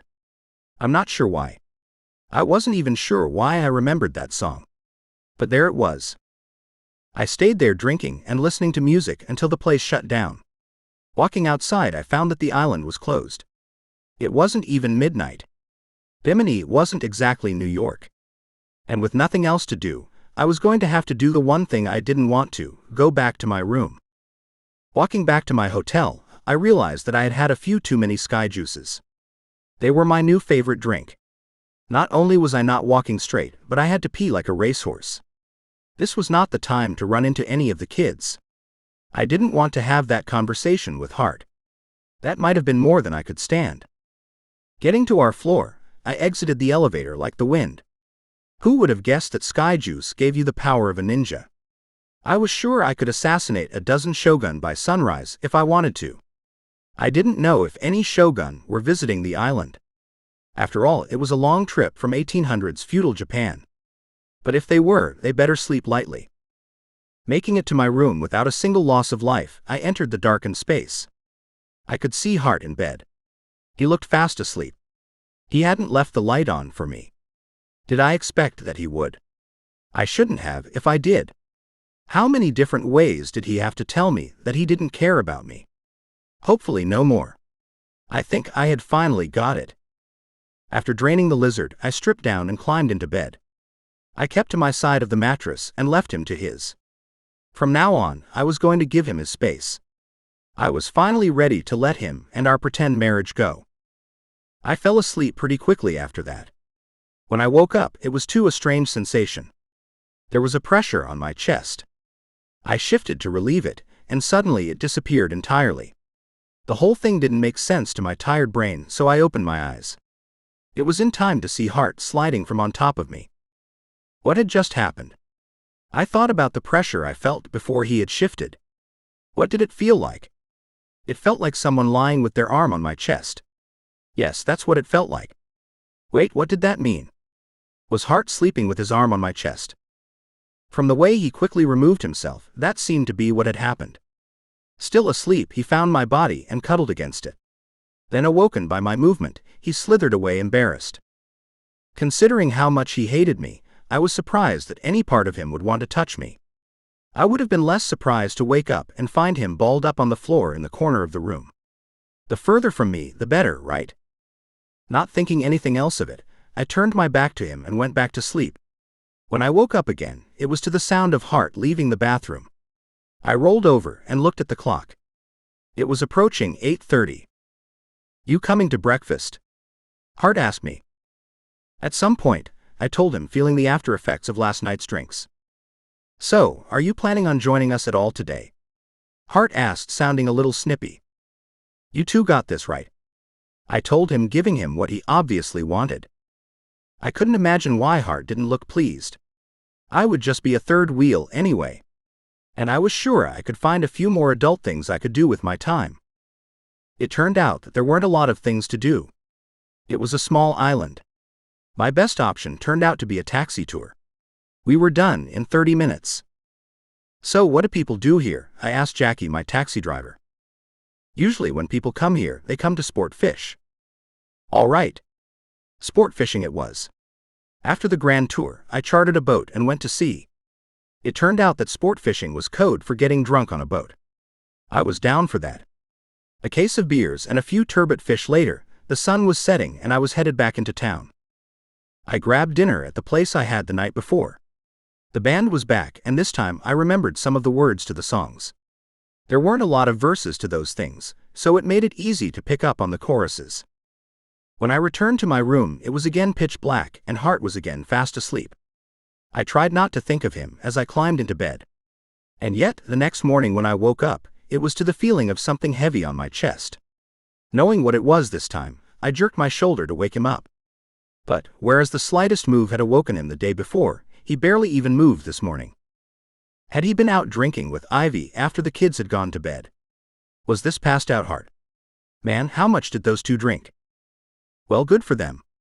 But I had no desire to deal with his repulsion again this morning, so I pulled out from under him and went to pee. Returning from the bathroom, I half expected him to be gone. Wasn't that tradition now? But he wasn't. He was simply on his side of the bed. I climbed into bed and eventually fell back asleep. I was more than happy to stay asleep and probably would have if I didn't hear. "Vandal, are you planning on joining us at all this trip? Or, have you had enough because one day was all you could do?" That was an unpleasant way of starting my day, especially since I had been giving him the space that he had asked for. "Does it matter?" I asked him, genuinely confused by his anger. "Yeah, I guess it doesn't," he told me before leaving and slamming the door behind him. What the fuck? What was he acting so pissy about? He was mad at me for invading his time with Ivy, and now he was mad because I wasn't. Make up your mind, buddy. No matter what I did, I couldn't win with him.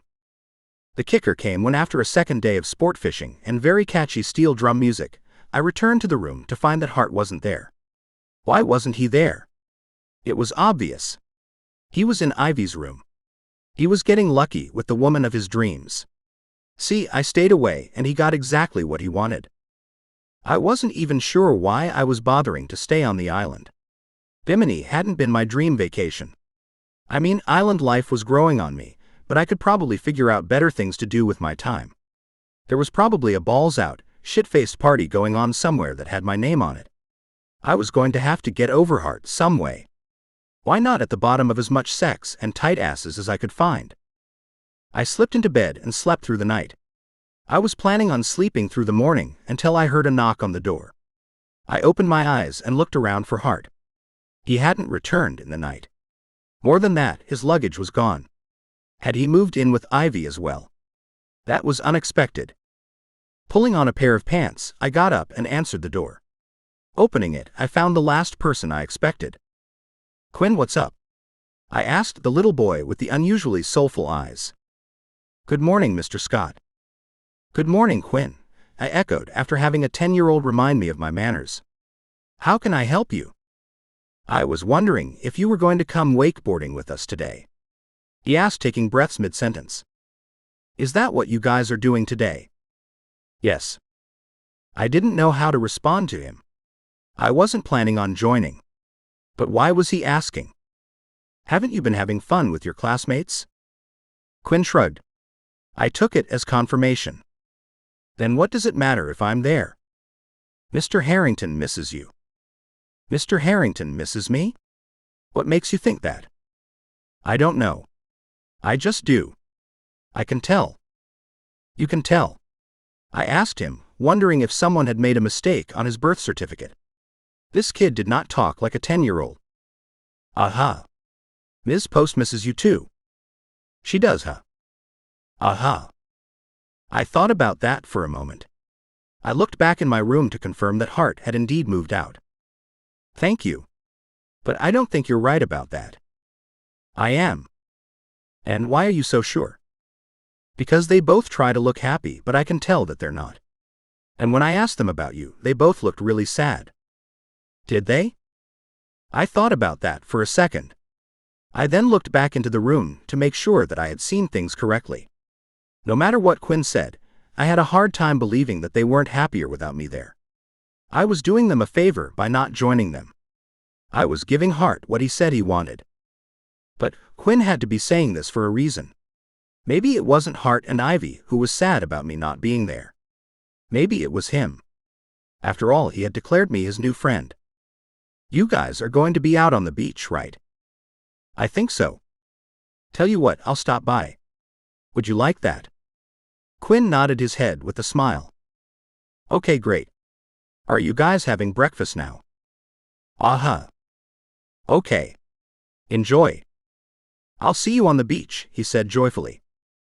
"I'll see you out there," I told him before closing the door. Quinn was definitely a sweet kid. And now I understood where he got his good looks from. His dad was a gorgeous man. The funny thing was that I had thought that Quinn looked entirely like Reed. I couldn't see any of Jules in him at all. Now I would say that he looks like a combination of Lane and Reed. Ha! I wonder how that would work.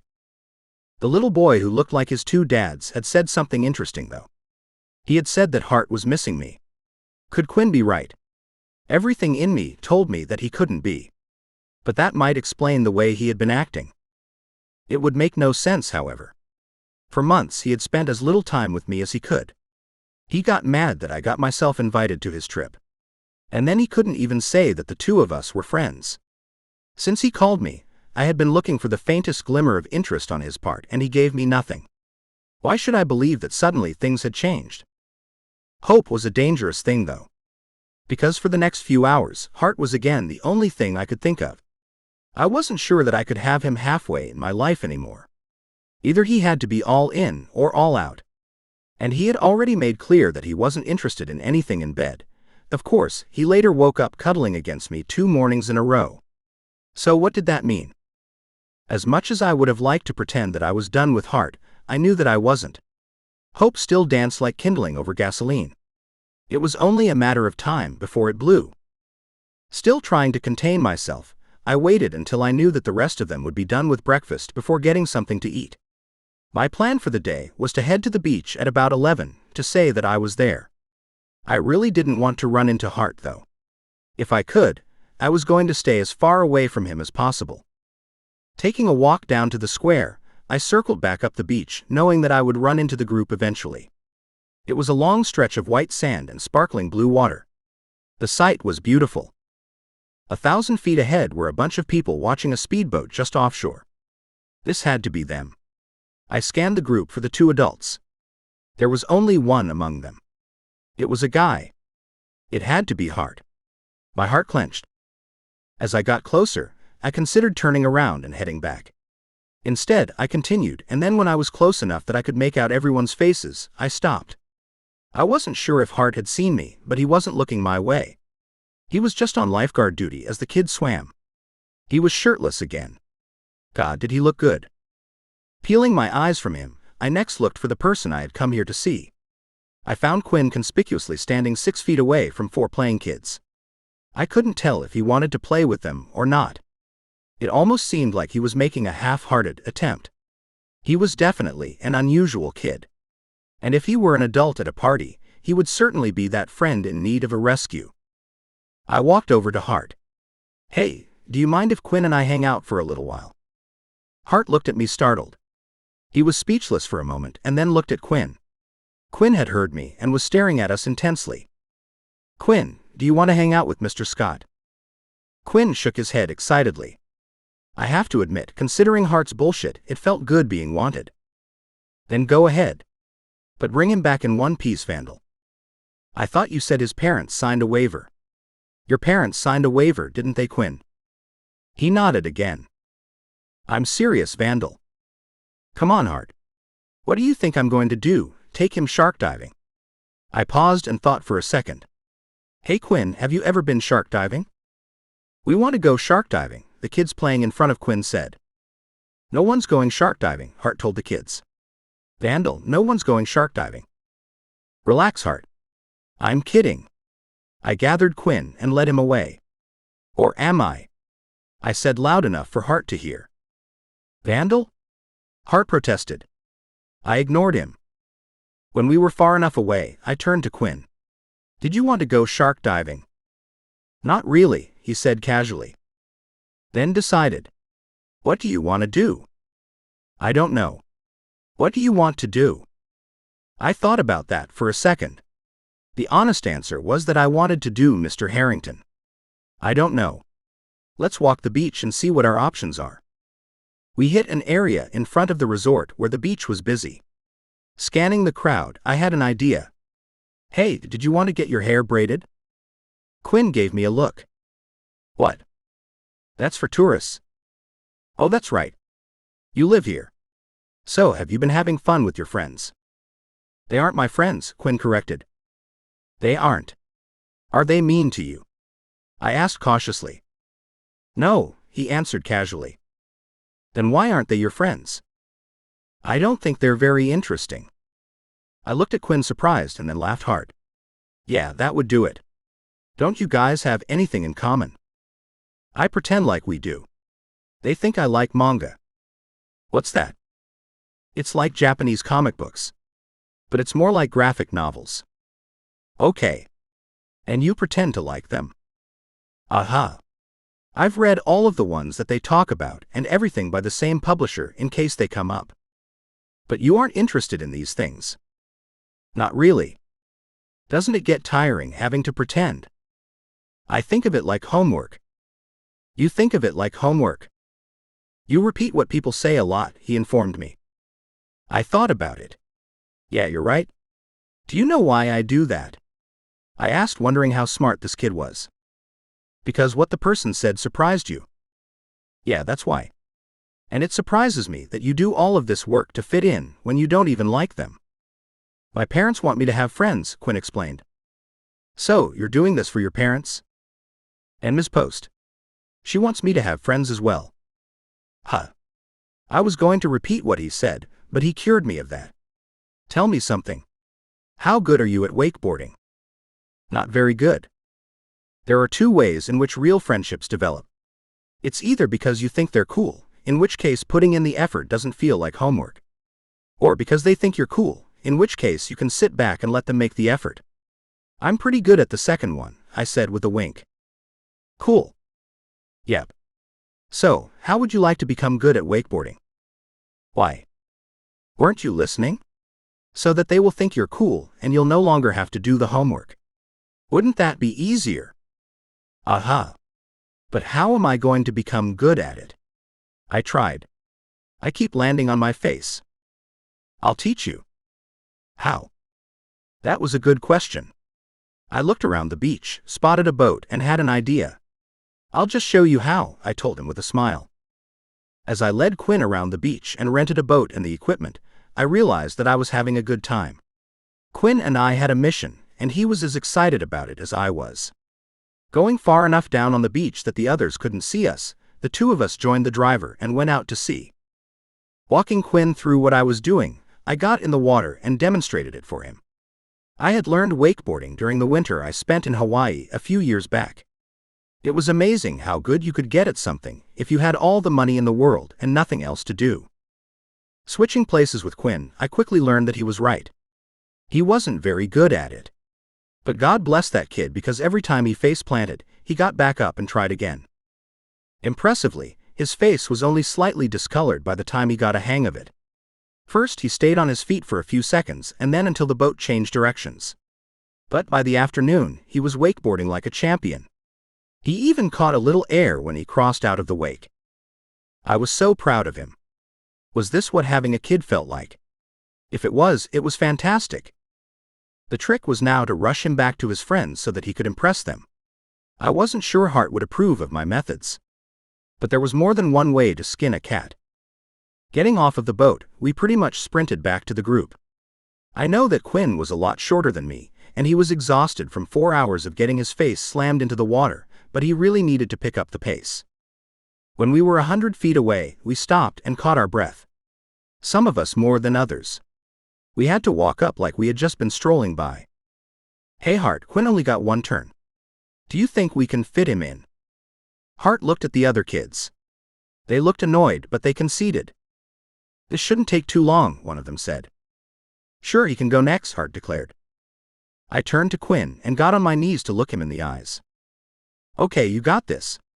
You hear me. Bend your knees, bend your elbows, and don't forget to breathe." "Got it. Don't forget to breathe," he repeated.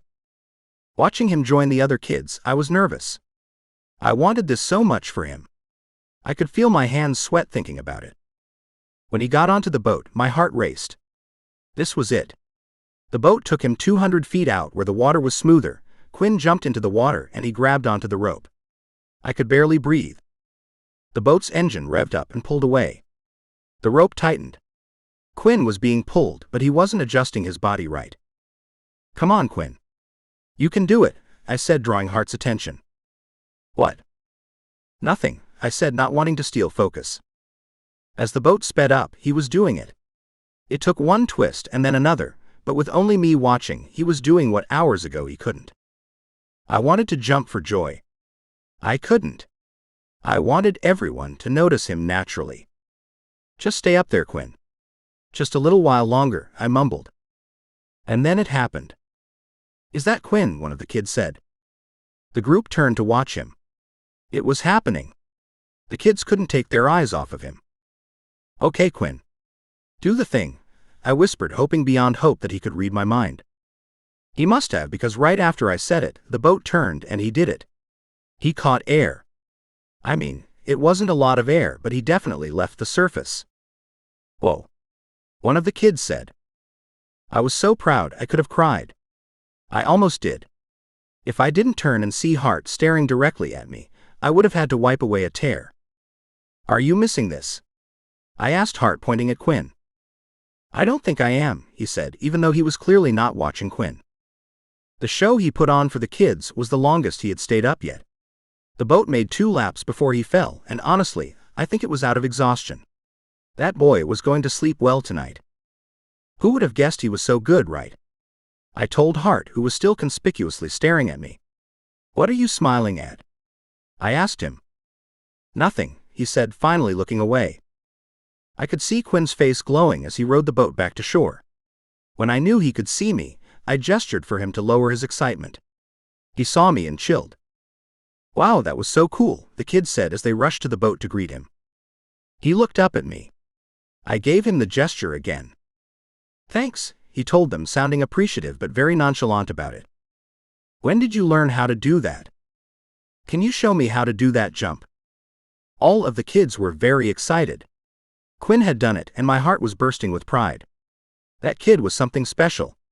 People didn't just pick up things like that. It took me a week to come anywhere near that close. The kid was so cool that even I wanted to be his friend. And after all of the others had run back to the hotel, I pulled Quinn to the side to have a word with him. I got down onto a knee and looked him in the eyes. "You did a good job out there. I'm proud of you." Quinn smiled. "Thanks. I didn't show you how to do that because I think you need friends.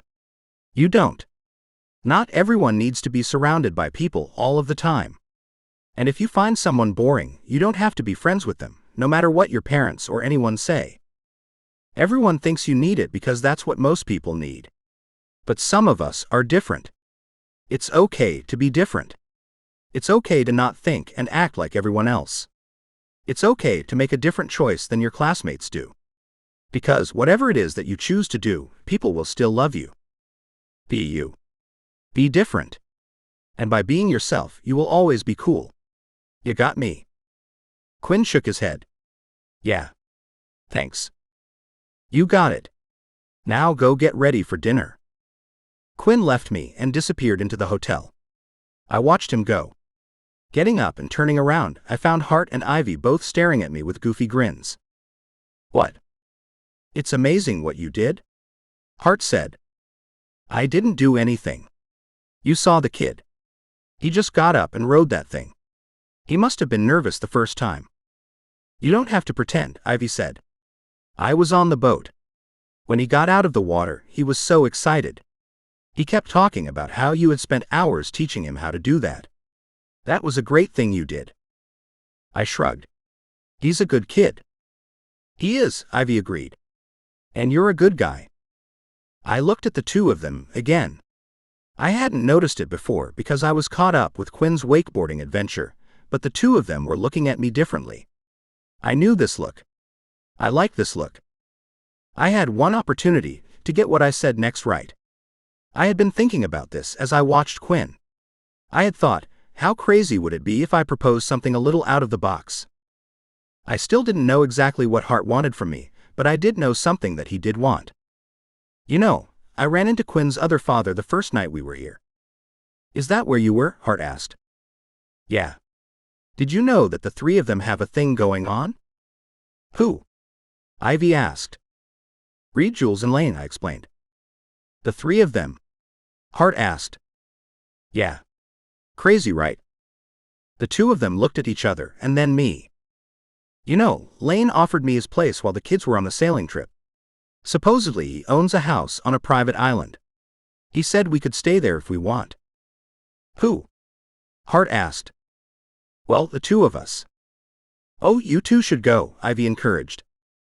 "We should," I told her. "And you should come with us." Both of their faces turned the hottest shade of red. Chapter 8. Hart. Did Vandal just say that? I could feel my face turning red. What was he trying to do? He had followed up Reed and Jules' unorthodox relationship with the suggestion that the three of us go to a private island together. Did he really expect us to do something like that? Yeah, what he had done for Quinn was sweet. Amazingly sweet. Especially for him. But I was still mad at him. He had agreed to come on this trip to help look after the kids. And then from the second day on, he was MIA. That was infuriating. I didn't ask him to come. He invited himself. Or, I guess Ivy invited him. But still. She had invited him, so the least he could do was show up. Could I admit that his lack of help with the kids wasn't the only reason I had moved out of our room? Sure, I could admit that. Because he was also being a real jerk. Vandal had to know that I was apprehensive about anything happening between us. I had to have made that very clear. And for months, every time he suggested anything, I had politely declined. What had finally made me consider otherwise? It was our discussion back at his place before we left. He had been right. I was being horrible to him. Not even he deserved that. So I softened. I held his hand in the elevator. Okay, I might not have been fully awake when I cuddled with him that first morning, but I was for the second. Shouldn't he have liked that? For months, isn't that what he was telling me that he wanted? But what did he do as soon as I made myself vulnerable and expressed an interest in him? Did he reassure me that he wouldn't hurt me? No, he did the opposite. He brushed me off of him and then disappeared for the rest of the day. And I know what's going on with him. After seeing Ivy in a bikini, he's lost interest in me. He said it from day one, she is his type. Now he's interested in her and I'm yesterday's trash. That's got to be it. What a fucking asshole. The only question now was if he has been using me to get Ivy from the beginning. He probably was. I was probably just a game to him. Wow. I had no words for the type of guy that Vandal was. To think that for a moment, I thought that he and I could be together. I feel like such a fool now. We can't, I told Vandal after recovering from his surprising suggestion. Why not? He asked with one of his cocky grins. Because we have to watch after the kids, I stated. Reed will be there. He's one of the parents. That doesn't matter. We're here to watch over them. That's our job. Is it though? Or is your job to keep them safe? How much safer could they be? It's not like they're going anywhere. They would be on a boat. And if they fall off, it's not like you'd be the one to jump in after them. It would be one of the crew, a professional. Vandal, we can't. Why not? Ivy said, breaking her silence. Hearing her say that surprised me. If there was anyone who would put the safety of the kids first, it would be her. See, Vandal said, getting excited. Ivy, what do you mean, why not? I asked her. I mean, why not? What exactly would we be there for? Everything is going to be handled by the crew anyway. Ivy, you're talking about just abandoning the kids, I said, shocked. How would that be abandoning them? Vandal was right. They would be in the hands of a professional crew and at least one of the parents. Actually, it's two, I told her. Jules said that she would be going. And Lane Quinn's other father was the one who suggested that we go, Vandal added. I looked at Vandal suspiciously. Did he suggest the two of us go or the three of us? 2, 3, it doesn't matter. Besides, I told you what they have going on. It's not like they're gonna disapprove of the three of us taking a little trip together. Let's do it, Ivy said, turning to me. I didn't know what to say to her.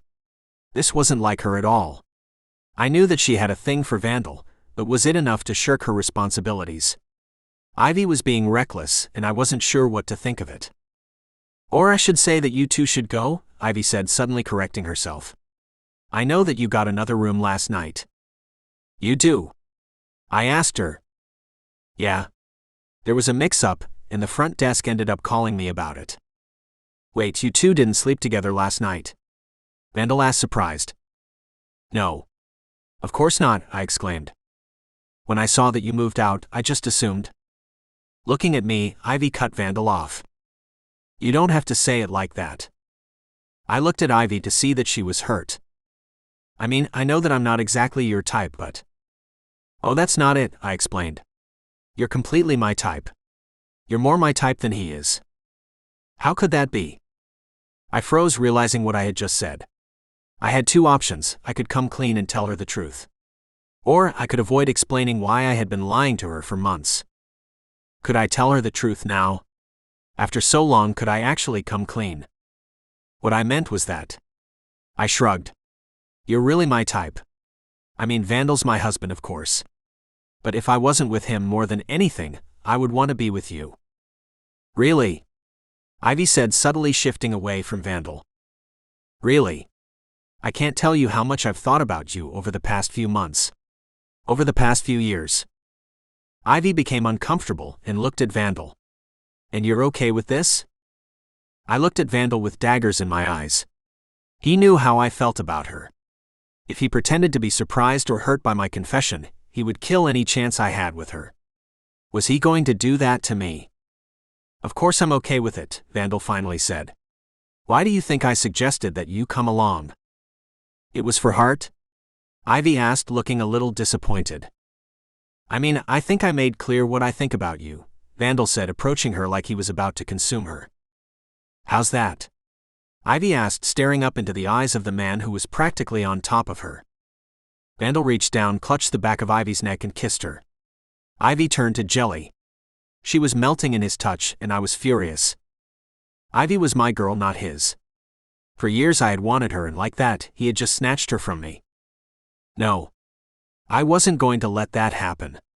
So without thinking, I approached her from the side, pulled her from his lips and kissed her the way I had always dreamed of.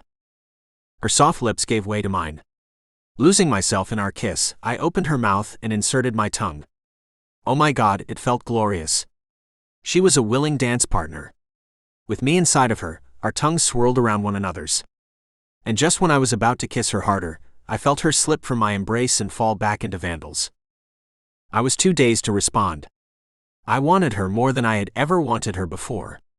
And after the way he had used me, I couldn't stand to see him kiss her. I was just about to tug her back into my arms when Ivy pulled from the both of us and stepped back. Not here, she told us. We could go to our room, Vandal suggested. No. The kids might find out, Ivy said. We can go to the island, Vandal offered. Ivy looked at me. Hart, what do you think? My eyes flicked between the two of them. Would they go without me if I didn't go? I wasn't going to let him have her. Yeah, let's go, I finally agreed. The kids are going sailing tomorrow and they'll be gone for 3 days, Ivy pointed out. Lane said that we just had to let Reed know if we wanted to do it, Vandal added. I can do that, Ivy said. It will give me the chance to tell him that I won't be there. If he doesn't think he can handle them without me, I won't join you guys. He'll be fine with it. He has to be, it won't be a party without you, Vandal said with a devilish smile. Ivy giggled and turned a bright red. She was falling for him. I couldn't let that happen. She was mine. I had given up everything for her while Vandal had given up nothing. She was my future, not his, and if they went to the island without me, who knows what would happen. We'll head out tomorrow, I told them. Great. Ivy told us and then with a smile walked away. Both Vandal and I watched her go. I loved the way she moved. Whatever confusion I had had about wanting to be with Vandal was gone. I don't know what I was thinking at the time, but it was over now. All I wanted was Ivy. I wasn't going to let Vandal have her, and I would do what I had to make sure of that. Once Ivy was gone, I turned to Vandal and stared him in the eyes. May the best man win, I told him and then crossed the beach heading back to my room. Chapter 9. Ivy. What just happened? Did I just kiss the 2 hottest guys on the planet? Me. The girl who went to 6 different stores to find a bikini that wouldn't make me look like a beached whale. By the way, how great of an investment was that bikini? Best $300 I've ever spent. But I'm not going to even think about the cost of it per yard of fabric. Ouch. But what I paid for it doesn't matter. What does matter is that seeing me in it, Vandal gave me the first compliment he ever gave me. And just now I sucked face with the sexiest gay couple in New York. And obviously they couldn't be that gay because I'm pretty sure they were suggesting sex. Sex is a distant memory for me, but I'm almost certain that's what was going on. Oh my God, it just hit me. They could have been suggesting that if I went to the island, I would have them both. I was willing to go when I thought we all would just fool around together. But I think they were suggesting our own private hedonism. Who needs to travel to Jamaica? My skin was crackling from excitement. When I got to my room, I couldn't get myself to sit down. My mind was spinning. Had the 2 of them done this before? Were they swingers? Vandal seemed like a swinger. Was Hart? He didn't seem like the type. In fact, he seemed hesitant. What he had said about me being his type, that I believed. I had always believed that. That was why I thought that we were on a date on the night I found out he was married. The joy he expressed when he spotted me in a room was undeniable. I would watch him do it. For weeks, I would look for him whenever I entered a room. Every time he spotted me, he always looked so happy to see me. I thought that he was like that with everyone for the first year or 2. But no. Not even I could explain away something so obvious. Finding out he was both gay and married had been a real mind F for me. I didn't understand how I could be so wrong. But hearing Hart say what he said made everything make sense. Yes, he was married, but maybe he wasn't gay. Maybe he was into women as well. My body shivered when the thought flashed through my mind. He had to be the sexiest kindergarten teacher ever. At the beach was the first time I saw him with his shirt off. How did he have the time to keep his body looking like that? Vandal was just sexy as hell, no explanation required. But Hart was a miracle. I stood lost in thought for much longer than I had planned. 30 minutes had flashed by in an instant. Meanwhile, my loins were on fire. They had to be burnt to a crisp by now. As much as I didn't want to, I had to focus. There were things that I still had to do. I had to take a shower and take the kids to dinner. I had to call up Reed and see how he felt about me not going with them. If he had a problem with it, I couldn't go. It was for that reason that I took care of that first. My heart pounded as I took out my phone. I should have been nervous about exposing my private life to a parent, but I was too drunk on lust for that. Instead, I was nervous about him saying no. What if I couldn't be with Hart and Vandal on the island? I was pretty sure that my girl bits would explode. I wasn't sure how that would work, but considering the throbbing between my legs, my body would figure out a way. "Hi, Reed. This is Ivy," I said when he answered the phone. "Ivy. Excited about tomorrow?" "About that." "Oh no. What's up?" "Nothing bad. It's just that I was talking to Vandal and he said that he ran into Lane." "Lane mentioned that?" "Yes, and when he did, Lane mentioned something about letting him have access to a private island." I could hear Reed smile. "Sure. He mentioned that too. He also said that Vandal should mention it to you, if he wanted to go." "Does he want to go?" "He does." "That's great. It's not a problem. He and Hart will love it. You know, Jules, Lane and I have spent some great times there." "That's wonderful. But there's something else." "What's that?" "I was thinking about joining them." Reed went silent. "Hello, Reed?" "Yes. I'm here. Sorry. I just had a flashback." "So, are you telling me that you won't be joining us on the sailing trip?" "If you need me there, I will definitely come with you. Just let me know and it wouldn't be a problem." "No. It's not that. I was just thinking about something else. So you, Hart, and Vandal would be going to the island? If that's not a problem." Reed laughed. "That wouldn't be a problem at all. I think the three of you would love it." "Really?" I asked, dizzy from excitement. "Absolutely. That's wonderful. And you're sure you can handle the kids without Hart or me?" "I think Jules said that she wanted to go. And if we need one more hand, I know that Lane's available. Really, I want the three of you to have a great time. Make some memories for me. It's a great place for that," he said with another smile. It was obvious that Reed knew what was up and he approved. I shouldn't have been surprised considering the makeup of his family. What must it be like to be in a relationship with two other people? I could just be thinking of the sex though. God, I couldn't wait to find out about that part. Taking a shower to cool off, I got dressed and headed to the dining room. Hart was waiting for me at the entrance. I felt flushed looking at him. Subtly easing beside him, I looked him in the eyes. My God, that man had beautiful eyes. I talked to Reed. He said that I wouldn't be needed and that we could all go. Hart looked at me, turning a little red himself. I wanted to lean over and continue the kiss from the beach, but there were too many kids around. Instead, I kept my distance and struggled to think. One work-related thought did manage to fight its way through. We should probably mention to the kids that neither of us will be there. "Should we do it tomorrow?" Hart asked. "We should probably do it tonight. It will give them time to come up with any questions they might have." "Sounds good."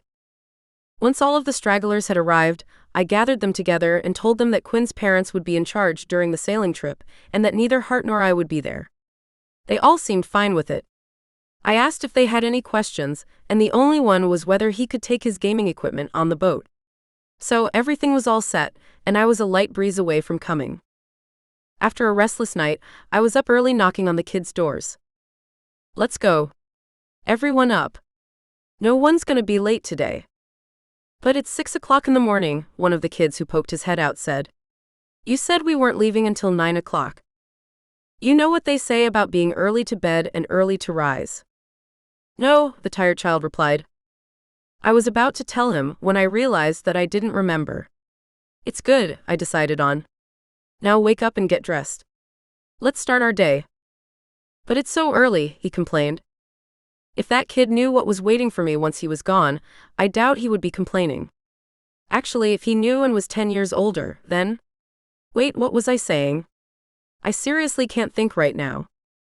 Corralling the kids into an early breakfast, most of them were done by the time Hart arrived. Hey, he said with a blush. Hey. Why are the kids up so early? You know what they say. Early to bed, something something something. Okay. By the way, do you know how we'll be getting to the island? No. Yeah, that's probably important. Isn't it? I laughed. We can ask Reed when we see him. Hart laughed. Good enough.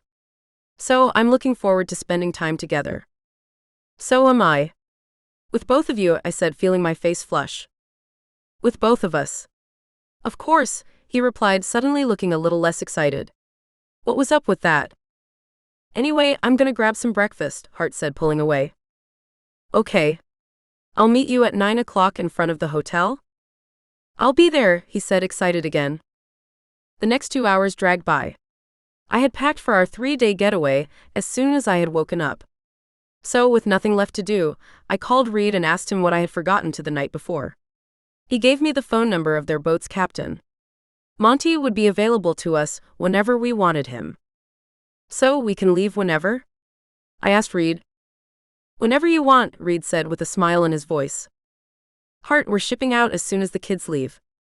So bring your stuff with you and tell Vandal, I told him over the phone. I was in front of the hotel 20 minutes before 9 o'clock. There is some saying about an early worm or something, right? Watching the door each time it opened, the first kid to arrive was Quinn. Good morning, Ms. Post. Morning, Quinn. Are you excited about the sailing trip?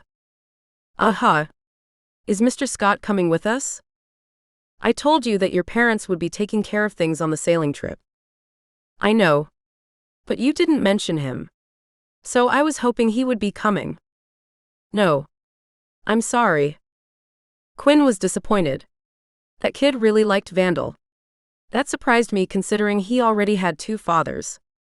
Eventually, the other kids trickled in. Hart was among the last to arrive. Where's Vandal? I asked Hart. He said he'll meet us at the dock. He's not much of a morning person. I was looking forward to seeing both of my guys together, but it would have to wait. Right now we had to shuttle 15 nervously excited kids to their 3-day babysitter. On the bus ride over, I again reminded them to listen to Reed and Jules. I did it again when we were standing with them at the dock. Jules took charge of them from there and ushered them out of my hands. I could barely contain myself. By the way, Ivy, this is Jules and my partner Elaine, Reed said as another drop-dead gorgeous guy walked over. My goodness, where was the factory pumping out all of these hot guys? Nice to meet you too, Lane said, offering us his hand. Reed has told me so much about you. Where's Vandal? He's running a little late. He'll be along, Hart said. So, you're a teacher and you're the principal at the school? Has education always been your passions? I looked at Hart. It's always been mine. I've always thought that outside of their home life, there is nothing more important to who a kid becomes than their school life. So, what better way to shape the future than to become a principal? I just like the hours, Hart joked. He's kidding, I told them. I've never met someone more devoted to their students than Hart is. He's the best teacher I have, I said, staring into Hart's beautiful eyes. That's great, Lane said, drawing my attention. And how devoted are you to your school? That was an odd question. I love my school, I told them. There is nowhere I would rather be. I would love to retire there if I could. Oh. Okay, Lane said, turning to Hart. I'll be wherever she is, he said with a broad smile. Hart was acting weird. I had never seen him act this flirty before. I loved it. Yep, I guess there's no separating the two of us, I told them as I playfully linked our arms. Touching Hart sent a pulse between my legs that almost knocked me off of my feet. I needed him inside of me immediately. It was time to move things along. So is Monty here? I asked Reed, looking around. I saw him earlier. He's waiting on the boat on slip 5, Reed said, pointing to where the smaller boats were docked. I think you'll have fun over there. Monty knows all of the best fishing spots. Oh, and just ask him for the snorkeling equipment. He'll get you what you need. Thanks again for this, I told Reed. Really, it's no problem. And it was nice to meet you, Lane said, ushering us off. I hope the three of you have fun, he said, putting his arm around Reed. As we walked off, I looked back in time to see Lane kiss Reed. Reed really was in a relationship with the two of them. That was incredible and so hot. I then looked over at Hart. As soon as I did, he looked back and smiled. What would it be like to be consumed by Hart and Vandal? I could only imagine. And the image of it sent me wild. Monty? I asked. Yes, ma'am, the older dark-skinned gentleman said. I'm no ma'am. I'm Ivy and this is Hart, I said, offering him my hand. Good to meet you, Ivy. Good to meet you, Hart. We're just waiting for one more. The three of us got onto the 12-foot speedboat and sat. We were all silent. I was having a hard time remembering words. Instead, I sat with my shoulder touching Hart's. It was when Hart slipped his hand on my thigh that Vandal arrived. Thank God, I blurted as I got up. Get in and let's get this show on the road. As he walked up, I noticed that he was only carrying a backpack. Did you forget something? What? He asked, confused. Everything, I said, pointing to Hart's and my matching carry-on luggage. It's a private island. How much clothes are we gonna need? He asked with a glowing smile. I had to admit, I loved where his head was at. Let's go, I said, hurrying him on board. As soon as Vandal stepped onto the boat, he didn't disappoint. He greeted me with a kiss. It wasn't a light kiss either. It was one where his large hand cupped the back of my head and he pulled his body to mine. My body quivered feeling him. I had to believe that Monty was watching us, but I didn't care. I didn't care about anything but feeling his touch. We should go, Hart said, breaking us up. It was like he was jealous. I didn't know what to think about that, so I didn't think about it at all. The three of us sat on the cushioned bench at the back of the boat, and Monty undocked us and drove us to sea. Hart and Vandal had sat on either side of me. With our captain facing the other way, Hart returned his hand to my thigh. Not to be outdone, Vandal did the same and moved his hand up my leg. I inhaled deeply at the sensation and lifted my chin. Hart took it as an invitation and kissed the right side of my neck. Vandal followed suit and kissed my left. I could have died right there and been happy. I was glad I didn't, though, because my two boys had barely begun. Upping the ante, Hart moved his hand from my thigh onto my right breast.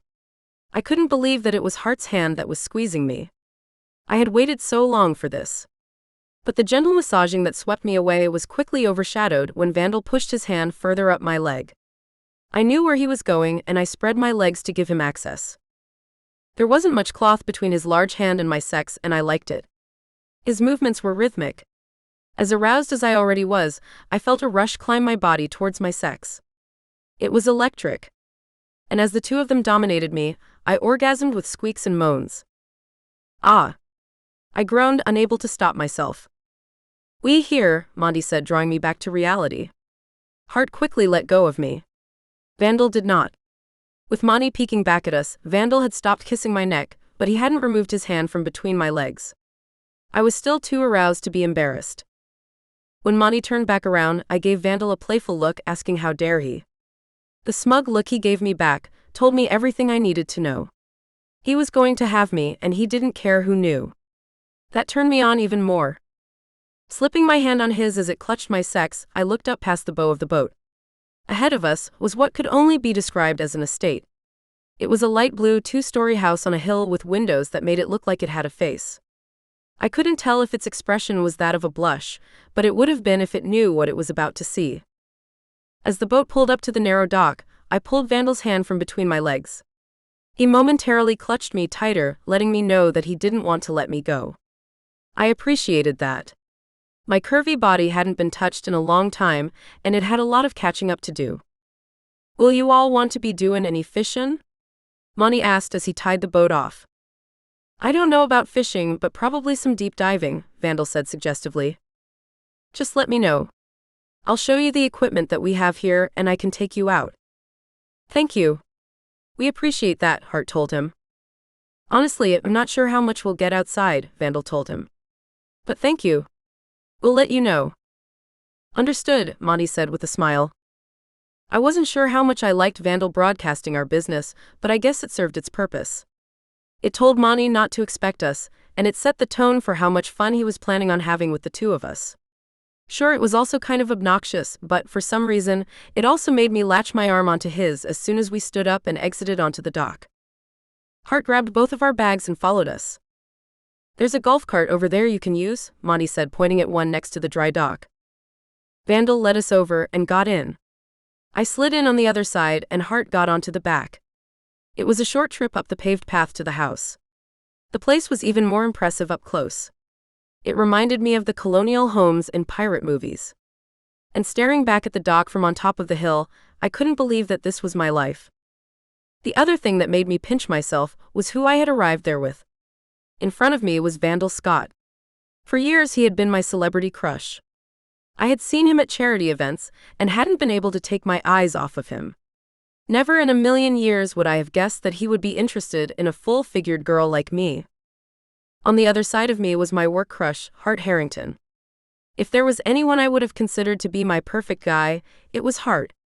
He got me in a way that no one else ever had. When I was with him, everything about it made me think that we were made to be together. His already being married did throw a wrench into those plans, but that fact didn't seem to matter as much as I thought. "Shall we?" Vandal said, asking for my hand and gesturing to the front door. "We shall," I replied before intertwining my fingers with his. "Hart," he said, offering Hart his other hand. Hart walked by him as if he didn't notice Vandal's gesture and opened the door. I would have given that some thought if I wasn't quickly distracted by the sight. I had never been in a home that was so beautiful. The place had dark hardwood floors and was decorated with Afro-Caribbean art. What that translated to were paintings with dark-skinned people wearing fluorescent-colored costumes. The images were striking. And mixed in was thick tree branches which had been sanded and made to shine. The sight of everything took my breath away. I turned to my two boys, wondering if they were as impressed as I was. Vandal didn't seem to be. And that made sense. His family probably had homes that were equally as beautiful. As I thought about it, Hart's family probably did too. He made that fact easy to forget, but it was true. "Did you two grow up in places like this?" "Not like this," Vandal replied. "Our families were from old money. This place would have looked too new money for them," Hart said, surprising me. "What's the difference?" I asked. "About 3 generations," Vandal said with a chuckle. "So you don't think this is beautiful?" I asked, saddened. "Are you kidding?" Hart asked. "This is one of the most beautiful homes I've ever seen. It's alive. The homes we grew up in were dead. Everything in it was at least 100 years old. It was like a museum that nobody visited. It represented everything I hated about my childhood. It's a life I wouldn't want to go back to." Hart looked over at Vandal. The two exchanged a look which was hard to interpret. "It wasn't all bad," Vandal added. "Hart has a tendency to forget the good times." "What were the good times?" I asked him, imagining the two of them as preppy 12-year-olds. "What were the good times, Vandal?" Hart said, approaching me. Vandal had let go of my hand to explore the room. Vandal looked back at him, speechless. I started to think he wasn't going to answer when he said, "The first time we had sex was a pretty good time." It was Hart's turn to be speechless. "Oh, tell me about that," I said, immediately aroused. "Do you even remember?" "You were so high," Hart replied. Momentarily surprised by Hart's words, Vandal recovered. With confidence, he took my hand and pulled me onto the couch next to him. Hart followed, sitting on the other side of me. Vandal stole my attention by brushing the back of his finger against the bump from my nipple. It sent a pulse crackling through me. It was a night I had been planning for weeks. We were going to a rave, and I knew it would give me an excuse to stop hiding how I felt.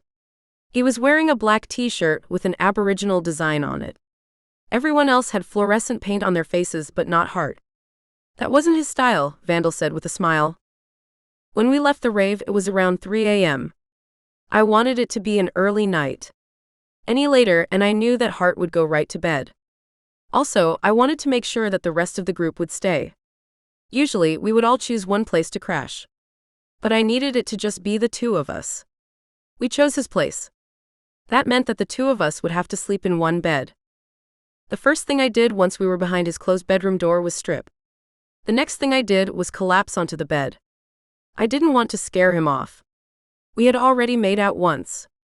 I had gotten the impression that he might be into it, but I didn't want to blow it. I was so attracted to him that I needed this to be the night. When I saw him take off his clothes and join me, I knew that it would be. He got into bed and didn't touch me. So I eased over to him and kissed him like this, he said before kissing me on the shoulder. When he didn't run away, I eased my hand onto his naked chest, Vandal said, slowly massaging my breast. I loved touching him like that. It had been all I had thought about for years. And then when I gathered the courage, I lowered my hand like this, he said, moving his hand down my body. When he got to the waist of my pants, he stopped. What did you do then? I asked him, needing more. I stopped. Why did you stop? I begged. Because I discovered something. What? That he was hard, he told me. So what did you do? I asked, breathless. I fucked him. How did you fuck him? Like this, Vandal said before slipping his hand into my underwear and sliding his largest finger into my dripping wet. Hi, it's the author again. Yeah, more steamy things are happening.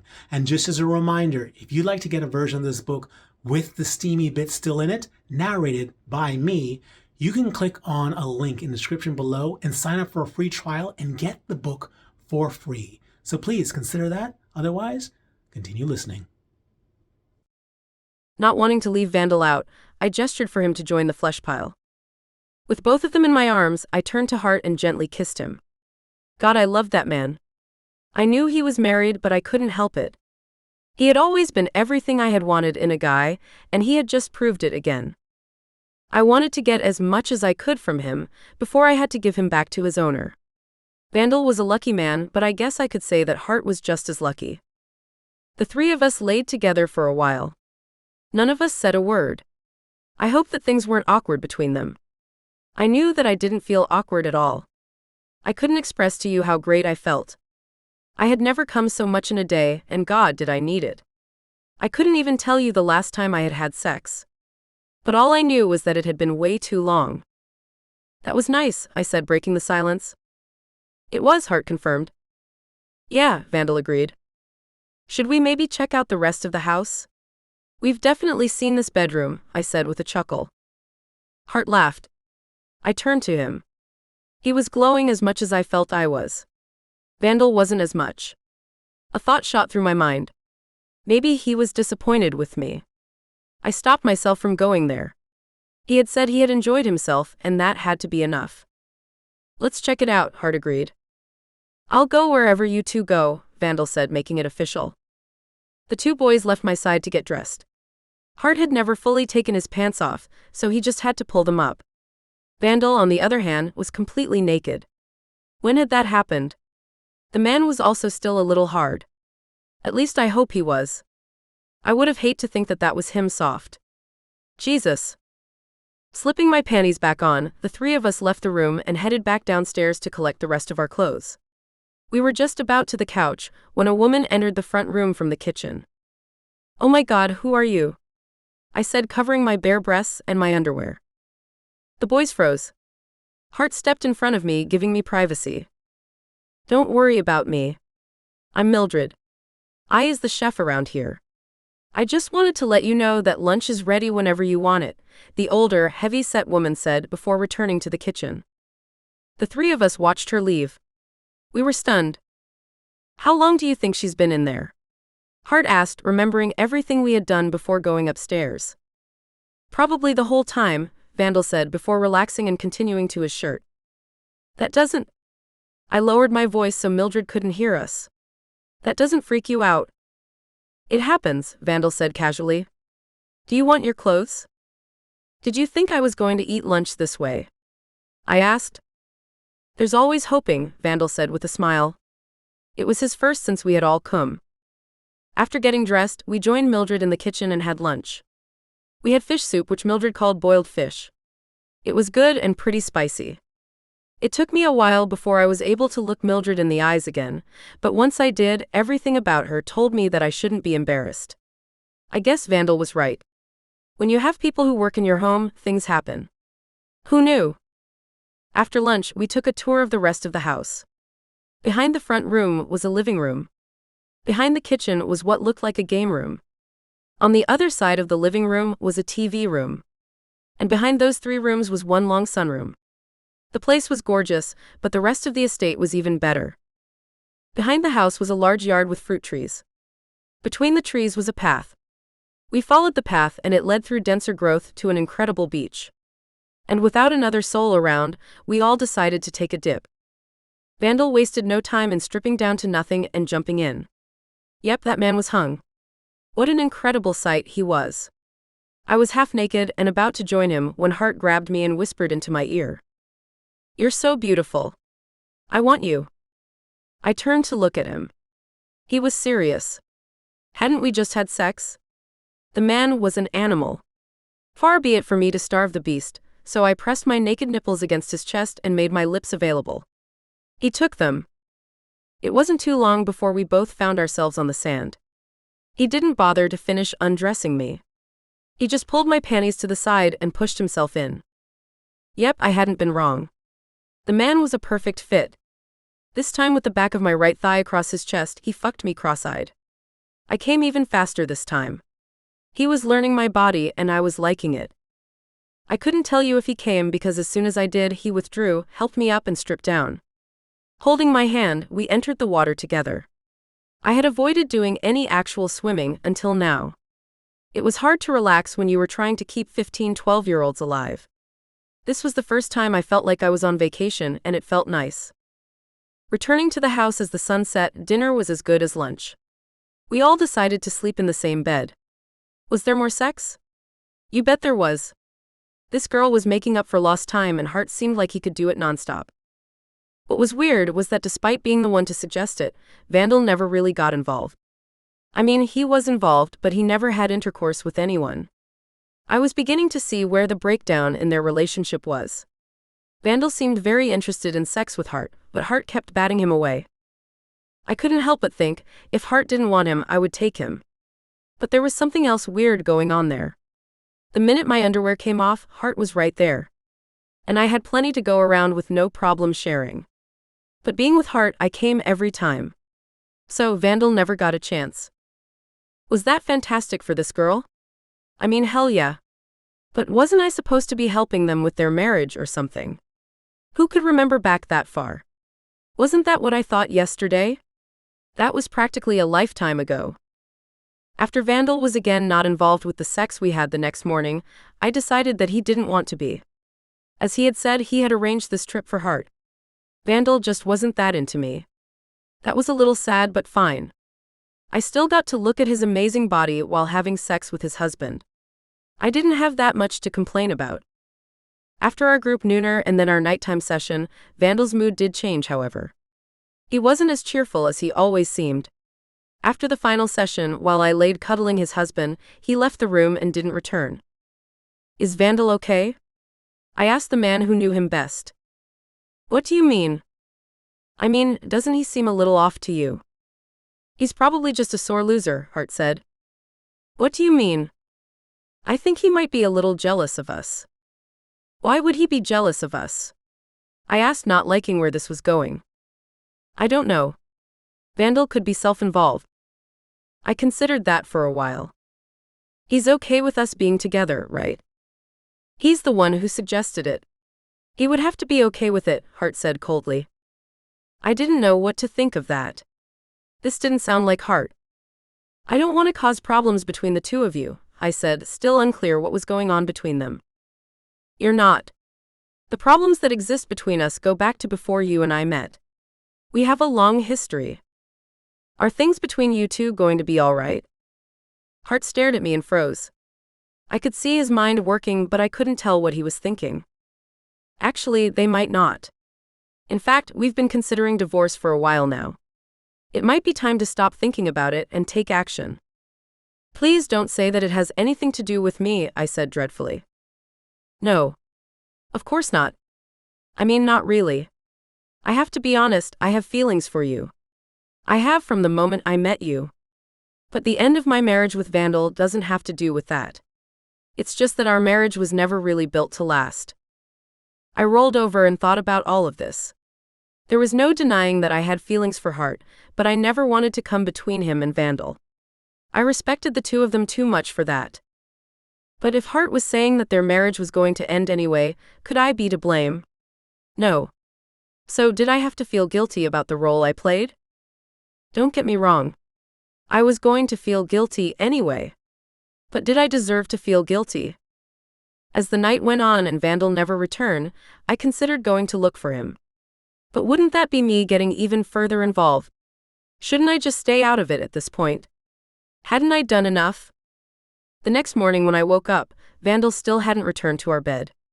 This definitely wasn't good. So when Hart rolled over and wrapped his arms around me, I didn't feel good about it. Let's not, I told him. Is it about Vandal? Were you only with me so that you could be with him? I rolled over and searched his face for why he would say that. No. You know what? I don't get you two. I thought I had, but you two aren't making sense. And what's more, I don't think anything else should happen between us until you resolve things with Vandal. I like you. But I also like him. I don't want to hurt either of you. I came here because I thought we would all have fun. We're having fun, Hart exclaimed. Not all of us. And I think you need to go find your husband. You don't understand, Ivy. Then explain it to me, I insisted. Hart opened his mouth to speak and then changed his mind. Look, I don't want to get in between you two. Believe me, you're not, Hart said. What does that mean? I asked again, confused. Hart didn't reply. Okay. Well, I'm gonna take a shower. We should get back to the main island before the kids do. Leaving Hart's side was one of the hardest things I had to do, but after all of the sex, the cobwebs had been cleared. I could think again. And what I was thinking was that I didn't want to cause the breakup of my favorite kindergarten teacher and his great guy of a husband. If they had problems, they needed the space to figure it out. They didn't need me involved making things more complicated. When I returned to the bedroom after my shower, Hart wasn't there. That was good. Maybe he was talking to Vandal. I still couldn't understand how things had taken so much of a turn. This all had been Vandal's idea. Why was he now upset about this? With my bags in hand, I headed downstairs. Both guys were in the kitchen, drinking coffee around the marble island. They were both reading year-old magazines, not acknowledging the other's presence. It took everything in me not to force them into a timeout. But I had to step away from this. Whatever was going to happen between them had to happen without my involvement. I think we should head back after breakfast, I told Vandal. That's fine, he said, not looking at me. God. Why did I agree to any of this? Okay, I'm not blind, I remember why I agreed to this. But why couldn't things stay uncomplicated? I sat in between the two guys and enjoyed breakfast. Mildred made something called sardines and grits. It was fried sardines on a plate next to a volcano of grits, but instead of lava in it, there was melted butter. I hadn't had either before. Again, it was so good. Thanking Mildred for everything and wishing her bye, the three of us left for the boat and headed back. Arriving at the dock in Bimini, I wasn't prepared for what I would find next. The kids' sailing yacht was already there. They weren't supposed to be back for another 2 hours. What was more than that was that someone was talking to Reed, who I wouldn't have expected to see in a million years. Is that Miles? What is Miles doing here? I said to Hart or anyone who was listening. I looked at Hart, who was as surprised as I was, and at Vandal, who couldn't care less. I'm heading back to the hotel, Vandal said, still not looking me in the eyes. His coldness was unfortunate, but I had more important things to worry about now. Rushing over with Hart trailing behind me, I eventually got Miles's attention. Miss Post, I'm glad to see that you finally arrived, Miles said snidely. What are you doing here? You never said you were coming. I wasn't until I was called. Called? By whom? By someone who informed me that you two had left the kids alone for some type of tryst, Miles said angrily. Wait, who told you that? It doesn't matter. Is it true? That's none of your business, I insisted, getting nervous. Miss Post, it is my business, especially when I come here to find out that one of the kids was injured on the trip. What? Someone was injured? Who? I turned to Reed and asked. Don't worry. They're fine. It was Maxwell. He decided to try a backflip off of the deck. He knew he wasn't supposed to. He hit the water awkwardly. He may have a hairline fracture. The ambulance came and picked him up. Listening to Reed, all of the blood drained from my face. I felt lightheaded. I was sure I was going to pass out. How did this happen? I asked Reed. I'll tell you how it happened, Miles interjected. Your negligence. You were supposed to be watching over them. Reed came to my defense. There was nothing that she could have done if she was there. He knew he wasn't supposed to, and he did it anyway. This was not Ivy's fault. No, Mr. Torres, it's the school's fault. It is always the school's fault, and Ms. Post knows that. You better pray that child is all right, Ms. Post. Your negligence cannot go overlooked. I thought better of you, Ms. Post. Miles turned at Hart. I thought better of both of you. Miles stormed off, leaving me shell-shocked. I turned to Reed, stunned. Ivy, don't worry. The kid's all right. I should have been there. I never should have left them alone. What was I thinking? The kids weren't alone, Reed insisted. Jules and I kept a tight watch on them. But boys will be boys. You can try to raise them however you'd like, and they're going to be who they are. I can't believe this, I said, still trying to make sense of everything. Hart put his arm around my shoulder. Reed said that Max is all right. Everything's going to be fine. You can't blame yourself for this. Things happen. We need to go to the hospital, I told Hart before heading to the parking lot to find a taxi. On the way to the hospital, I kept going over everything in my mind. It was hard to understand what had just happened. Miles was in Bimini. What was he doing there? Had Reed called him? He couldn't have. The two had never met. So what was Miles doing there? And how could this have happened? Why did I think I could hand off the kids to someone else? How could one of the kids have gotten hurt? Would Max have tried the stunt if I had been there? Probably not. So, was Max's injury my fault? What did we do, Hart? I asked, not expecting an answer. We did nothing wrong. It was just something that happened. With kids, things happen. You can't protect them from everything. That was easy for Hart to say. He wasn't the principal of the school. He didn't have to answer to parents and a conservative, nervous Nellie board. And didn't Miles say that Hart and I had been on a tryst? How did he know that? Had he just guessed since neither Hart nor I was there? That had to be it, didn't it? Arriving at the small hospital, I rushed in with Hart following in my wake. There was a child brought in earlier. He's one of my students. They think he might have a hairline fracture. Ah yeah, the round local woman said in a sing-song accent. You his legal guardian? Yes, I am. We both are, I said, pointing back to Hart. I'll call someone out to escort you in, she said before paging someone over the intercom. You can have a seat. Looking behind me, I saw 3 rows of seats. There was only one other person seated. The entire place looked pretty empty. That had to be one of the benefits of living on a small island. Other than the occasional tourist accident, what else would they have to deal with?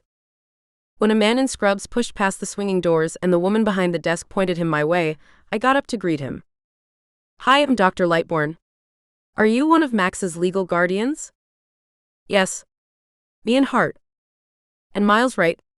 He asked, confused. Ah, yeah. I guess. Is he here? Yeah, he's back in Max's room. He's calling the parents. My heart sank hearing that. I had forgotten about contacting Max's parents. Depending on who they were, this could all go bad pretty quickly. Is Max all right? Hart asked from behind me. He's fine. It's a small fracture in his right humerus, the doctor said, pointing at the middle of his right arm. It's nothing serious. A fracture? I asked him. Will he have to wear a cast? No. Nothing like that. It will be bruised. And it will be tender for a few weeks at most. But past that, he'll be fine.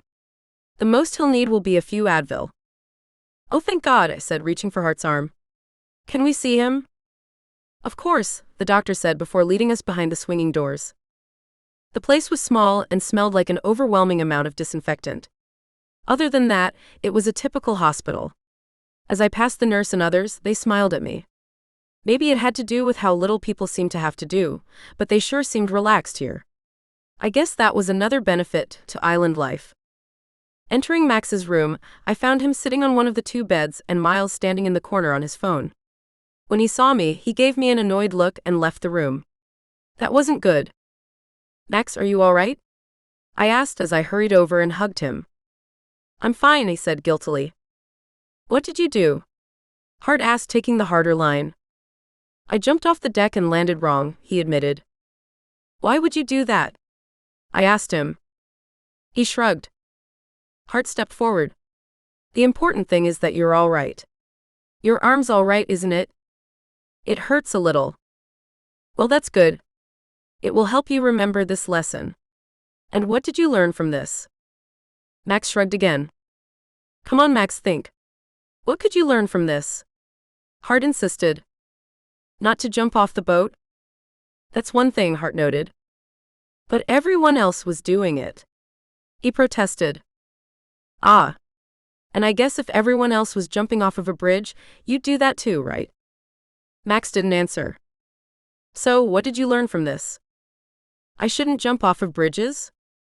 Close. You should learn that just because someone else is doing something, it doesn't mean that you should do it. And why is that? Because I could get hurt. You got it, Hart said with a smile. Okay, Max said, seeming like he got it. What had I just seen? Did Hart just calmly turn this into a teaching moment? Wow, Hart was amazing. No wonder all of his kids loved him. And I did think that Max had learned something he would take with him for the rest of his life. God, I love that man. Miles busted back into the room, immediately making everything tense again. Max, I just spoke to your parents and they want you on the next flight back to New York, Miles informed him. But I'm fine.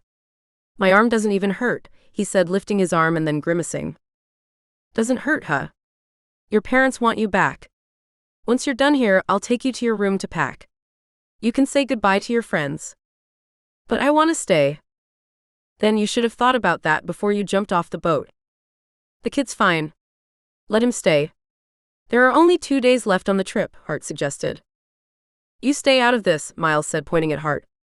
You two are in enough trouble over this already. Don't make it worse. Hart, shut up. Neither of us said another word until Max was leaving the room when Hart said, And what did you learn from this, Max? That getting hurt sucks.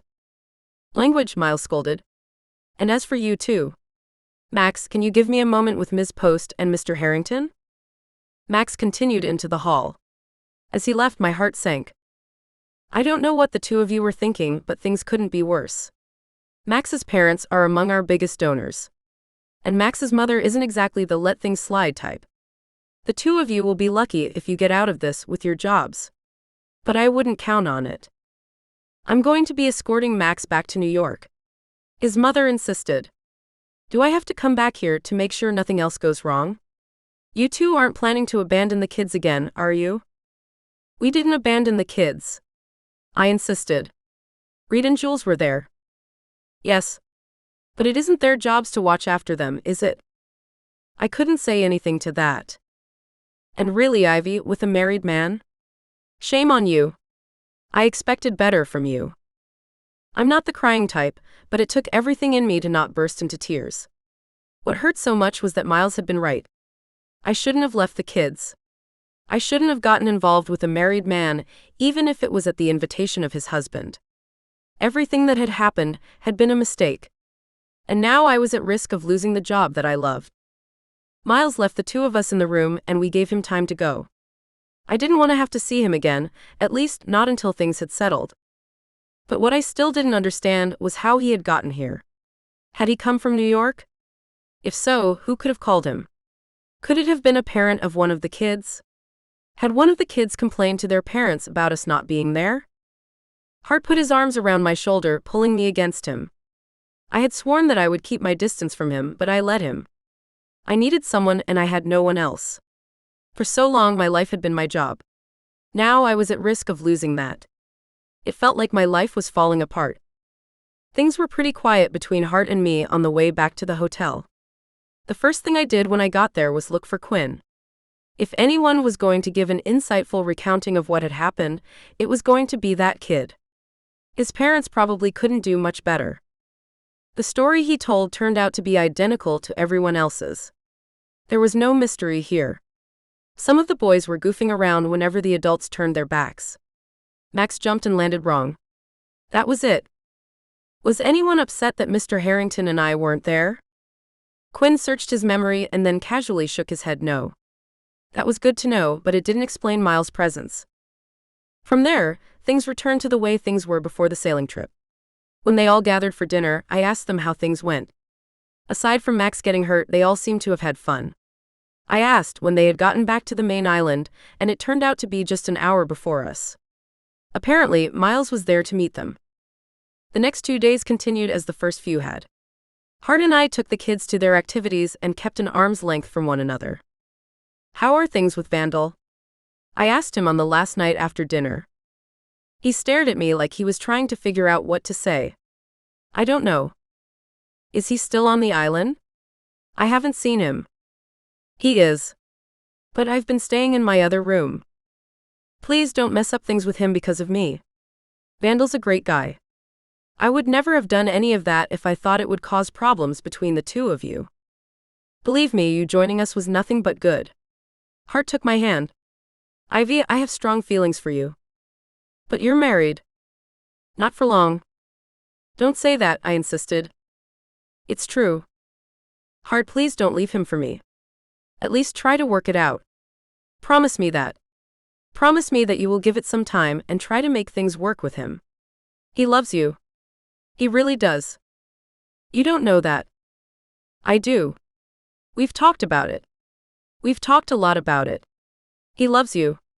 Promise me you'll give him another shot. Hart sighed and lowered his head. Promise me. I'll give him another shot, Hart conceded. I had sworn that I would withdraw from whatever complicated thing was going on with them.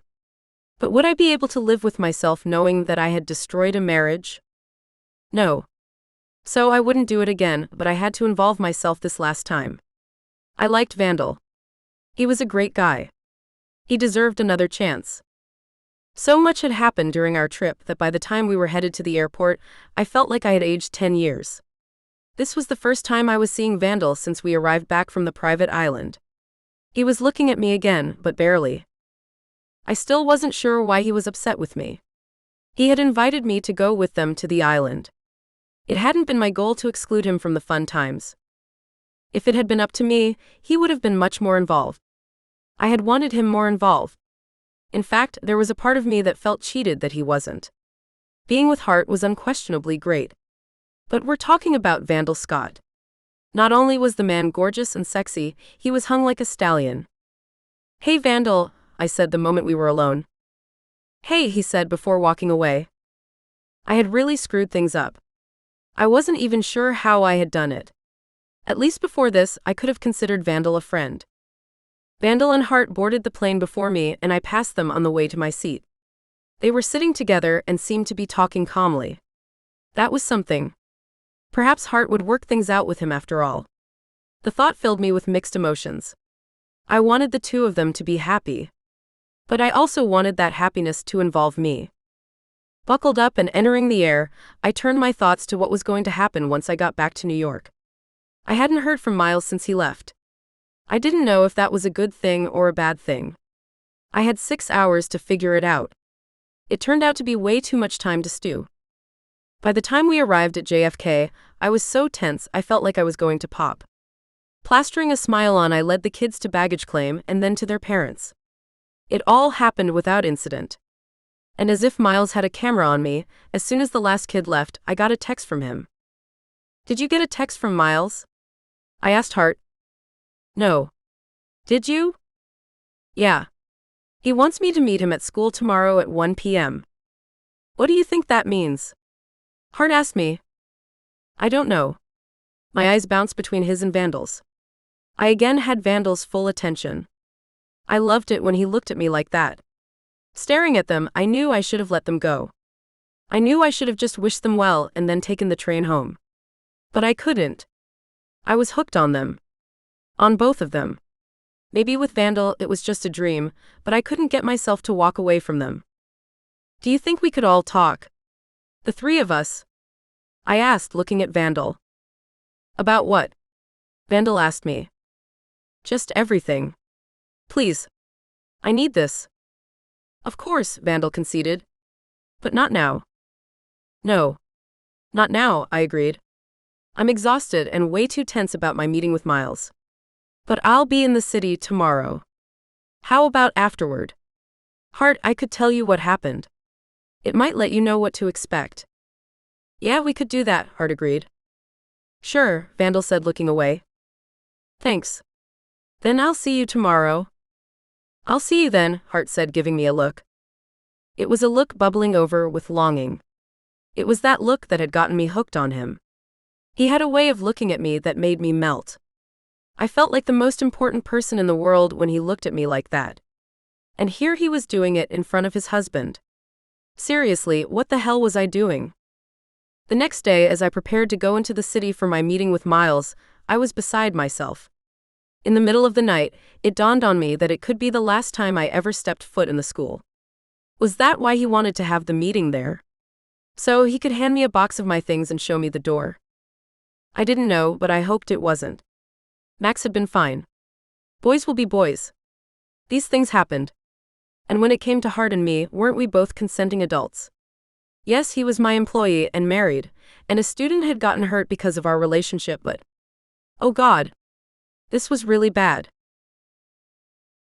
Chapter 10. Hart. Things between Vandal and I had been awkward since leaving the private island.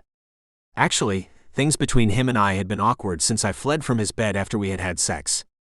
Our time since the private island was just an extension of that. I had definitely won with Ivy.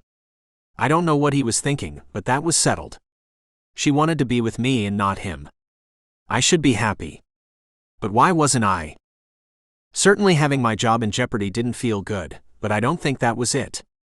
It was the hurt look on Vandal's face when I saw him on the last day of the private island. I told myself that he shouldn't have been competing with me for Ivy if he wasn't prepared to lose. But that only lasted so long. The truth was that I didn't like seeing him hurt, even if it was of his own doing. With things shakier between us than they had ever been, I decided to stay in my own room when we got back to Bimini. He didn't complain about it. In fact, he never mentioned it. When I got my own room the first time, I was kind of expecting him to say something about it. I wasn't going to return to his bed, no matter what he said. But a part of me thought that he would fight for me. Instead, he decided to fight with me for Ivy. Only seeing him in passing at the hotel after that, I didn't speak to him again until we were on the plane headed home. Even then it was just, "Excuse me, and did you need anything from the stewardess?" Things were not good between us, and I wasn't sure what to do about it. After Ivy left us at the airport requesting that we meet up to talk tomorrow, I turned to Vandal.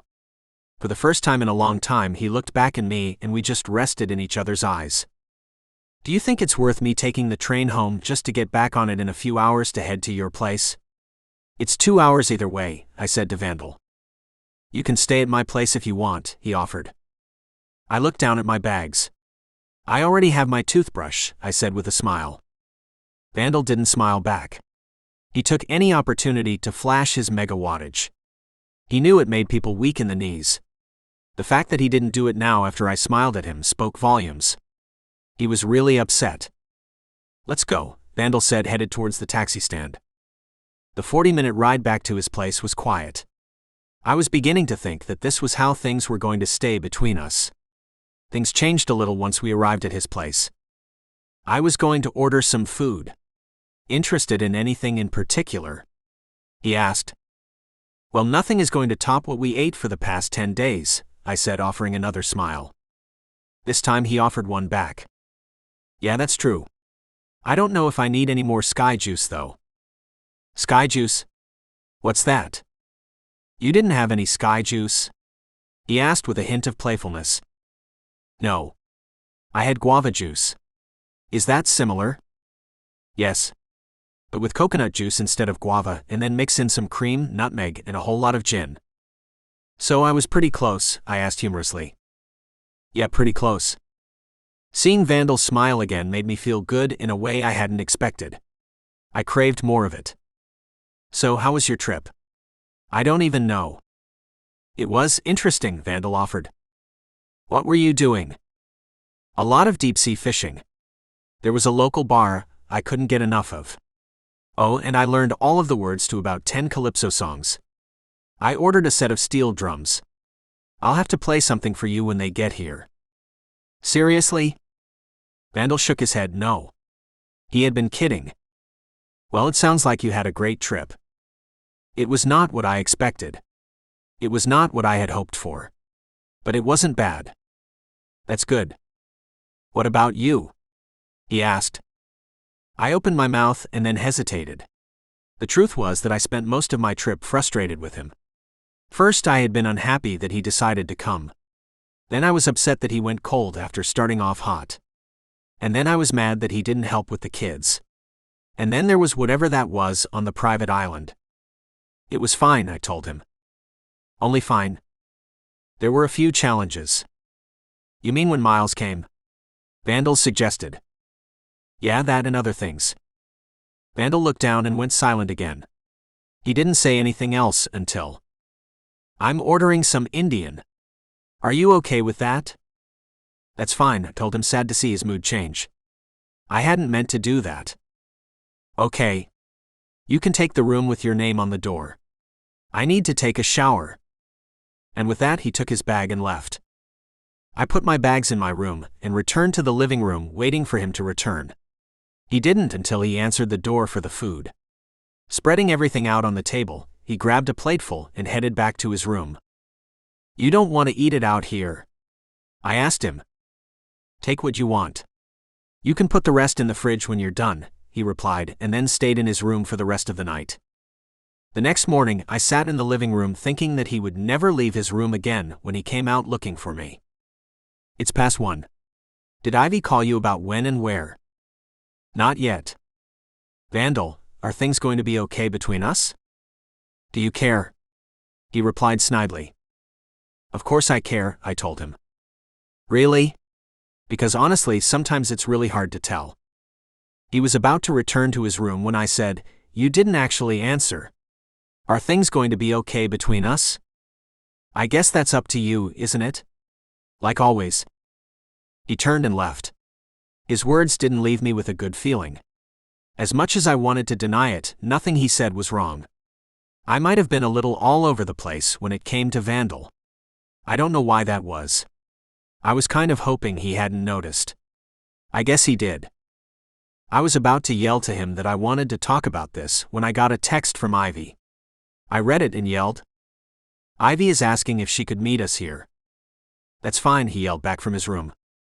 I texted her Vandal's address and then looked around trying to find anything that would indicate that I didn't live here. Everything did. There was nothing about me in this place. It looked like the condo of a wealthy single man. It was too late for me to do anything about that now. I was just going to have to hope that she didn't notice. This lie was going to have to end soon. Turning my attention back to Ivy, I considered what Miles was going to tell her. Was her job truly at risk? It couldn't be, right? Max was fine. He hadn't even broken anything. Kids hurt themselves. It was practically their jobs.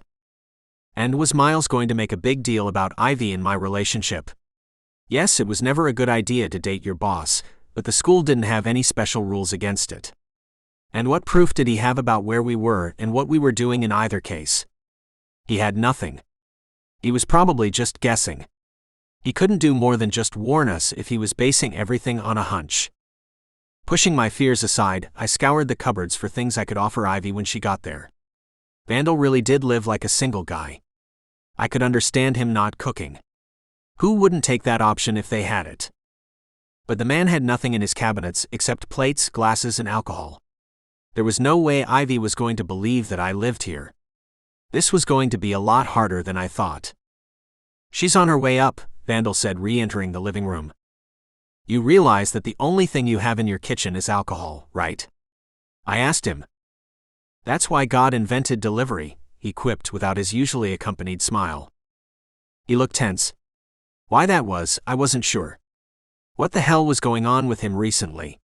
I didn't recognize this guy at all. Hearing a knock at the door, my competitive instinct kicked in and I joined him to let Ivy in. I was feeling guilty about everything, but I wasn't about to give Ivy to him over it. Opening the door, I wasn't ready for what I found. She was standing there, but she was holding a box with her things in it, and tears were rolling down her face. What happened? I blurted out as I filled with dread. He fired me, she said, overwhelmed by the shock and pain. What? Vandal barked. He fired me, she said, turning to him. I don't understand. Why? I asked her. Come in, Vandal said, stepping out of her way and gesturing her within. Vandal took her box while I led her to the couch. He said that Max's parents were the school's largest donors, and they insisted that I be fired. And they fired you? Vandal asked, sitting on Ivy's other side. That doesn't make any sense. I told him that I took full responsibility for what happened and that you had nothing to do with it, she said to me. He said your job's safe. Why would my job be safe? I was just as responsible for what had happened as you were, I told her. He thought so too. But he didn't want to upset Vandal, she said. Me? If he didn't want to upset Vandal, then he shouldn't have fired you either, I told her. Right, Vandal? Maybe you can do something about this. Vandal stared at me with his mouth hanging open. Why wasn't he responding? You can call him, can't you? I don't think it'll do any good. Miles said that someone had to be sacrificed. I was the logical choice. No. We have to do something about this. Maybe we can contact some of the other donors. Everyone loves you, Ivy. You've done incredible things for the school. They have to know that, I insisted. I don't think it'll do any good. He knew where we were while the kids were sailing. He knew so much. I don't know how he knew it, but he did. Do you think it was Reed? Why would Reed tell him? He was the one who encouraged us to go, wasn't he? I asked. But if it wasn't him, then who was it? It was as I searched my mind for an answer that I looked over at Vandal. His distraught eyes were staring at the ground. I was about to ask him his opinion when he said, It was me. I told him. His words hit me like a ton of bricks. Stunned, I became sure that I had misunderstood him. I'm sorry, what? I asked, staring at him. I told him. But this wasn't supposed to happen, Vandal explained. I looked at Vandal, confused. He couldn't be saying what I thought he was. I had to have misinterpreted it. You called him? I repeated. Yeah, he said in a weary voice. Why? I asked as realization set in. The job offer. I wanted her to take the job offer. He wasn't supposed to fire you though, Vandal said, turning to Ivy. I just wanted him to make you feel uncomfortable enough for you to seriously consider it. That's all. What job offer? I asked, very confused. How do you know about the job offer? Ivy asked, Vandal, stunned. I was the one who recommended you for the job. What job offer? I repeated. It was you? Why? Because I wanted you out of the picture. But I never wanted you to be fired. Ivy was still upset, but she looked at Vandal like she understood. Stop. Someone tell me what job offer, I insisted. Ivy turned to me and spoke in a soft voice. A few weeks ago, someone from the board of Portland School District offered me the position of school superintendent for the city of Portland. What? I asked, shocked. Why didn't you tell me? Because I was sure I wasn't going to take it. I turned it down. You turned it down? Being Portland's school superintendent would be a great opportunity. I know. But I didn't want to leave New York. Why is that? I asked hesitantly. Ivy looked back and forth at the two of us. I'm not sure anymore. Staring into her sad eyes, things started to become clear. So wait a minute, I said, turning to Vandal. You got her a job offer in Portland and then got her fired from her current job, why? I didn't mean to get her fired. But you did. And why is that? Why did you say you did it? To get her out of the way. Out of the way of what? Vandal lowered his head. Get her out of the way, for me? I asked, dreading his reply. Don't be mad at him, Ivy insisted. He was trying to save your marriage. As the silence between us dragged out, everything inside me boiled. Ivy was defending him for doing the most despicable thing I could imagine, because of my lie. She was defending him. Vandal. The man who had just ruined her life. No, he wasn't, I told her. Don't, Vandal said. Don't what? Don't tell her how horrible of a person you are. Vandal lowered his head. Ivy, I have something to tell you. I took a deep breath and settled myself. You're gonna regret this, Vandal said, trying to stop me. I wasn't going to stop. Ivy, it's not true. He didn't get you fired because he was trying to protect our marriage because we're not married. Ivy looked at me confused. What do you mean you're not married? I mean we're not married. We were never married. Ivy's eyes closed and her head twitched as if what I said didn't compute. But he's your husband. He's not. That was just a lie. She asked me. But you are married though, right? Maybe to someone else. No.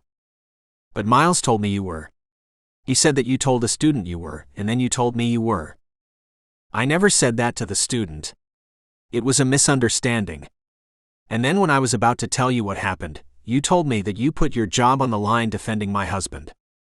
So wait. You're saying that your lying to me was my fault? How was I supposed to answer that? I mean, kind of. Ivy stared at me with bug eyes and her mouth hanging open. What I had said had been a mistake. So me believing that you were married to Vandal Scott here is my fault? I mean, no. Not entirely. I can't believe you. I can't believe both of you. So you two have just been playing me like a fool for the past 6 months. For what? For a laugh.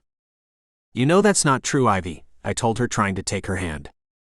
She pulled it away. How would I know that? How would I know that anything you told me was true? You, both of you have been lying to me for months, and I slept with you. Ivy turned to Vandal. And you had me fired. It didn't go down the way it was supposed to, Vandal explained. So how was it supposed to go down? Vandal didn't answer. Wait, are you two even gay? I never said I was gay, Vandal quickly corrected. I'm bisexual. I said that. And so is he. Don't speak for me, I said, cutting him off. I never said I was bisexual. No.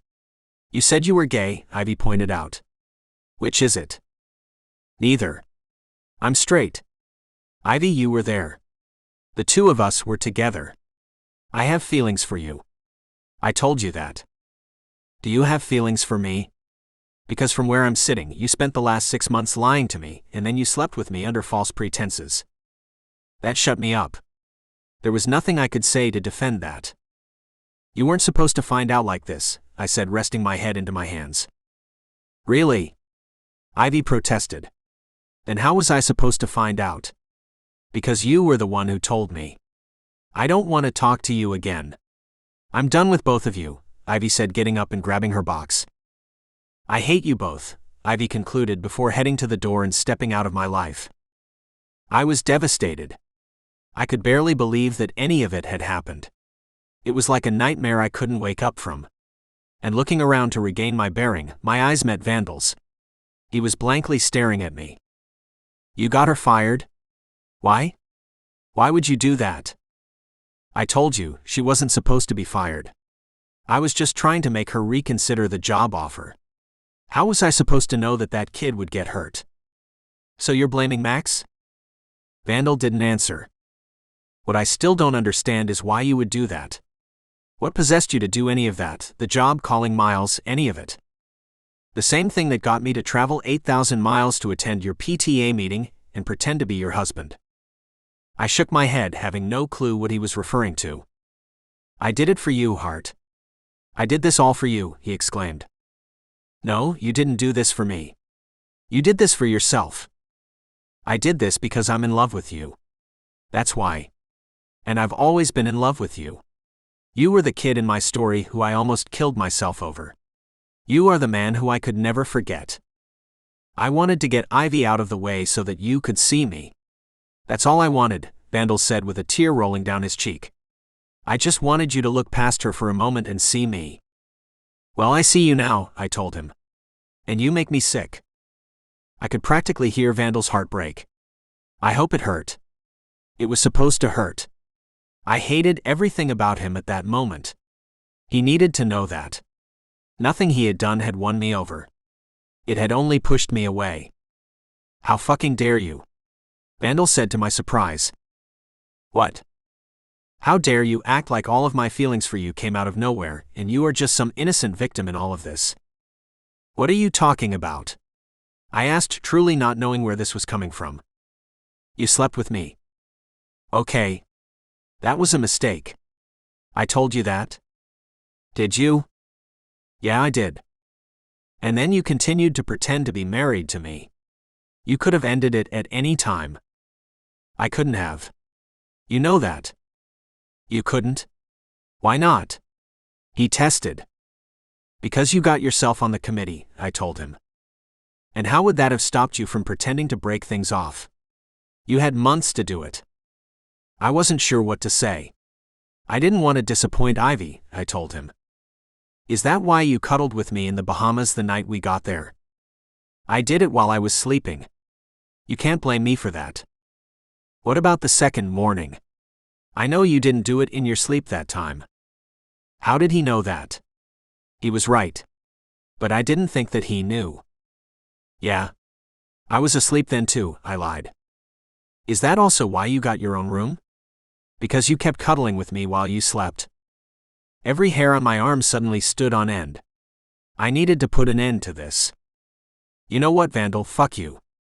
I didn't do anything that could have made you think that getting Ivy fired would be okay. I told you that I didn't mean for that to happen, he said, exasperated. And yet it did. And you can't blame me for it. None of it. I didn't ask you to do it. I did nothing to lead you on. I love Ivy. I've told you that. The only reason I did any of this was to protect Ivy. That's all. I'm not even gay. I'm sorry if you got confused, but that's not my fault. Vandal stared at me like he was about to take a swing at me. He had never been a violent man, but I could see fury bubbling below his calm demeanor. I took a step back, readying myself for anything. You need to go, he told me. Knowing he was right, I went to my room, collected my stuff, and headed for the door. Reaching for the knob, he said, You know, all I wanted was for you to see me. I thought that if you did, you would see that I wasn't the kid you remembered me as. But now I understand that that was never the problem. Your problem is that you can't see yourself. I opened the door, stepped outside, and closed the door behind me. It was only then that I stopped and thought, what the hell did that mean? What did he mean that I didn't see myself? What was he seeing that I wasn't? No, seriously, what did he see about me that I wasn't? I needed to know, because there was something about the idea that rattled me to my core. Chapter 11. Vandal. When Hart left my condo, I was done with him. I had had enough. Yes, I had made a mistake. But I had owned up to it. What about the part that he played? Did he really not see how much he had done to lead me on? Didn't he see how he fed my desire for the two of us to be together? Did he really not see how he had played a part in all of this? Hart was incredibly frustrating, and I was tired of him making me feel like I was the only one in this. Still vibrating with anger, I grabbed a drink and tried to relax. Neither the first or third helped. What it did do was make me want to get out of my place. I needed to be around people. And perhaps what I needed was to get balls deep in some hot flesh. Deciding where I should go, I remembered the bar next to the lobby of the building. There was a door attaching the two. Since moving in, I had always thought of it as the building's bar. If I needed a quick hookup, was there a better place to go fishing than the place that was an elevator's ride away from my bed? How long had it been since I had had sex? The last time had to have been with Hart when I had first gotten back from Botswana. There was no way I was going to count what we did on the private island. Hart kept me from doing anything with Ivy while brushing me away from him like a pesky fly.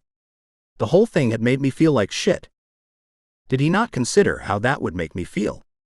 It was out of desperation that I had called Miles. Yes, I can now see how much of a mistake that was, but why couldn't he acknowledge that his actions had played a role? Did he have to invalidate me at every pass? Did he think that his actions existed in a vacuum? Only getting angrier as I thought about it, I grabbed my keycard and wallet and headed downstairs. Standing in the elevator, I realized that I had had more than 3. I was definitely feeling it. I wasn't quite at the level of sky juice drunk, but I was getting close. Crossing the lobby, I navigated to the door and then entered the bar. The place was pretty empty. Except for the bartender, there was only one person there. I looked at the windows surrounding the place. It was still light outside. Considering it was also a weekday, I understood why there wasn't anyone there. Heading to the bar, I chose a stool 3 down from the only other patron. I got a good look at him as I sat. He was around my age and very good looking. My guess was that he was Latin, or a mix of something, because he had the sexiest tan and exotic look to him that I could imagine. There was no way to tell if he was looking for the same thing that I was, and there was only one way of finding out. The way he stared at his drink, however, told me that he might have had other things on his mind. Still, there was no harm in trying. "Scotch and soda," I told the bartender. My voice breaking the silence didn't get him to look up. I sat there quietly for a while, wondering if he was going to talk to me. When he didn't and the bartender brought me my drink, I took things into my own hands. "Do you live in the building?" I asked him. It took a second for him to look at me. "I'm sorry," he said in the sexiest British accent ever. "I was asking if you lived in the building." "Yes," he said, showing me his soulful eyes. "I just moved in." "Oh. How are you liking it?" "It is what it is." The way he answered told me that he didn't feel like talking. I wished I could have respected his unspoken request, but I really wanted to talk. "Where did you move from?" "London." "Great city. What brought you here?" It was that question that finally got him to engage. Sitting up and shifting towards me, he looked me over. "How long have you been living in the building?" he asked me. "About 10 years. He squinted as he examined me again. "I see." I don't know why he had looked at me like that, but something told me it had to do with me being able to afford this place at age 22, and the fact that I was drinking in the middle of the day. "Vandal," I said, offering him my hand and walking over. "Heat," he replied, sticking out his hand. "Heat?" I asked, unsure what I had heard. "It's pronounced like hit." "Heat. Okay. Gotcha. What is it?" "It's Hindu." "Oh. Okay." I looked at him again, trying to see the Indian in him. My father was Indian. My mother was German. "Ah. Okay. Yes. It was your typical rich Indian man finds a white woman to validate his success story. She was a beauty queen, so he had to have her." "Okay," I replied, not expecting to get the details. "You and your family close?" "Both my mother and father are now dead. My father died just recently." "You asked me what brought me to New York." "It was in an attempt to spend his money." "Oh. I can definitely identify with that," I told him with a smile. After he didn't smile back, I caught myself. "I'm sorry to hear about your father." "Thank you. Were you and your father close?" "We were not. We were decidedly not close. He had a lot of problems with the way I chose to live my life." "I'll drink to that. There seems to be a lot of that going around." I held up my glass and eventually he touched his glass to mine. "Is your father still with you?" he asked me. "No, he passed away a few years ago." "Were you too close?" "My father and I. No, we were not. The two of us never saw eye to eye. He saw my life unfolding in a way he didn't approve of, and I saw him as a cold bastard who never chose to live and expected me to do the same." "Well, that's a lot," he'd said, offering his first smile. I chuckled. "Yeah, I guess." I considered why I had chosen to share that with him. That was not a topic that would get him into my bed. But I guess he had brought up his father first. "Can I ask what your father did?" I asked him, trying to shift the conversation off of me. "He started by purchasing a struggling newspaper company and ended his life a media tycoon." "Impressive."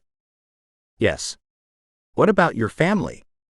"My great-grandfather bought up most of New York City when prices were low," I said with a chuckle. "You know what they say, buy low, sell high," he joked. "That's what they say." After sharing that moment, Heat looked at me in a way that I hadn't been in a long time. He was staring at me like he wanted me to make a move. The man was drop-dead gorgeous. The image of his naked body pressed against mine flashed through my mind. It was hot. Yet I couldn't. God, I miss that, I said, rejecting his proposal by looking away. What's that? Being seen, I told him, staring down at my drink. I have a hard time believing there's anyone who doesn't see you. Ha! If only that were true. I could feel Heat's gaze on me. Knowing that the two of us weren't going to lead anywhere, I didn't look up. After a moment, he looked away. You know, my father had a saying. The good story is the one we miss while we're chasing our tail. That got me to look up. What does that mean? He was an old newspaperman, so who knows? But what I always took from it is that we can get so focused on what's in front of us, that we miss the better stories that we'd see if we were to take a step back. Are you saying I'm missing something? I'm saying that my father was an old newspaperman who had a lot of sayings. I laughed. Then here's to your father, I said, lifting my glass again. Thanks, he said before getting up. Good luck in finding your better story. Thank you. And I'm sorry about your father. Thanks, Heat said before swallowing the last of his drink and heading out. Something told me that I was going to regret not pursuing things with him further, but I really wasn't in the mood. As much as I tried to deny it, I was still hooked on Hart. I really shouldn't have been, because he wasn't good for me. But I was. For months, I had done everything I could to make up for being an asshole back then. I had paid my penance. If he hadn't seen that by now, there wasn't going to be anything I could do to change things. What had Heat said about there being a better story? He had said that we can get so focused on what's in front of us that we miss the better stories. Was that true? For the next few days, I considered what Heat had said. At the end of each day, I told myself that there was nothing in it, yet when I woke up the next morning, what Heat said came back. What Heat had said haunted me. It was like there was something in it that begged to be seen. I couldn't figure it out, though. Then when I did, the realization hit me like a sledgehammer. For years I had been stuck on Hart. I had always thought that if I could get him to see how much I had changed, he would love me and I would be happy. So when he called me, I thought that this was it. This was going to be my opportunity to show him that I had changed. And I did. I showed him that I had changed, but he couldn't see it. He couldn't see me, or he saw me and he didn't care. If I took a step back and looked for another story, there was another one that became obvious. While I was blindly pursuing Hart, who was it who did everything she could to help? It was Ivy. It was her who tried to bring Hart and me together. It was she who invited me on their school trip. And more than anyone in my life, she was the one who was there for me. While I was busy trying to get Hart to see me, I didn't see how special Ivy was. She was everything to me that I wanted Hart to be, but wasn't. I wanted Hart to see me, yet at the same time, I wasn't seeing her. How had I not seen her? Wasn't she the better story that Heat had mentioned? The more I thought about it, the clearer it became. I had made a tremendous mistake. How had I been so blind? Instead of appreciating the wonderful person she was, I had tried to get rid of her. For what? For the love of a guy who couldn't even love himself. How had I not seen this before?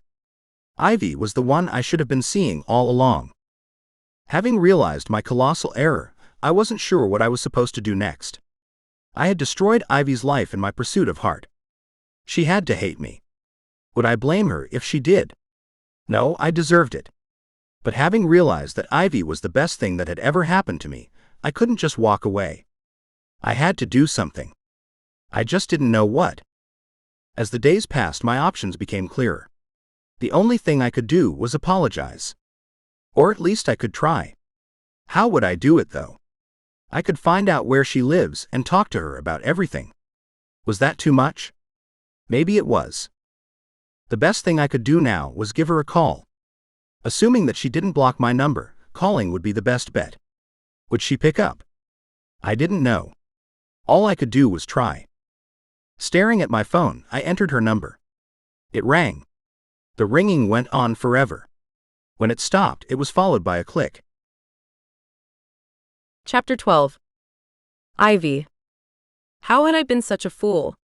Why had I believed that Hart and Vandal had cared about me? Vandal had gotten me fired. Why had he done it? To get me out of the way. Did he only see me as an obstacle to getting what he wanted? Though what Hart had done was even worse. For months he had lied to me, making me believe that he was married, and then he had blamed his lies on me. Really? His 6 months of lies were all my fault? I had defended him with miles. I had done everything I could to save his and Vandal's marriage. Yet the entire time they were probably just laughing at me. While I was considering whether I was in love with Hart, they had been playing me like a fool. Why had they done this to me? For the next few days, I had nothing but time to think about it. I had never been a crier, but I shed a lot of tears over this. I felt humiliated and betrayed. I couldn't believe that I had chosen to stay in New York for them. I was such an idiot. I couldn't even look myself in the mirror. I wallowed in self-pity for a long time after that. I barely left my bed. And the number of empty candy wrappers and ice cream containers surrounding me was getting disgusting. Even with that, the only thing that eventually got me out of bed was a beep on my phone. It was a text message from my bank. I had an alert set up for whenever my mortgage payment was sent out. It was a sober reminder that I wasn't an heir like Vandal was. I had bills to pay and now I didn't have a job. With nothing to keep me here, my first thought was of the Portland superintendent position. Was it still available? They had offered it to me months ago. Sarah had said that they could only hold it for me for so long. That time had long passed, but maybe I could still apply. Searching for her phone number, I cleared my voice and straightened my back. I looked like a complete mess, but I couldn't sound that way. So after clearing my throat until any effects from crying had disappeared, I entered her number and prayed. Sarah Bernard speaking, she said confidently. Hi Sarah, this is Ivy Post. How are you? Ivy. I'm good. How are you? It's been a while. I'm good. Yes, it's been a while. What can I do for you? Sarah asked with a curious tone. Actually, I was wondering if the position you offered was still available. The superintendent position? Yes. It is. Why? Are you interested in it? I am actually. You are? What changed? A change of priorities, I said, wondering if she had heard about my firing. Okay. Well, yes, the position is still available. But I had mentioned to you that I could only hold it open for you for so long. We are in the process of interviewing a lot of great candidates. Oh, I said, feeling my world crumble around me. But if you would like to be considered, I can add you to the list. You would have to fly here for the interviews. Would you be fine with that? Yes. Absolutely. When would you need me there? I asked, as much relieved as excited. I'll have to check. But we would fly you out for 2 days and have you meet with everyone while you're here. Is there any time when you wouldn't be able to fly out? No, I think I'll be able to move things around for whichever days work for you. That's excellent. I'll see what I can do about putting you on the schedule. Thank you, Sarah. I appreciate that. It's my pleasure. I'll be in contact with you soon. I ended the call and was immediately hit with a sense of relief. I didn't have the job yet, but I was sure to get it, wasn't I? She had already offered it to me. Could they have stumbled upon a better candidate since Sarah and I had last spoken? Definitely. I already questioned my qualifications. But if nothing else, I had a fighting chance. I needed this job. And more than the job, I needed a fresh start. Sarah wasted no time in getting back to me. By the end of the day, she had emailed me an itinerary and travel dates. I was supposed to fly out in 2 days. That felt awful quick considering my emotional state, but it was what it was, and I was going to have to make it work. In a mad rush to make myself presentable, I scheduled an appointment at the salon. With my hair and nails taken care of, I did a little shopping.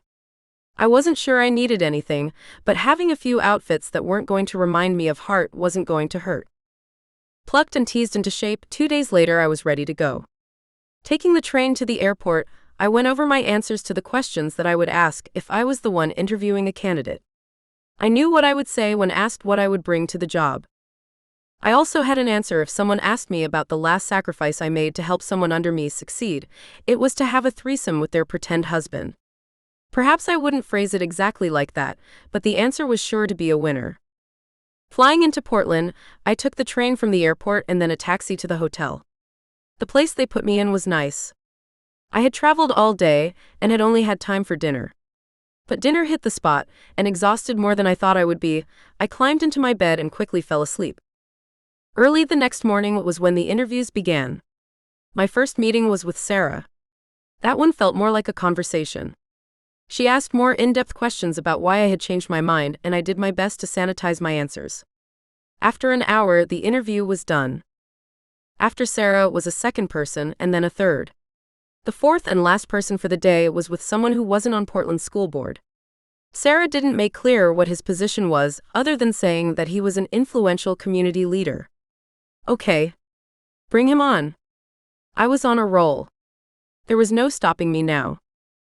Hopping in a taxi, I gave the driver the directions, and after 30 minutes wondered if I had given him the wrong address.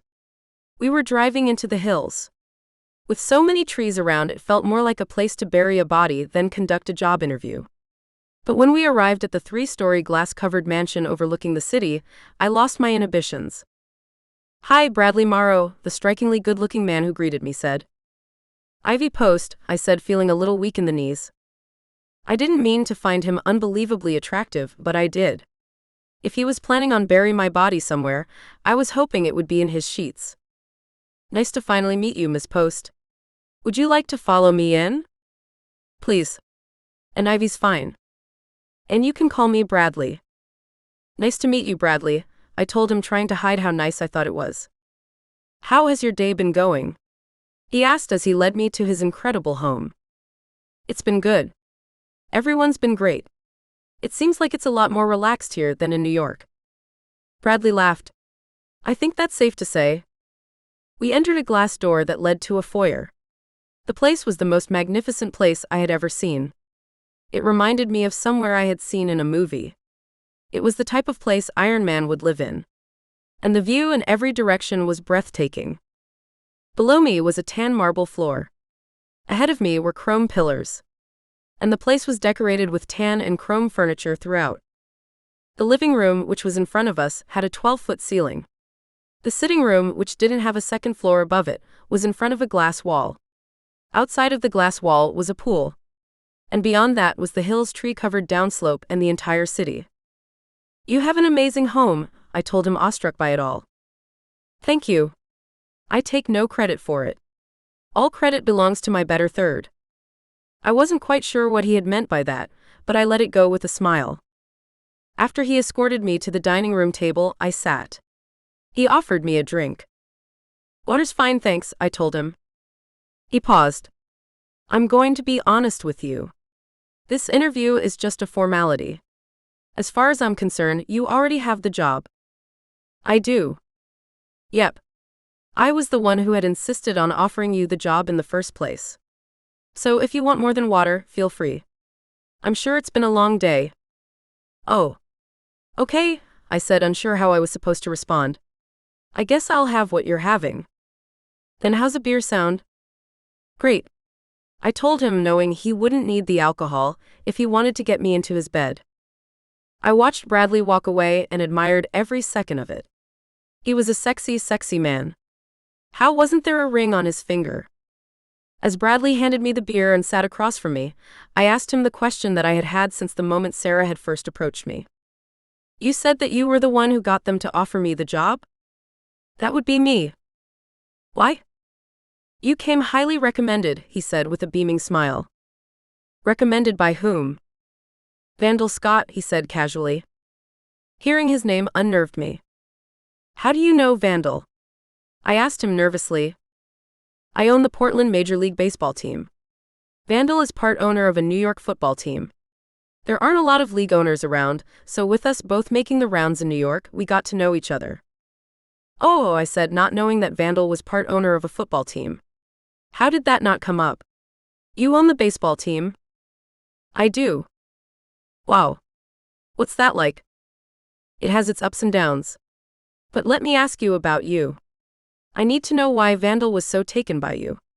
He couldn't stop raving about you." "Really?" I asked, surprised by that. "I'm not sure why that would be." Come on, don't make me sell myself on why you're so great, he said with a smile. I laughed. I'm sorry. It's just that I wasn't expecting to hear Vandal's name. Really, why is that? It's just that we have a bit of a history, I said hesitantly. Oh, he said, realizing what I meant. Bradley chuckled. Okay. That might explain some of it. But something tells me that there's more to his admiration than your history together. I mean, he couldn't stop raving about you. Really? No. He really couldn't. I knew this was a job interview, but I couldn't help but lean back and consider what Bradley had said. It didn't make sense. Vandal had made clear that he had found me this job to get rid of me. Was his raving about me to Bradley an extension of his lies? I don't know what to say, I told Bradley after the silence dragged out way too long. I could talk about the program I started with Vandal. Okay. Why don't you tell me about that? There was a teacher who had come out to me and... I stopped as I thought through the story. None of the story was true. I mean, yes, Hart's coming out to me was what inspired me to create the committee. But according to Hart, his coming out was a lie. He wasn't bi or gay, and Vandal wasn't his husband. I had told the story of the committee's creation all day. But now, talking to someone who knew Vandal and probably knew that he wasn't married to Hart, I didn't know what to say. Ivy? Bradley asked as I continued to sit there frozen. Are you okay? You know what? I'm not sure that I am, I said as tears pooled in my eyes. Bradley's brow furrowed as he sat up and leaned in. He opened his mouth to speak when the front door opened, drawing his attention. Bradley? A guy called from across the room. I'm in here, Bradley said, leaning back. Walking from behind the wall, separating the foyer from the remainder of the house, was a man about Hart and Vandal's age. He was as amazing looking as Bradley, but in a different way. This guy was built like a Greek statue. More than that, he was bulging with muscles, and that made the t-shirt he was wearing fit like it was painted on. I watched the man approach. He was smiling. His smile lit up the room. And before I could respond in any way to him, he approached Bradley, leaned down and kissed him. Oh. Of course. There was no way that Bradley was that good-looking and straight. Forrest, the man said, extending his hand. Ivy, I replied, fighting every urge to giggle like a schoolgirl. Is this her?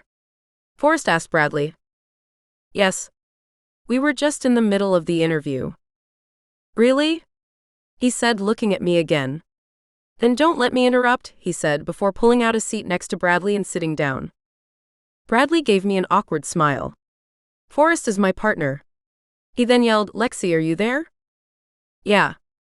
I'll be right there, a woman said from behind the foyer wall. And that? Bradley began. Did you call the guy about the pool? Don't forget the party's coming up, the woman said, interrupting him. Lexi, he's conducting an interview, Forrest yelled. Another one? No. This one is the candidate, Forrest explained. Oh. 1 second. Wondering what was going on, things became clearer when a woman approached the dining room. She was about my age and similar to me in at least one way. Whereas the two guys were perfect physical specimens in every way, she was rounder. One might even refer to her as chubby. And behind her was a girl who couldn't be more than 8 years old. Ivy, this is my daughter, Sophia, and my other partner, Lexi. I froze, doing my best not to react. He had just said that Forrest and she were both his partners. First there was Reed, Jules, and Lane. Now there was Bradley, Forrest, and Lexi. Was it just a coincidence that I was meeting all of these three-person couples? It had to be, right? It had to be dumb luck. Nice to meet you, I told Lexi. And what grade are you in? I said to Sophia. Instead of answering, Sophia looked at Bradley. That hasn't been determined yet. Oh. After trying to understand his response, I asked, what do you mean? Forrest replied, my little girl's a genius. We're trying to decide how many grades she's gonna skip. Really? I said, making a connection. You know, I know another family like yours, and their son has skipped a few grades. The three of them looked at each other and smiled. What was that about? There was clearly some inside story that they weren't sharing. What could that be? What's the family's names? I hesitated for a moment, deciding if I could say. Their last name is Toros. Lane's family? Bradley asked. You're talking about little Quinn. You know them? I asked, surprised. I do. He lives in my building in New York. It's a small world, I told him, struggling to believe the coincidences. It is, Bradley said with a smile. I'm going to get started on dinner, Lexi said, about to walk away. Will you be joining us? I looked at Bradley for guidance. Yes, please do, he said welcomingly. Then yes. I'd love to, I told her, suddenly feeling very at home. As she and Sophia left, Forrest drew my attention. Do you have any kids? Forrest, you can't ask that in an interview. Oh. My bad. That's okay. I don't mind, I told him. I don't have kids. But I kind of consider my students to be my kids. It's not the same, Forrest corrected. I mean, I don't know what it's like being what a teacher. A principal, I told him. Forrest smiled. I definitely don't know what it's like to be a principal. But having a kid, having a little girl, it completes you. I've heard that. That little girl's the apple of my eye. She's so smart. She takes after her daddy here, he said, referring to Bradley. I paused and thought about that. As soon as I saw her, my first thought was how much she looked like Forrest. I had assumed that he had been the biological father. But was Forrest now saying that Bradley was? I mean, now that he said it, I could see the resemblance. But she still really looked like Forrest. I wonder if they had used a sister as the biological mother.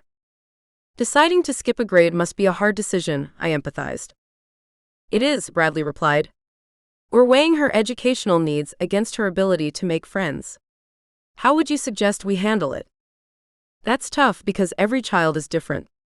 I don't want to speak out of turn, but I know that Reed and Jules are dealing with the same thing. Quinn is the nicest kid. But he just can't relate to his classmates. Reed and Jules are having a tough time with it. In the end, I think it's a matter of finding that balance.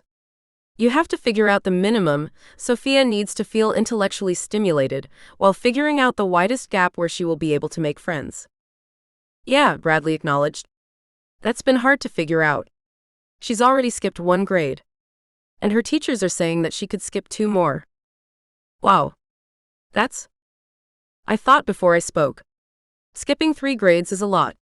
Sophia had to be truly gifted. Could there be something about growing up in a community home that was doing this? It had to be, right? What other explanation could there be? Was it just one hell of a coincidence? That's a challenge, I concluded. It is. But I want to get back to something you said before my family interrupted. You were saying that you didn't think you were doing okay. What's going on? I'm sure you don't want to hear about my problems, I told him sheepishly. No, please. Maybe there's something I could do to help. Is it a relationship thing? Does it involve you and Vandal? I weighed my options. I was sure I could change the topic and Bradley would understand. But alternatively, Bradley was in a 3-person relationship. Who would be better to talk to than him? It does, actually. How so? I thought about everything before I spoke. What was the real problem? Was it Vandal getting me fired? Was it Hart lying to me for months and the 2 of them humiliating me in the process? I think I hate myself, I told them. Forrest was knocked back hearing what I said. Why would you hate yourself? He protested. You're a smart, capable, beautiful woman. Forrest, you can't say that in an interview. What? That she's beautiful? 'Cause she is.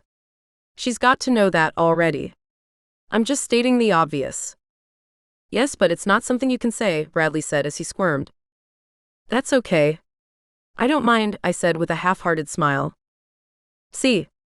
She doesn't mind, Forrest said with a smile. He worries, Forrest said to me. Look, I know a little something about hating myself. This is kind of a weird question, but do you know who I am? Yep, he was right. That was a weird question. Should I? I asked. You don't have to, Forrest replied. Bradley spoke up. Forrest is one of my baseball players. That's when it hit me. I knew he had looked familiar. Forrest and Bradley had been the most famous male-male couple in the world. 10 years ago, you couldn't turn on the internet without seeing a story about a gay baseball player who had led his team on a winning streak for the love of some guy. It turned out that that guy was the owner of his baseball team. And the crazy part was that the gay baseball player had a girlfriend at the time. Practically the entire world tuned in to watch his games that season. I'm not into baseball, so I only saw the articles. And I had forgotten about it because the internet moved on. But with Forrest asking me if I knew who he was, it all came rushing back. I didn't until you said it, I told him. Then you'll believe me when I say that I know a little something about hating myself. What do you mean? I asked confused. Oh man. I almost destroyed my career twice because I hated myself so much. Why would you hate yourself? I asked the successful, stunningly good-looking guy sitting in front of me. Because I couldn't accept that I liked guys. There's a lot of pressure to be straight in sports. A lot of pressure. I can only imagine, I told him. So having to deal with that, it practically killed me. I thought about what he had said. I guess I could understand that. Hadn't Vandal talked about something similar during his first speech to the diversity committee? It must have been hard. It was. But with the help of this one right here, Forrest said, putting his hand on Bradley's thigh, and Lexi, I got through it. What I'm saying is, just like with me, you have no reason to hate yourself. I guess, I said, not believing it but needing to say something. I'm telling you. You got no reason. Do you even know why you hate yourself? I thought about his question. Did I know why? I didn't think I did. That's not something I've ever wanted to think about, I told him. You gotta, he insisted. You gotta figure that out before you can figure out how ridiculous it is. I made a lot of reckless decisions before I dealt with my issues. If you're not making bad decisions, then maybe you don't have to think about it yet. But if you are, you gotta get on that because otherwise it will tear your life apart. Reckless decisions. There was something that made me perk up. Damn, wasn't that why I had been fired? Because I had made a reckless decision? If I hadn't abandoned the kids to have my tryst with Vandal and Hart, Miles wouldn't have had a reason to come down. If he hadn't come down, he wouldn't have made a big deal about Max's minor injury. Wow. Could I be the cause of everything that happened to me? Could the reason for me being reckless be that I hated myself like Forrest once did? More importantly, if I hated myself, why did I? I had had a great job. I had accomplished everything I had ever set out to do career-wise. Did it have to do with how long I have been single? What did you boys want for dessert? Lexi said, grabbing my attention. Approaching her two guys, Forrest grabbed her and smacked her on the ass. You, he said, causing her to giggle and pull away. The scene unnerved me. The three of them seemed like such a happy couple. But why would they be? Forrest and Bradley had to be two of the hottest, most successful men on the planet. How could they be happy with someone like Lexi? As soon as I thought it, I caught myself. Why wouldn't the two hottest guys on the planet be into her? The question wasn't rhetorical. I really wanted to know why I thought that. When the answer hit me, it was like a punch in the gut. The reason why I couldn't believe that guys like them would like a girl like her was because, like me, she was fat. I swallowed, fighting back the tears. I didn't want to move. Any movement would send me into an ugly cry that I would never be able to pull back from. Are you okay? Bradley asked me again. I opened my mouth to reply. I shouldn't have. Because when I did, the waterworks started, and that was all she wrote. Here I was bawling my eyes out on an interview for a job I desperately needed. If I needed any other reasons to hate myself, I certainly had one now. What's the matter? Forrest said, seeing me and racing around the table to comfort me. Feeling Forrest's arms hold me felt amazing. Did they need another girl in their family? I wasn't into women, but if this was how it would feel, I was willing to experiment. What's the matter, girl? Forrest said, holding me tight. When I could speak, I did. I know why I hate myself. You do? Why? I looked at Lexi, who was looking back at me concerned. I couldn't say it in front of her. How was I supposed to tell her that I hated myself because of the thing Lexi and I had in common? I danced around my answer to Forrest, and he mercifully let it go. He didn't stop holding me until I stopped crying, though. I liked that. And after I gathered myself, Bradley got back to the interview, avoiding any more personal questions. After reminding me that he had made up his mind about me before I got there, Bradley assured me that he would do everything he could to ensure that I got the job. I appreciated that. I then turned the tables on them. I asked them what it was like being a 3-person family. They mentioned the challenges and benefits. To me, the benefits far outweighed the challenges, but what did I know? When I had my shot at having a family like this, I had blown it. Oh well. At least once I moved to Portland, I would have the opportunity for a whole new life. I wasn't sure how much better it would be. Because no matter where I went, there I would be. But who knows? Miracles happen, right? After a delicious dinner and lots of drinks, I left their beautiful home. I had lots to think about. Forrest had been right. I was the cause of all of my problems, not Vandal or Hart. Yes, Hart had lied to me for months. I couldn't forget that. But I was in the position I was because I was being reckless. And I was being reckless because I hated myself. What was I supposed to do about that? How did someone stop hating herself? And how did someone who didn't hate herself act? My second day in Portland turned out to be completely free. Sarah had said that they had requested it in case they needed a second round of interviews. They didn't. Sarah added that they would be deciding within the next 2 weeks. I was nervous but okay with that. It wasn't like I was going to go broke in 2 weeks. The only problem came if they went with someone else. If they did, I might be screwed. With nothing to do on my second day, I decided to take a tour of what could be my new home. I walked around downtown. It was nice, especially the riverfront. And once I was done with that, I took a tour of the Japanese garden. It was beautiful. It was as I took a taxi back to the hotel that my phone rang. I was expecting it to be Sarah saying that they had changed their mind and had wanted another round of interviews. It wasn't. The name on my caller ID read Vandal Scott, and my heart dropped into my stomach. Why was he calling me? Should I pick up? Did I have anything to say to him? Did I want to do this now? I knew the number of rings I had before any call went to voicemail. It was 4. The second ring had happened. Then it was the third. I was about to lower my phone and go about my day when the phone suddenly went silent. What had happened? I got my answer when the face of my phone touched my ear. Hello? I asked with my heart thumping out of my chest. Ivy. Yes? Hi, Ivy. This is Vandal. Yeah. What do you want? To apologize. I paused before saying, go on. I definitely want to apologize for calling Miles. It was a shitty thing to do. Yes, it was. I know. I'm sorry. Okay, I replied. And I wanted to apologize for something else. Yeah? What's that? I wanted to apologize for not seeing you, Vandal said. That confused me. What do you mean? I mean that for as long as I've known you, I've looked past you. I mean, we talked and I thought you were great, but I couldn't really see you because I couldn't see past Hart. I'm sorry about that because I need you to know that you are someone worth seeing.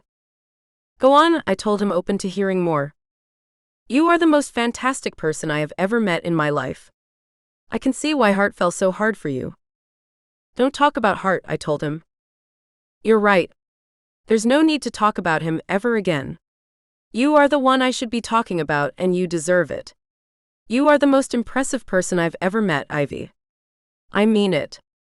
I've never met anyone like you. Not only are you smart and thoughtful and kind, but you're beautiful. You think I'm beautiful? I asked, hoping that I had heard him right. It pains me to think that I didn't make this clear before. Ivy, you've got to be the most beautiful woman I've ever met. Stop it. That's not true, I told him, knowing the gorgeous women he had to have been with over the years. None of them compare to you, Ivy. None of them. And I mean it. You are the most beautiful woman I've ever seen, inside and out. I need you to know that. I wanted to apologize, and I needed you to know that. There was a long silence that followed. Ivy, are you still there? I was, and I was bawling. I didn't want to breathe in, because I was sure I would snort and he would immediately change his mind. Ivy? He asked again. Okay. I guess I'll go. But I want you to know that I don't want to lose you. I overlooked you once. I'll never do that again. I think I could love you, Ivy. And if you ever wanted to talk, you know where to find me. Bye. By the time he ended the call, I had held my breath for so long I was about to collapse. For the second time in 2 days, I broke into the ugly cry.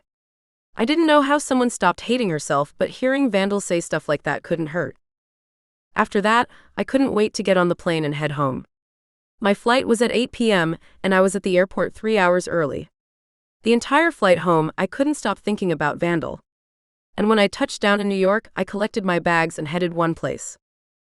I'm here to see Vandal Scott, I told his building's lobby attendant. Is he expecting you? No, I told the man in the blue blazer. But let him know I'm here. Was Vandal even home? I didn't know. So when someone picked up and the attendant asked me my name, I shook with anticipation. Ivy Post, I replied. A Ms. Ivy Post is here to see you. Aha. Very well, the attendant said before hanging up. I couldn't tell what had happened. Was he going to let me up? It felt like my life was hanging in the balance. And when the smartly dressed gentleman said, "You can take the elevator up," I inhaled for the first time in weeks. Dragging my bags behind me, I headed for the elevator. Getting out on his floor, I approached the door. I didn't have to knock, the door just opened. And when I saw the breathtakingly gorgeous Vandal Scott standing in front of me, I let go of my bags, ran into his arms, and kissed him hard. There were no words between us. With our lips parted, our tongues danced back and forth in each other's mouths. I lost myself in the moment. Falling into his condo, I heard the door close behind me before being whisked off of my feet. Vandal carried me like I weighed nothing. I melted under his strength. And when he laid me onto his bed and stared down at me, my loins quivered, anticipating what would come next. Staring at me like fallen prey, Vandal backed up and whipped off his shirt.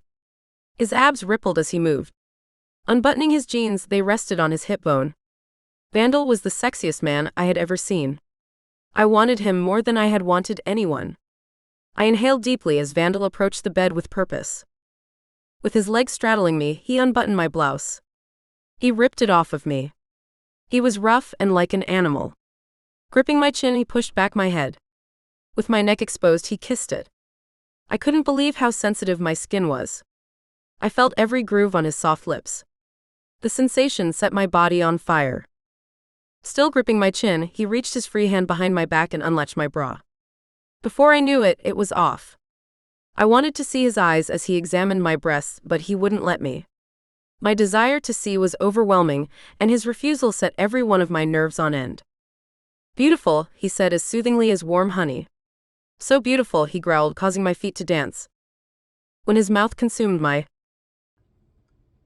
Hi, it's the author again.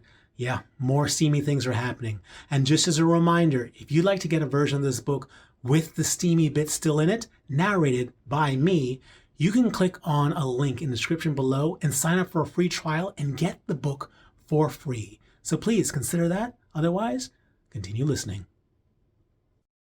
There was nowhere else I wanted to be except there in his arms. Everything that had happened felt like a lifetime ago. There was something I couldn't ignore, however. I said it to him before I allowed myself to get too comfortable. Was coming here a mistake? I asked him, scared to hear the answer. No, coming here was not a mistake, Vandal told me. I don't have any doubts anymore. I love you, Ivy. And I never want to be away from you again. His words were exactly what I needed to hear. I believed him. And with that, I wrapped my arms around him and cried. Having found my home in Vandal's arms, I never returned to my house. Vandal's condo was big and beautiful, with an incredible view of Central Park. What was waiting for me at my house past empty rooms? More than that, Vandal didn't want me to leave. He rarely took his eyes off of me, and whenever I caught him staring, he always had a pleasant smile on his face. I couldn't tell you what he saw in me, but he saw something. It felt good. It felt like he saw me for who I was, and he liked it. As the days continued and it became clear that Vandal wasn't going anywhere, I gave some thought to what had happened between him, Hart, and me. They weren't the only ones to blame. I wouldn't have been sucked in the way I had if I hadn't been attempting to distract myself. What everyone saw me as was this incredibly productive person who could pull together a diversity committee in one night. But what they should have seen was a person doing everything she could not to be alone with her thoughts. As long as I stayed focused on something else, I didn't have to look at myself. So whether it was the school, the committee, or saving Hart and Vandal's marriage, I was all in on it. I would have done anything I had to not focus on the person staring back at me in the mirror. Being with Vandal changed all of that. There was no better validation than having the hottest guy in the world all over you. And it wasn't just the sex, there was so much sex. It was also his tenderness. Not in the bedroom. There he was an animal. I'm talking about when he reached across the table and put his hand on mine. I'm talking about when I was watching TV and he leaned over from behind the couch and kissed me on the top of my head. It hadn't felt great when I was the obstacle in his love story. But as the focus of his desire, it was incredible. As the days went on and I still hadn't heard about the Portland job, I began to wonder if I needed it. Vandal didn't want me to go anywhere, and over dinner, he would plan the rest of our lives together. He told me that he wanted to be with me for the long haul. I couldn't believe it. How could a man like him love me that much? Because you're the most incredible woman I've ever met, he told me when I asked. If it wasn't for what Bradley had said, I might not have believed him. But hadn't Bradley said that Vandal said the same thing to him? I loved the way I looked in his eyes, and I loved him. The only thing that gave me hesitation about Vandal was the look on his face when he thought I wasn't looking. There was sadness in his eyes. My insecurities initially made me think it was about me. But in my heart, I knew what it was really about. I knew because I felt it too. As great as Vandal was, something was missing. Maybe it was a part of his soul that wasn't there. Maybe it was something in me. Whoever it was in, I knew what it was. The missing part was the thing that he and I never talked about. Initially, I didn't want to talk about it because I was still angry. Now it was because I was hoping it would go away. What would happen if we reintroduced Hart back into our lives? Did I even want him back? He had lied to me for months, though the lie would have been obvious if I had given it a second thought. Maybe I wanted him to be married. If he was, I couldn't have him. Isn't that how you treated someone you hated? Letting go a little of the hatred towards myself, I wasn't quite as angry at Hart anymore. That was probably good because it also allowed me to see what was going on with Vandal. You okay? I asked him when I found him lost in thought instead of the book he was holding. I'm fine, he told me even though he clearly wasn't. Hey, why don't we go to your place and get some of your stuff? There's no reason for you to live out of a suitcase. You sure you want me to move in? We've only been doing this for a little over a week. Ivy, we've been doing this for months now, he said, wagging his finger between us. We've only been sleeping together for a week. From the beginning, you were always there for me. I might not always have seen that, but I see it now. So yeah, I'm sure I want you to move in. What do you say about going to get some more of your stuff? I smiled. There was no way I could love that man more. The following day, Vandal arranged for a van to meet us at my place as we drove over in a hired car. I guess there was no more taking the train for this girl. Vandal had a different way of doing things. I would love to say that I planned to hold on to my Midwestern roots, but screw that. I had lived that my entire life. It was time to see what else life had to offer. I was ready to lose myself in the fantasy of what could be, when something I never expected to see snapped me back to reality. Pulling into my driveway, I saw someone sitting on my stoop. I looked over at Vandal and knew that everything was about to change. Was what Vandal and I had going to survive past this moment? I held my breath, terrified to find out. Chapter 13. Hart. The problem is that you can't see yourself. That was what Vandal had said to me before telling me to leave his place. For days those words haunted me.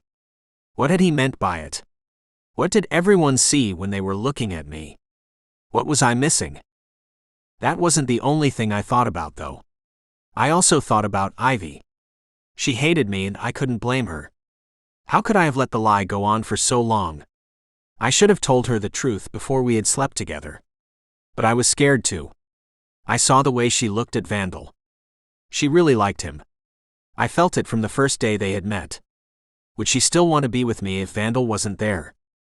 With my life quickly crumbling around me, I guess I don't have to say that I was devastated by recent events. I had nothing. Ivy hated me. Vandal no longer wanted anything to do with me. And not having heard from the school, my job was still on shaky ground. All I could do for the next week was mope around my house, eat way too much ice cream, and cry if I'm being honest. There were times when I thought about everything I had lost, and I couldn't breathe. What was most surprising, however, was how often Vandal entered my thoughts. Yeah, a lot of what I thought about was him getting Ivy fired. That was pretty terrible. But a lot more of it was about how he wasn't going to be in my life anymore. For so long I had kept him at arm's length and had treated him like I wanted him gone. But now that he was, I wanted him back. What was wrong with me? Did I just want him back so that I could make him feel like I wanted him gone? Was I getting some sort of sick pleasure from that? Was I that horrible? There was definitely a part of me that wanted him to feel pain for the way he hurt me when we were kids. But I was now an adult. I wasn't one of my kindergarten students. Wasn't I supposed to be more mature than that? Lost in my sea of thoughts, unsure if I would ever be able to get out of bed again, something unlikely happened. The phone rang. There was a time when I heard from Ivy a lot. With her gone, my phone hadn't made a peep in days. Startled by it, I searched for it on the nightstand. Was it Ivy calling me? Was it Vandal? No. It was someone who had never called me before. The caller ID read Miles Westing. He was the person from the school's board who had wanted proof that I was married to a respectable man. He was the person Vandal had called and who had fired Ivy. Why was he calling me now? It had been over 2 weeks since he had fired Ivy. Was it my turn on the chopping block? Feeling a pain in my chest, I didn't answer the call. Instead, it went to voicemail. Waiting for the voicemail indicator to blink was agonizing. Once the red light started flashing telling me that there was a message, I felt even worse. It took everything in me to listen to the voicemail. The message said what I had feared. Good afternoon, Mr. Harrington. This is Miles Westing from the school board. I would like to have a meeting with you concerning your future at the school. Can you meet tomorrow at 10 a.m.? Our records list your address as being on Long Island. In fact, it's near me. If it's easier, you can come to my place. I will text you the address. I look forward to meeting with you tomorrow. The blood had drained from my face as I had listened. This was it. I was about to be fired from the job I loved.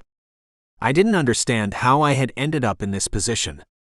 My life was falling apart and there was nothing I could do to stop it. Receiving the address, I texted Miles back letting him know that I would be there. The only thing left after that was to come up with the reasons why I shouldn't be fired. Did I even have a shot at keeping my job, considering they had let Ivy go? Probably not. But I had to try. I had nothing to fall back on. I didn't have a savings, family, or even friends. I was alone in this world. How had this become my life? I barely slept that night, and by 9 a.m. I was up and ready to go. Not needing to leave for another 30 minutes, I slipped into my usual despair as I considered the wreckage which was my existence. But when the time came, I resurfaced, got into my car and headed out. Miles lived in the most forgettable home I could imagine. Yet there was no way I would forget what would happen next. Approaching the front door like a death march, I knocked. Good morning, Mr. Harrington. Come in, he greeted me stone-faced. The inside of Miles' home was as sterile as the outside was forgettable. You could conduct surgery in there. The man had to have cleaned the 2-story house from top to bottom before pausing only to start it all again. On the walls were pictures of him with a woman and 2 kids. They looked insanely happy. Yet there wasn't any indication of anyone living in the house, much less 2 kids the ages of the ones in the pictures. We can go back to my office, Miles said, leading me through the house. Entering an equally sterile room, I sat in a chair across from his desk. The place was set up like a principal's office. The whole thing felt very ominous. So, I thought we should have a conversation about your future at the school, Miles began. Okay, I replied, readying myself for what was coming next. There has recently been an opening at the principal position at our school, and the board would like to offer it to you. Wait, what? I was sure I hadn't heard him correctly. I'm sorry, what did you say? I said that our school needs a principal, and I'm offering you the position. I sat dumbstruck. This couldn't be right. He had fired Ivy for leaving the kids to have a tryst with me. Was he really now offering me Ivy's position? I don't understand, I told him honestly. What don't you understand? The school has an opening and we are hoping that you will fill it. I didn't know where to start. Why me? The board thinks you have the experience and resume to handle the position. But you fired Ivy. I was on the island with her. Why would you fire her and then promote me? Frankly, the board wasn't as motivated to keep her. Why not? Ivy did an excellent job as principal. No one could do the job she did. We're hoping that's not true. I thought about everything for a second. I still don't get it. What made the board sour on her but want to promote me? Miles stared at me for a moment. I can see that you're going to need a little more of an explanation. So here's the truth. The parent of the student who was injured demanded that someone fall on their sword for what had happened. It was going to be either you or her. Why did you choose her? Because you have something that she doesn't. What's that? You have your husband. You fired Ivy because she was single. No, Mr. Harrington. We chose to let her go, and to promote you because we thought that your husband might make an excellent member of the school's board. And if you were the principal, you might see the worth of convincing him to join. I fell back in my chair stunned. They were choosing to promote me instead of firing me because they thought I was married to Vandal. It wasn't about me at all. They wanted to use me to get to Vandal's money. And they fired Ivy to make that happen. What was I supposed to do now? I couldn't accept the position, could I? If I did, the rest of my career would be based on a lie. Vandal had kicked me out of his life. Would he even continue the lie if I asked? Why would he? And could I take the position from the woman I loved? Because despite everything that happened, I still loved her. I leaned forward and rested my head in my hands. So you just want me for my association with Vandal? I asked, starting to get a headache. Not entirely, Miles said, grabbing my attention. Then what? Your association with Vandal might be a key factor on why the board wants you, but to be honest, that's not why I want you as principal.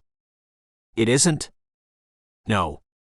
That reason might be a little bit more personal, Miles said, stiffening his back from awkwardness.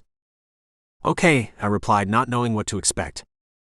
Mr. Harrington, it might have been made clear to you that our school is quite conservative. Yes, that has been made clear. Right? Yet you having the courage to be openly gay, or at least openly married to a man, was a revelation to many of us. Before you, many of us thought that something like that would never be accepted by our parents or our board. But you proved it could be. You broke down the door and made it possible for others who might have been struggling in the closet to consider another way of living.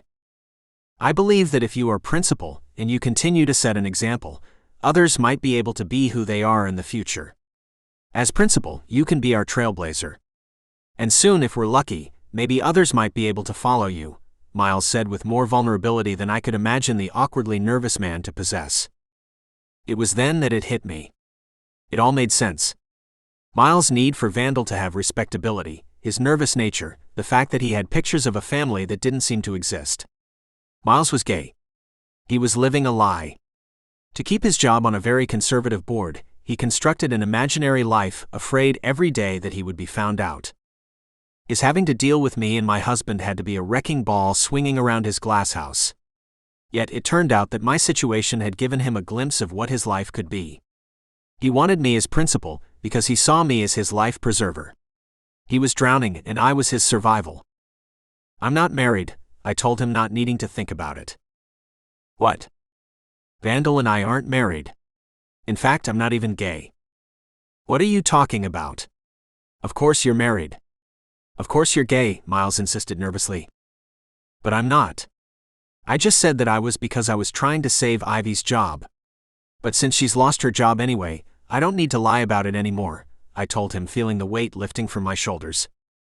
So you're saying that you and Vandal aren't married? No. And you're not gay? I'm not. But you are attracted to men? I paused. Didn't I tell him that I wasn't gay? What was he asking? I'm not sure what you're getting at, I told him, starting to feel uneasy. It seems to me that even if you aren't married, you and Vandal look at each other like you're more than friends. I don't know what you mean, I said, suddenly feeling very hot.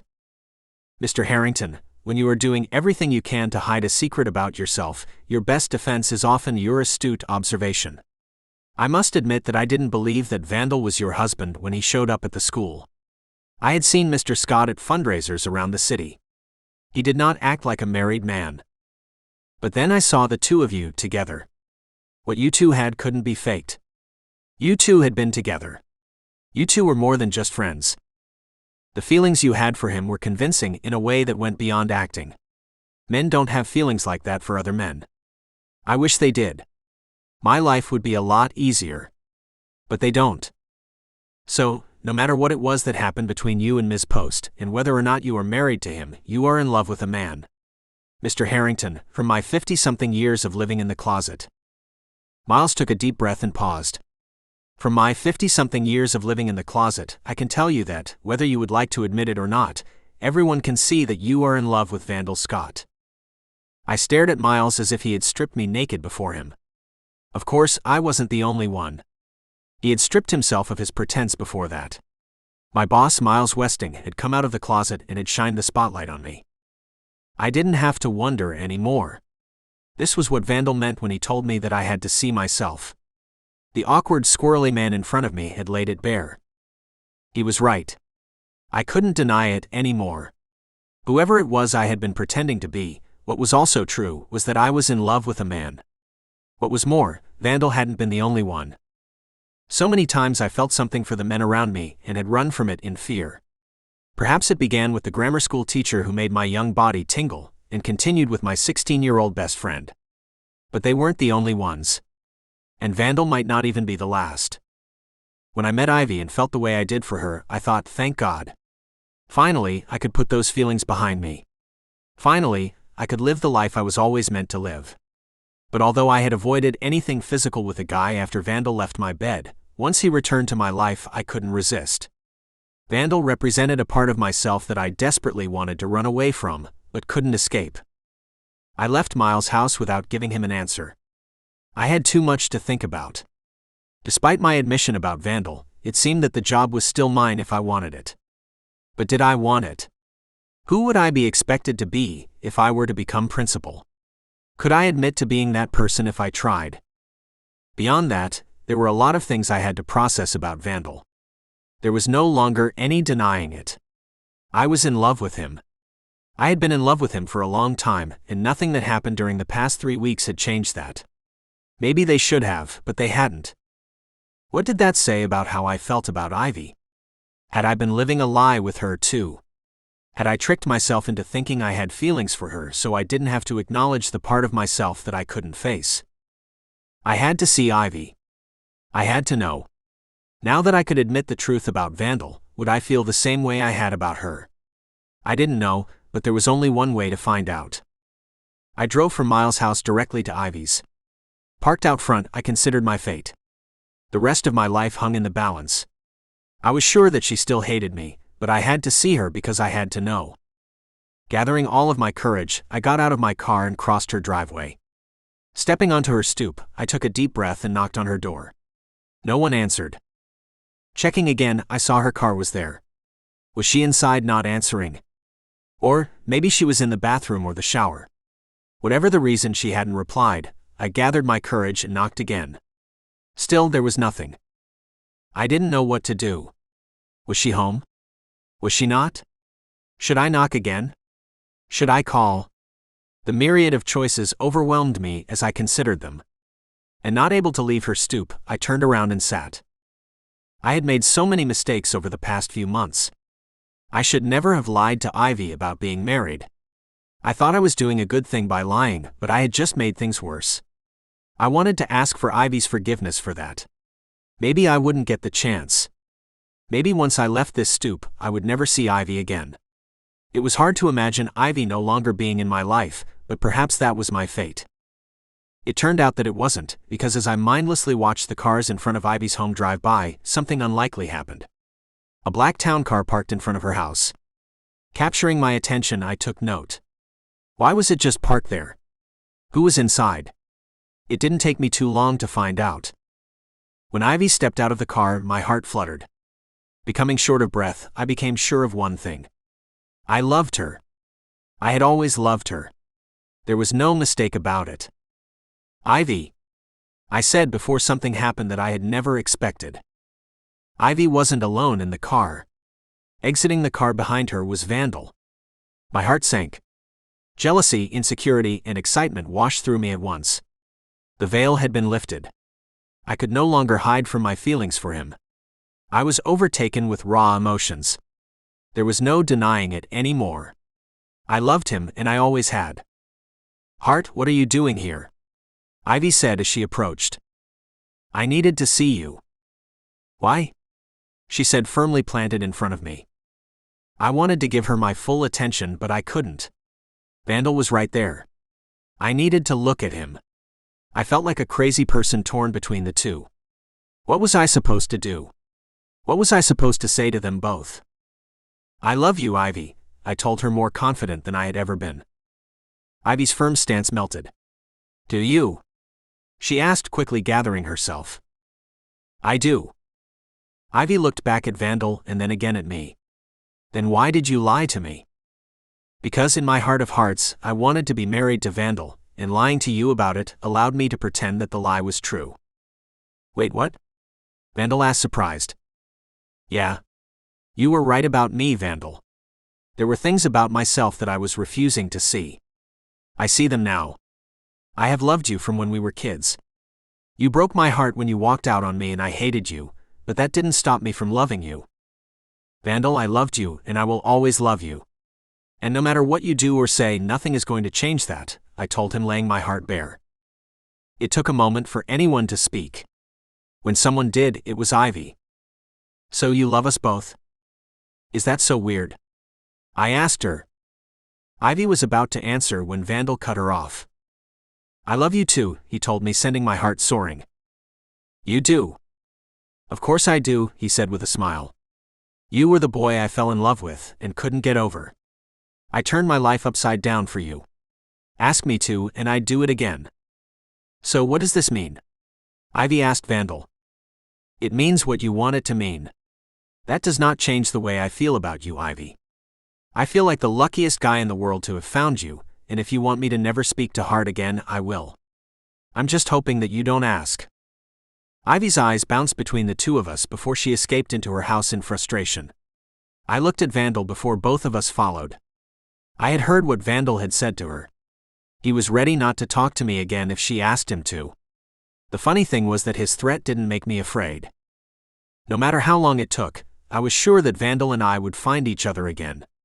We were meant to be together. The question was, could we be together with her? Reed, Jules, and Lane had made it work. Those three people couldn't look happier. Could the three of us have that? I hoped beyond hope that we could. Ivy paced back and forth across her living room and thought. When she stopped, her attention was focused on me. I'm mad at you, Hart. I'm really mad at you. I trusted you, and you hurt me. Can't you see that you humiliated me?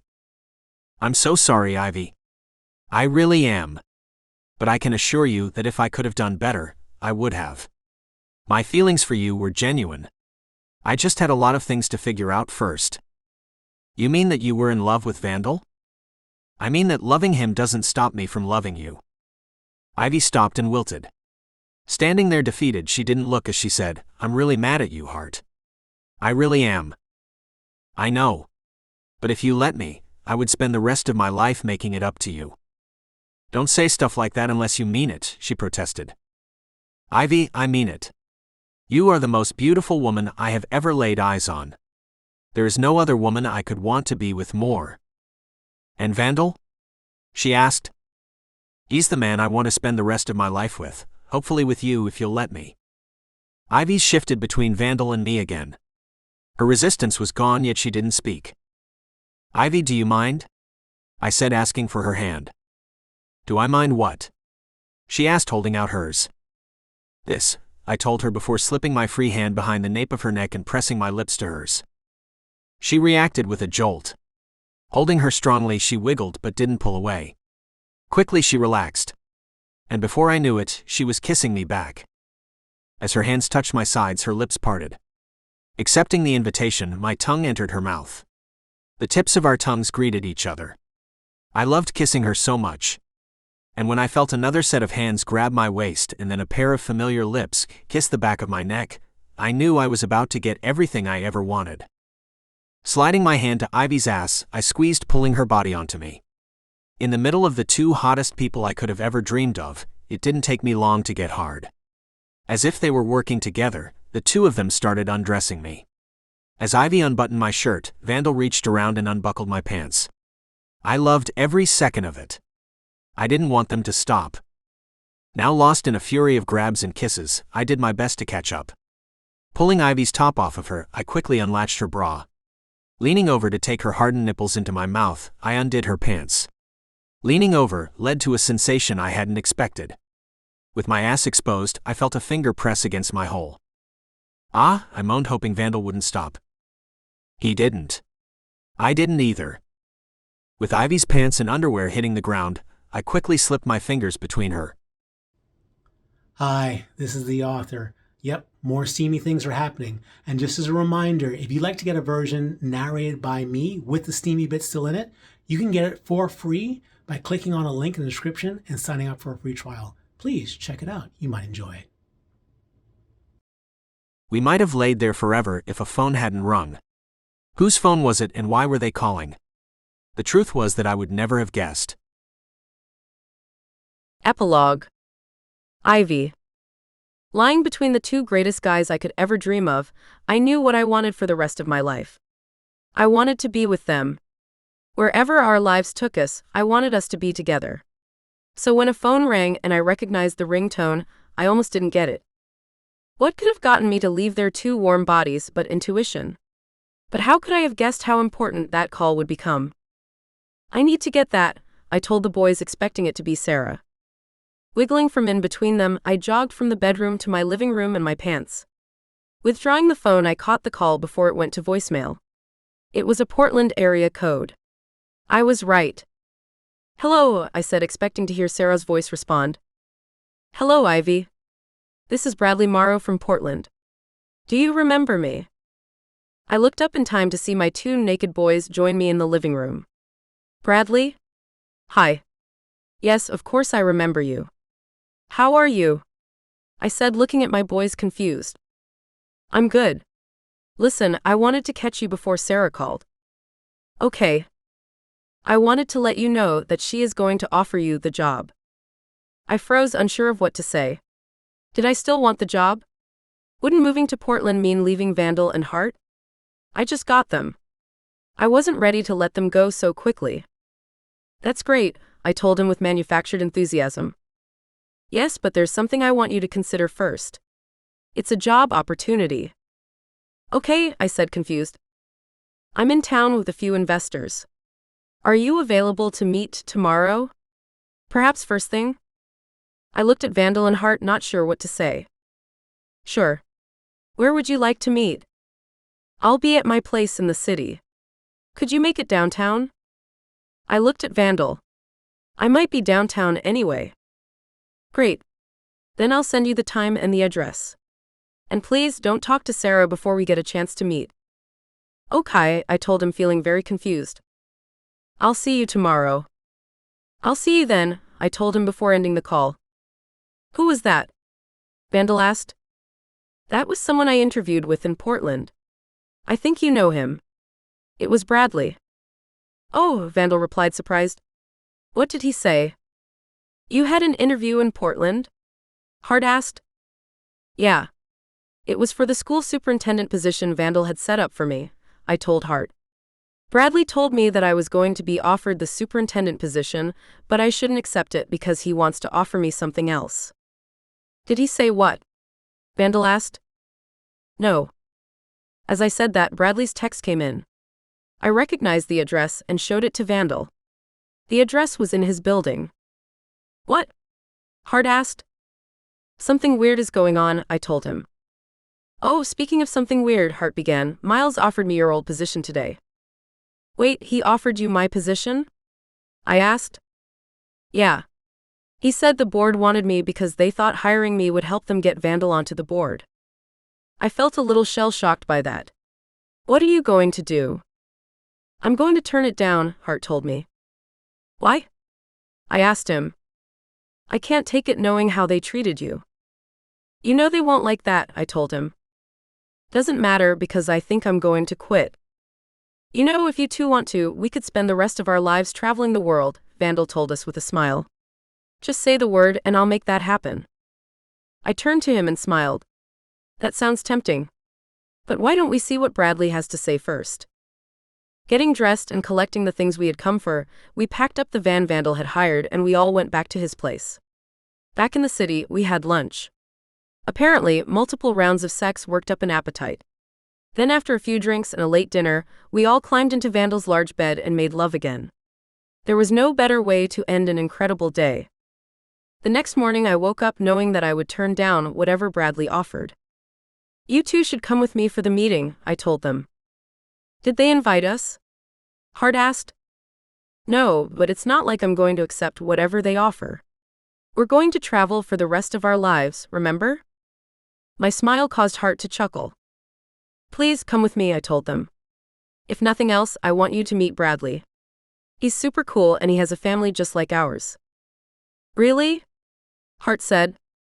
He does, Vandal confirmed. I'll go. Maybe he'll have some tips on how to deal with you too, Vandal said with a smile. Sure, I'll go, Hart said to my delight. When 9:30 a.m. approached, the three of us headed downstairs to one of the building's conference rooms. What we found waiting for us was something I could never have guessed. It looked like I wasn't the only one who thought to bring their extended family to the meeting. Bradley had as well. He was there with Forrest, Lexi, and Sophia. They weren't the only ones, though. In the room with them was also Reed, Jules, Lane, and Quinn. Hey, Vandal, Quinn said when he saw him. Hey, buddy, what are you doing here? Vandal replied, pleasantly surprised. We came to talk to Ms. Post about something really cool. Really? What? Vandal asked. We're just waiting on a few more people, Bradley said. And here they are now. I turned around and found 4 more people entering the room. Again, there were 2 guys, a girl, and a child. I know you, Hart said to the kid. You go to our school. The little boy shook his head. Hart turned to me and smiled. Remember that conversation I had with students that made Miles think I had a husband? Yeah, I told him. This was one of the kids I was talking to, Hart said. Bradley stepped up and introduced the 4 who had entered. Ivy, I would like you to meet Blaze, Ariel, Blaze Jr., and Quinn. Nice to meet you, I told them, still confused. Bradley continued. Quinn is a scientist. In fact, he is the scientist who made these possible, Bradley said, pointing at the kids. Lane tells me that you've met little Quinn, and I've told you about Sophia skipping grades. Yes, I confirmed. Well, it turns out that the fertility process Quinn used to conceive these kids has a side effect. We still haven't figured out why yet, but all of the kids who are born from it are special. They're very special. So much so that we are going to need a school that will allow accelerated learning. All of them are far above their grade level, and we want them to be around kids their own age. We would like you to create that school. When Bradley was done, I looked at the families around me, stunned. You want me to create a school for 3 kids? Actually, no, Quinn the scientist said, taking over. There's 63 of them around the country and world. They are all close in age, which would mean that you wouldn't have to create too many grade levels. And we could give you all of the money you will ever need. You could design whatever curriculum you want, and you would be free to hire whoever you wanted. I looked around at the families in front of me again. I then looked back at mine. That's when I realized that I wasn't the type to spend my life traveling the world. I had something else in mind. Looking at the kids again, I turned to the older Quinn. There was only one thing I could think of. And as everyone waited for my answer, I realized what I wanted to do. It was something that no one had ever done before, and something no one would have expected. The end. I hope you enjoyed that story. If you'd like to listen to another of my menage romances, this time with the spicy bits included, which I recommend, and narrated by me, you can use the link in the description of this video and get it on Audible for free. How's that? By clicking on the links to Audible in the description and getting a free trial for a new account. After you get my book with a free trial, you can keep it even if you cancel your membership. But get this, if you do keep your account open for at least 62 days, Audible will pay me $75 as a referral fee. In other words, if you'd like to support me, the author, and help me keep posting my books here for free, the best possible thing you can do by a mile would be to sign up for a free account on Audible and use it to get my book first. As a reader of books, I'm a huge fan of Audible. For the past few years, I've only read audiobooks. And the best thing about Audible is that even when you only get 1 credit a month, you have access to a lot of other audiobooks that are exclusive to Audible and are included in your monthly fee. So please, use the link in the description to check out the rest of my Menage books and my other books on Audible. Otherwise, you can check out this channel for a few more of my books because you might like those too. Happy listening.